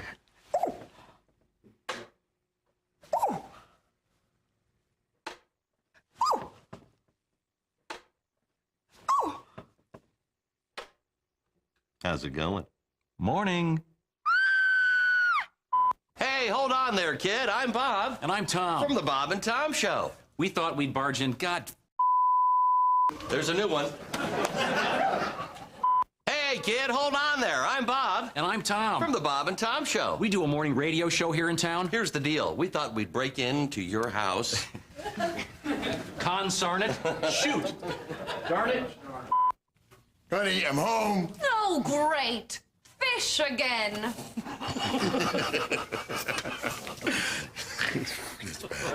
You know, we can vote you off this commercial. You know, Chick wanted Richard Hatch. What if we paid you to say you liked us? We can vote you off. Okay. Come way down.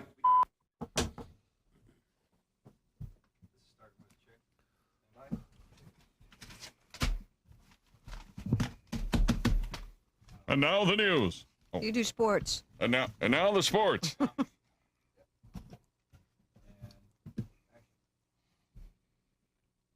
would be you, Chick.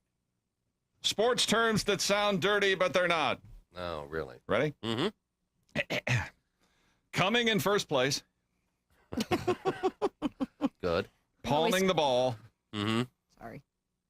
Taking it to the hole. Yeah. Just don't get your holes mixed up. Right. Ooh. Just don't get your holes messed up. Flip the cord over. Flip the cord over. I don't want it in my...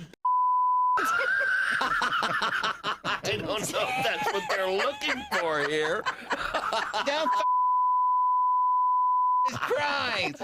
How many times have I heard that? Take two. A London homeowner who discovered 3 men trying to rob his house had no difficulty in describing one of the suspects. He had no legs. Ooh, usually in crime, it's the...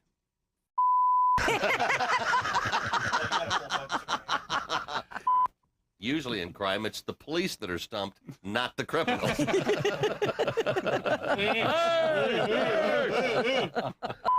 I know you guys probably aren't interested, but guess what I did this weekend? I don't know. I don't know. Did you impeach Bush? No. Buzz the honey hole. No. Flick the minnow? Did you flick the minnow? Flicking the old minnow? Flicking the minnow? Or did you impeach Clinton? Bailing out the gravy boat? Is that what you were doing? Finger the fountain?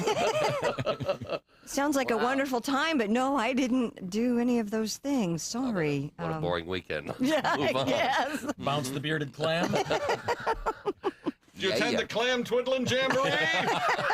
That's it? That's what I did? Get to that or not. Yeah, I double dribbled. Tom did. I just took his only line.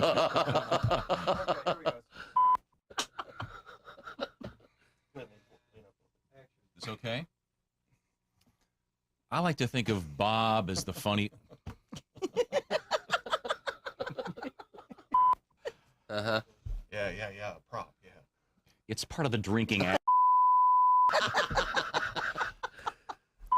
I like to think of Bob as the funny one, and I'm more the philosophical one. Ah. Really?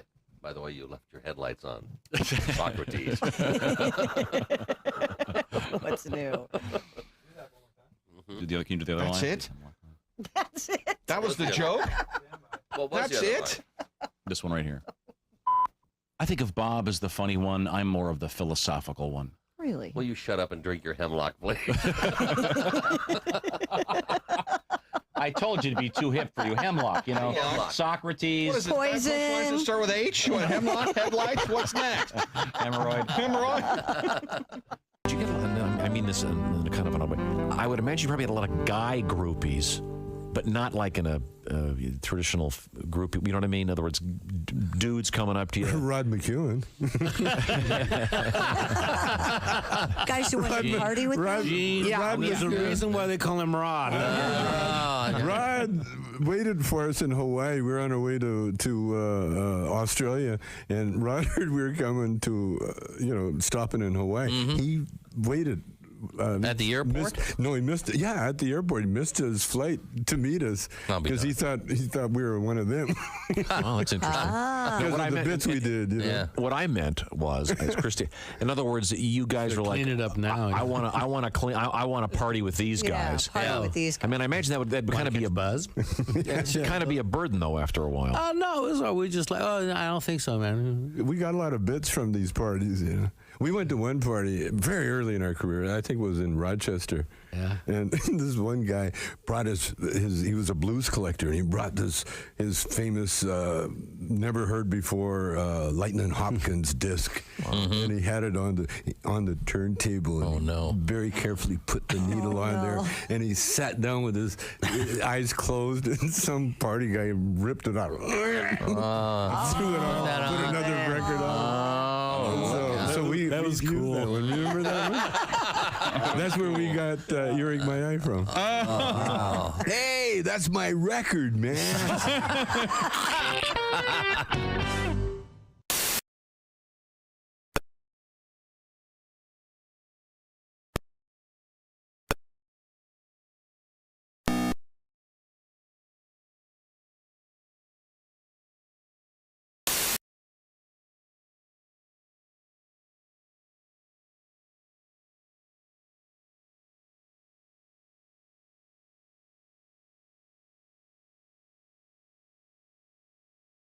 Welcome back to the Bob and Tom Show. We're in the O'Reilly Auto Parts studios. Think O'Reilly Auto Parts for all your car care needs. Get the parts and service you need fast from the professional parts people at O'Reilly Auto Parts.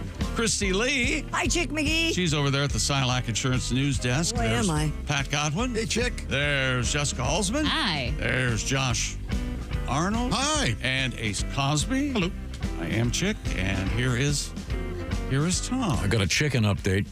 A chicken update. Did we have a chicken story? Yeah, we had the letter from the guy about his Uncle Chicken.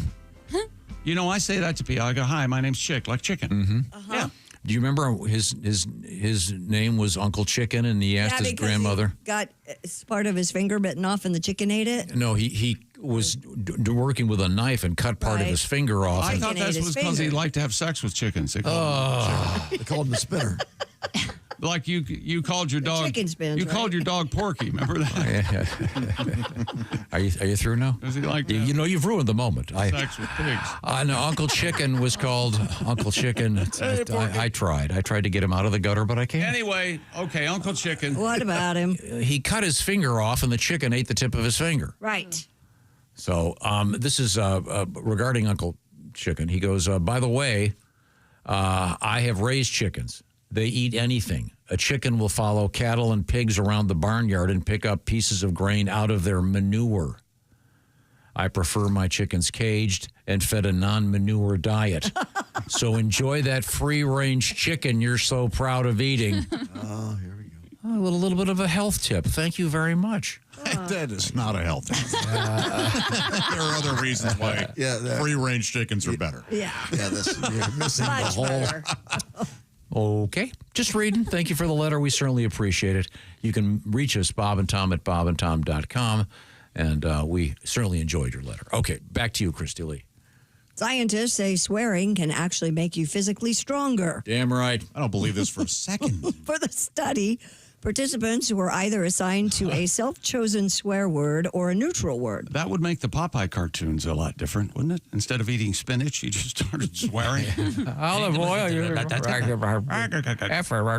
They would repeat the word before completing a grip strength task. Researchers discovered that participants tended to show stronger grip force after swearing compared to using a neutral word, with an average increase of about 3 pounds. So it's a very simple test, Josh. You're holding a grip thing in your hand, and if you say the curse word of your choice, you're going to grip it stronger than if you say they give you some whatever neutral word like Fletcher. But what is it psychologically if you are hurt or something, or you're scared, or you blurt out that one cuss word and it feels a little better, right? Giving you some adrenaline, basically, to kind of, come on. Yeah, could be. Why do you do that? I think it's interesting. Swearing also showed several other benefits, including higher levels of positive emotion, more humor, and increased motivation. Are you a swearer? I can be. Okay. But not a lot. I think when sparingly done, I think it's very quite effective. powerful. Yeah. I don't believe in it. Pat? When I sing, I don't swear. Is that right? Yeah. Do you have a song about swearing? No. Okay. I'm off limits. I'm in the penalty box. I did a little. I remembered a story we had a while back, and I did a little bit of homework. Neptune Beach, Florida, was looking to ban the use of profanity, and the city council had to approve the motion to ban profanity. But it was a while back. I did some homework, and it failed. The ordinance did not go through. Well, I would hope not. That's a tough thing to pass, I would think. Yeah. How do you yeah. police that? Yeah, well, yeah. But I mean, you don't want to curse at an officer. That would be a different thing. But Freedom of speech. I've done that. What are you going to do? Yeah, but profanity, I think it is very effective. But this test to me is so interesting because it's so much based on a number. The people gripping the thing if they would curse. Yeah, there's something about it that's off. I don't. I don't see you going to a tavern or wherever and seeing one of those punching machines and just seeing how hard you could, like Sexy Hot or a squeezer machine. Have you seen those where you squeeze it hard? But that's essentially what this is. Yeah, right. I know, but they have to have a constant, and that's where I think this thing gets flawed. I think, okay, go ahead, let's check your grip. Then they do. Now cuss and grip. You're no matter what you do, that second grip, because you already know the tensile is going to be stronger. Right. It's like that fake thing with the balance bracelets. Hey, I'm going to push you, and you're going to kind of fall a little bit. Now put this bracelet on that's supposed to help your balance. You're already set for that second push. That's why that works. That's the magnetic force There's of the earth, no- Josh, helping them. Oh, you believe? There's no way this is there's accuracy to this. But I think they give different people the neutral word as opposed Different to the swear people, word. same psychology. What if you give the Now, would you say a dirty talking would make the grip in a handy better? Absolutely. Your Honor. Okay. There are people who like a lot of dirty talk. Oh, yeah, that's why. Absolutely. Right, but it's not always about grip. Oh. Sometimes it's about pace. Well, I think it almost always is about grip. We'll pick this up tomorrow. If you want to reach us, by the way, Bob and Tom at bobandtom.com. Tell us about your chickens or about your grip or about whatever you've got. We are in the O'Reilly Auto Parts Studios, and this is the Bob and Tom Show.